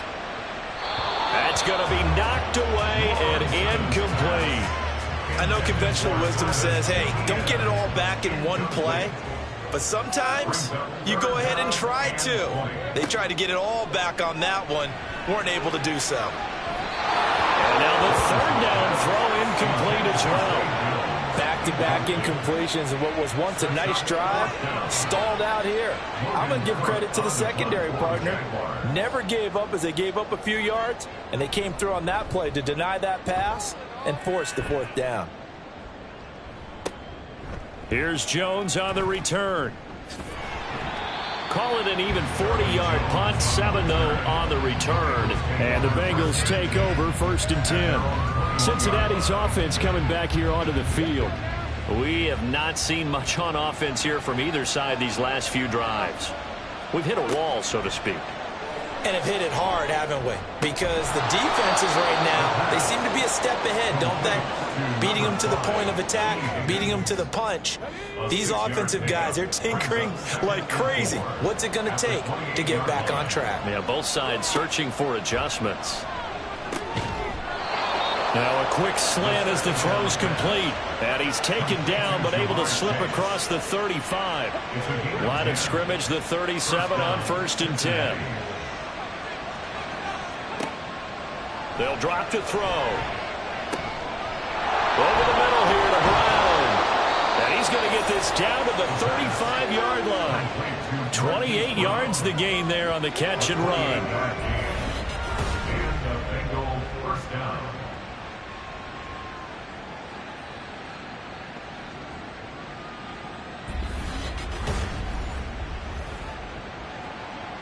So in Jacksonville territory now. Here's a 1st and 10 at the 35-yard line.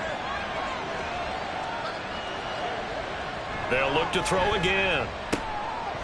This short pass into the hands of Njoku. And brought down, but not before they're inside the 25. 11 more on that one, and another 1st down. He's certainly done a nice job spreading the field on this drive, and here he finds his big tight end for good yardage. And that's what you have to do. Keep defenses guessing about where you're going to go with the football. An option handoff here to Mixon. And he's going to take this one down to about the 23-yard line.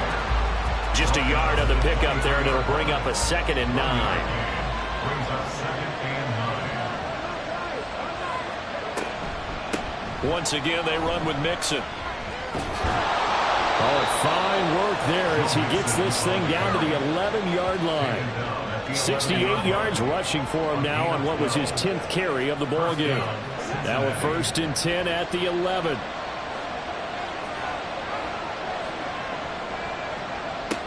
From the shotgun, he'll look to throw.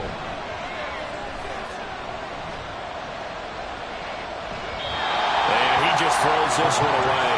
Smart decision here this close to the end zone, and it brings up 2nd down. 3rd quarter on a Monday night with a 2nd and 10 coming up. Back to throw here. Looking end zone, but it's incomplete.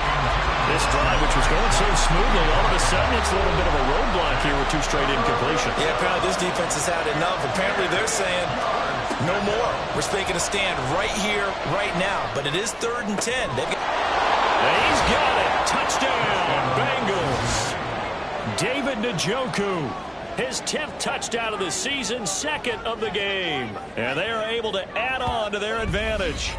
That seemed pretty ideal there for the offense, Charles. You take a little bit of time off the clock here in the 3rd quarter, decent length drive, and you pad your lead as well at the end of it. And what it does is let you feel like you're in control of this game, even more so than a 2-touchdown lead, right? Because you have taken that time off, as you noted, which means they couldn't get you off the field. You ran your playbook the way you wanted to, and you gave your defense some rest. What a big-time drive in that situation. After the touchdown, McPherson on to kick this one away.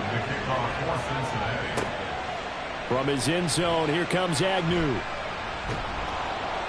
And that decision to bring it out ends up not being a good one. Costs him about 5 yards as he's tackled at the 20. Lawrence bringing the Jaguars up, 1st and 10. At their own 20-yard line. They'll look to ETN to start things out. And he's going to get 7 out of this before being taken down at the 27. First play of the drive. Let's give credit all around. Excellent blocking. But the guy carrying the ball, he was the finisher. A really nice run. At the 27-yard line. There's a throw to his running back. It's complete. And ETN going to have a Jags 1st down as he'll get this up past the 35-yard line. It's a 9-yard gain, and it'll keep the drive moving. So from the 36 now, 1st and 10. 36-yard line. A give running right, ETN.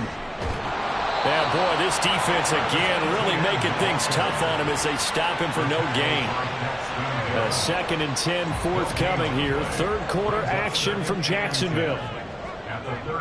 They go play action with Lawrence.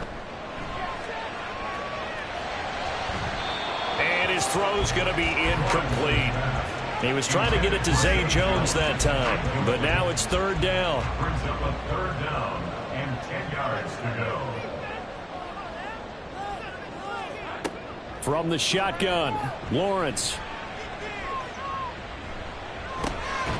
Work in the middle of the field, and he's got a man complete. And he will have a Jaguars 1st down as they're able to get the 3rd down conversion.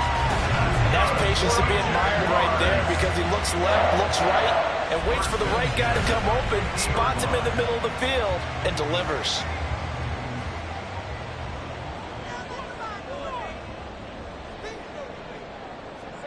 From midfield now, Lawrence. Incomplete. Timing's crucial in any route thrown, but when you throw an out, so many things are going through the mind of the receiver. Catching the ball, timing it up with the quarterback.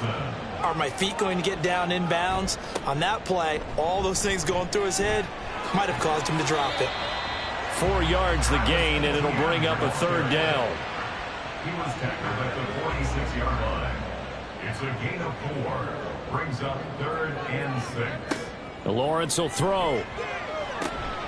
Screenplay. Here's Etienne. And he'll be taken down, but he does have 1st down yardage.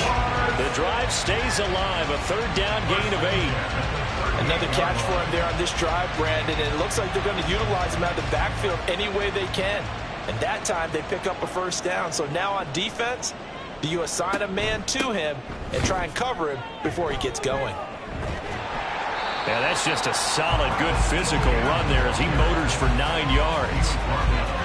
That's a strong pickup right there on 1st down. And as this drive goes on, we're seeing an offensive line and running game imposing its will.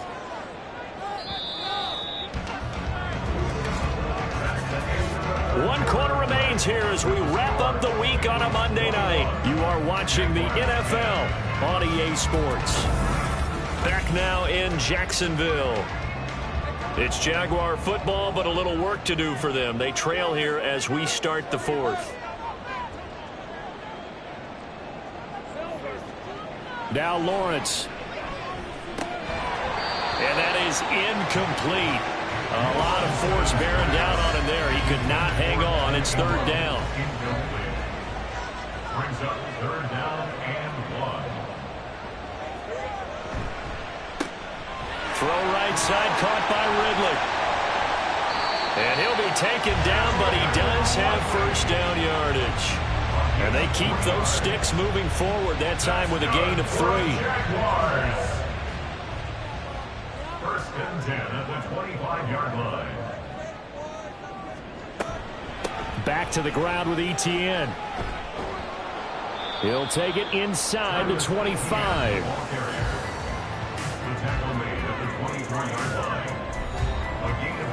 This is 2nd and 8.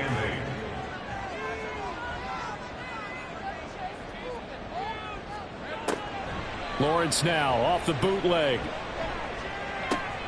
A short throw to Ingram. They follow up the gain of 2 with a gain of 1 that time. That was an okay hook up there with his tight end, but unfortunately, they didn't get the kind of yards they had hoped for. That's going to bring up 3rd down.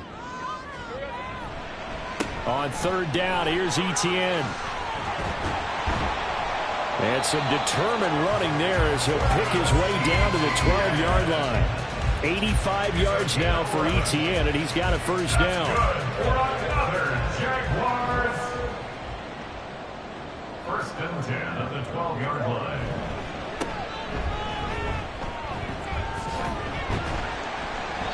And he'll be brought down this time at the 5-yard line. It's a 6-yard pickup, and it gets him to 2nd and 4. Consecutive positive runs for him on the last 2 snaps. He certainly appears to be trying to put the offense on his back and just move them down the field when his number is called. The way he's running it, I keep going back to him. Oh, and this one may need to go back to the drawing board. He's going to be swallowed up right away.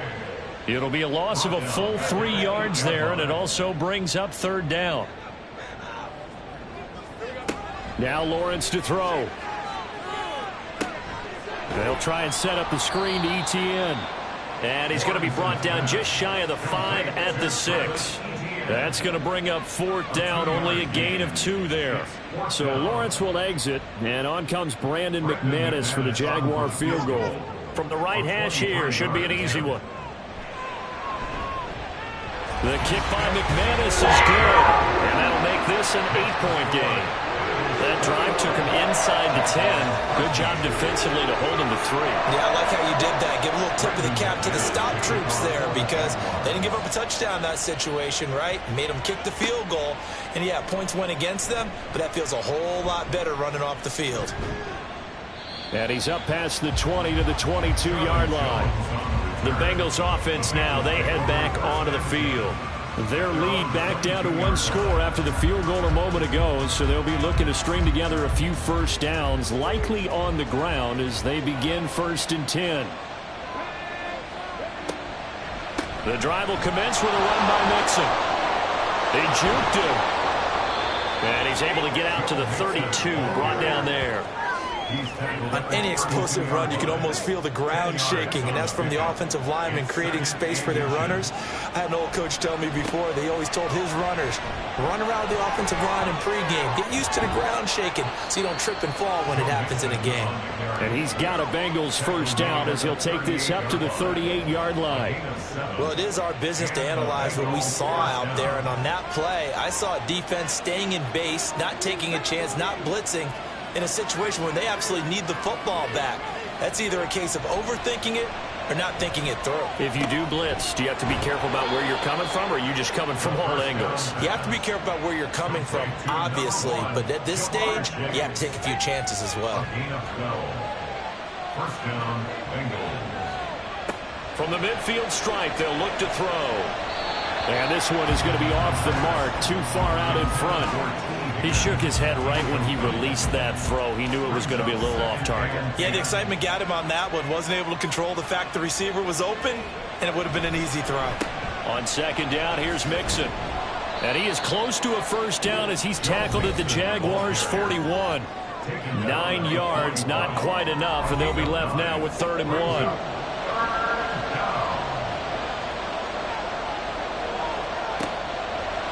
They'll set up a throw. And he fires one, but incomplete. That close on 3rd down. I think everybody probably expecting a run. Instead, they go to the air on 3rd and short yardage. I realize this is a passing league, and they're liable to throw the ball on any down and distance. But that short, I do question the call. Run the football and pick it up. And no return possible here as they angle this one out of bounds. Out comes the Jacksonville offense as they get set to take over here. And last time they got 3 points, but it was a chip shot field goal. And when you go to the sideline after a chip shot field goal, maybe the offense not too happy. It's a balancing act, isn't it? Because you're exactly right. They're none too pleased that they didn't punch it in for 6 points. But we also have to remember they did put points. There he goes, right side. It's a big play for the Jaguars. 42 yards. As we've seen over the years, offensive coordinators will often ease their way into drives. Many of them run out risk a turnover, put their defense in a bad spot, but not in this case. Not at all. Forget about easing into it. They took a shot. It worked. So the big play gets him across midfield now for 1st and 10. Etienne up the middle. And he can only manage to get a couple. 2nd and 8 coming up. That's a good play by the guys on the defensive side of the ball. Held him to a gain of 2. And that changes the playbook a little bit now for the guy calling plays. 2nd and 8. Now he's got to probably think about going to the air instead of maybe staying with the ground game. And he's got another first down as the tackle's going to be made at the Bengals 18. A good pickup there, 22. So from inside the 20, here's 1st and 10 at the 18. Here's Lawrence to throw.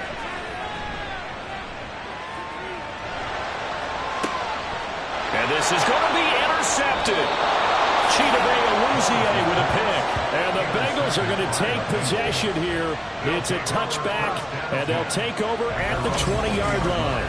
As much football as we watch, we've seen this work many times. In the red zone, first down, take a shot at the end zone, and points result. In this case, though, give credit to the defense. They outguessed them, were prepared, and intercepted the pass. Now the Cincinnati offense ready to see what they can do here. Another important fourth quarter series coming up. That last INT helping to maintain their slim advantage. Pretty solid run here on first down. Almost picked up another first, but he appears to be a few inches short. They still need about the length of the football here, maybe a little less as they come up on second and inches. They try to throw on second down, but this one is incomplete. Just a little beyond the reach there of his receiver. That's probably one he wishes he had back. He wishes it had been 7-on-7 in practice, or maybe even routes versus air, because that's a completion he makes, what, 9.9 times out of 10? Just missed that one. His fifth catch tonight, and it's good for a first down. And that pickup of a first down, that's going to leave a mark because they really needed to stop them there, didn't they? So frustrating. Defensively, you're a play away from getting that football back here, down late, tough. Now they've got to find a way to create a turnover or takeaway. Otherwise, this one will probably get away from them. And now a throw on first down there, but it's incomplete. 2nd and 10. It's now 2nd and 10. Back to throw again. And that is incomplete.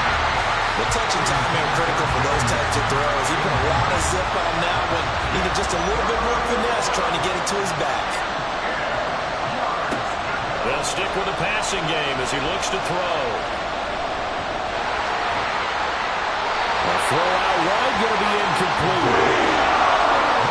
Critical play in this football game because if they pick up the first there, that clock keeps rolling. Has to be a little frustrating for them because they know that they pick up a first down there and continue to eat away at the clock. Really increases their chances of closing this one out. Now they're likely going to have to give the football up and sweat it out on the sideline. So a change of possession here on the punt. And they will take over 1st and 10. At their own 32-yard line. Trying to shake off the interception. He'll look to throw.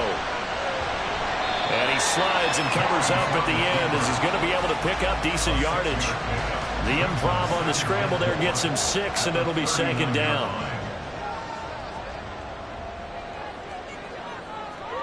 Out of the gun, it's Lawrence. Caught by Jones. That, I believe, will put him over 100 yards receiving for the game. Yes, it will. And he's got a first down to boot. First and 10 at the 47-yard line. Now Lawrence. And his throw here is incomplete. Whenever I see an in-route dropped, as we just saw in that play, I'm always thinking that in the back of their mind, they're worried about what's coming at them because they're going towards traffic on that route as opposed to being away from it and maybe having a little bit more space. Lawrence's throw caught here by Jones. And he's going to get out of bounds with the first down, so that's going to double their pleasure for sure. They get the first and save a timeout. Now they set up the screen. That's complete. And he will lose yardage here to the 31-yard line. Oh, I know it goes against the grain here. It totally goes against it, but you've got to drop the ball in that situation. He makes a catch, but he loses yards and doesn't get out of bounds. Here comes 2nd down. Throwing now, Lawrence. And he will find Ridley on the left side. And he's got another first down as the tackle's going to be made at the Bengals 19. Lawrence. And he can't get a throw off. He's taken down. What a huge play at this point in the game. Back to throw, Lawrence. He's got his man on the out route. And he's going to be out down inside the 20 at the 15. What a way to wrap up the week. Now a big play. It's 3rd down. Here's Lawrence. And it's intercepted at the goal line. Daxton Hill puts it off. And the Bengals have just about sewn up this football game. That's a beautiful read there by the safety. It's zone coverage, so he's just going to sit back and watch. He knows he can't get beat deep because he has the end line to protect him. So he can react to everything in front of him, and he makes a great break on the football and comes down with the interception. The Bengals set to take over. And 3 timeouts remaining here defensively, but really not much reason to use them at this point, as this one is all but over. If they use the timeouts here, it's strictly for show. We got plenty to catch. A nice burst there as they'll get about 7 that time on the first down run. Now a timeout called for by the defense, as it'll come with 36 seconds to go in half number 2. And he's going to have to protect the football and take his lumps here at this stage of the game as they stop him behind the line. On third down, Mixon. And he's going to be taken down here still a couple yards short of the first. The Jaguars now will use the last of their timeouts. That'll be their third and final stoppage here as we step aside. So here now, Lawrence and the Jaguars. Down 21-13, 23 seconds to go. A possible crippling loss to their playoff status in the balance, barring a late score. And he'll be taken down after a gain of 8, and defensively they'll say you can have that. A final shot now for Lawrence. And it's incomplete. So their final drive comes up empty. And with that, the ball game is over. A fun, close ball game comes to an end. On that last play, Charles, they were on the wrong side of midfield. They needed something near a miracle, and they couldn't get it done. Yeah, the effort, that was good. Very good, in fact. They were just a little too far out to get a decent look at the end zone for that last opportunity. Couldn't get it done, but a nice game overall. So for Cincinnati, they continue to keep pace for that first-round bye as they move to 11-1. And they will head back home next week. Meanwhile, for the Jaguars, this loss cost them in the playoff chase as they fall back to 7-5 on the year. And they'll try to get back on the beam next week as they'll head to Cleveland to take on the Browns. And for Charles Davis and our entire crew here at EA Sports, I'm Brandon Gaudin saying so long, everybody.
It's Madden NFL 24, and we've got CeeDee Lamb, who's now over 1,000 yards receiving on the season. It's the Cowboys and the Eagles on Sunday night primetime.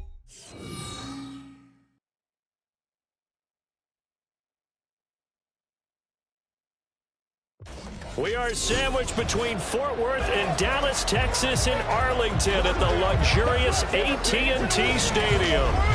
Tonight, we've got a great Sunday night matchup for our town, as it'll be the Philadelphia Eagles taking on the Dallas Cowboys. With Charles Davis, as always, I'm Brandon Gaudin. And Charles, you talk about storylines in this one. I think it begins and ends with our two quarterbacks, certainly two of the best in the business. And nowadays, I don't think you can get by for long periods of time without a top-flight quarterback. The way the game is played, with all the responsibility he has and how the game flows through him, if he's not on the top of his game, your team's not going to benefit at all.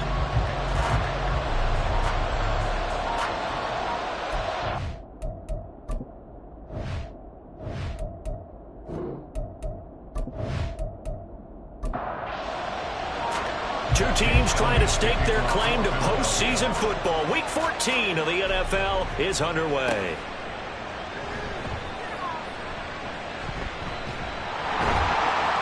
And a good effort on the return there. Gets him across the 30, up to the 33. So the Cowboys ready to go on offense for the first time, and it is their now 30-year-old quarterback, Dak Prescott, who leads the way. His game last week reminded me of the old song,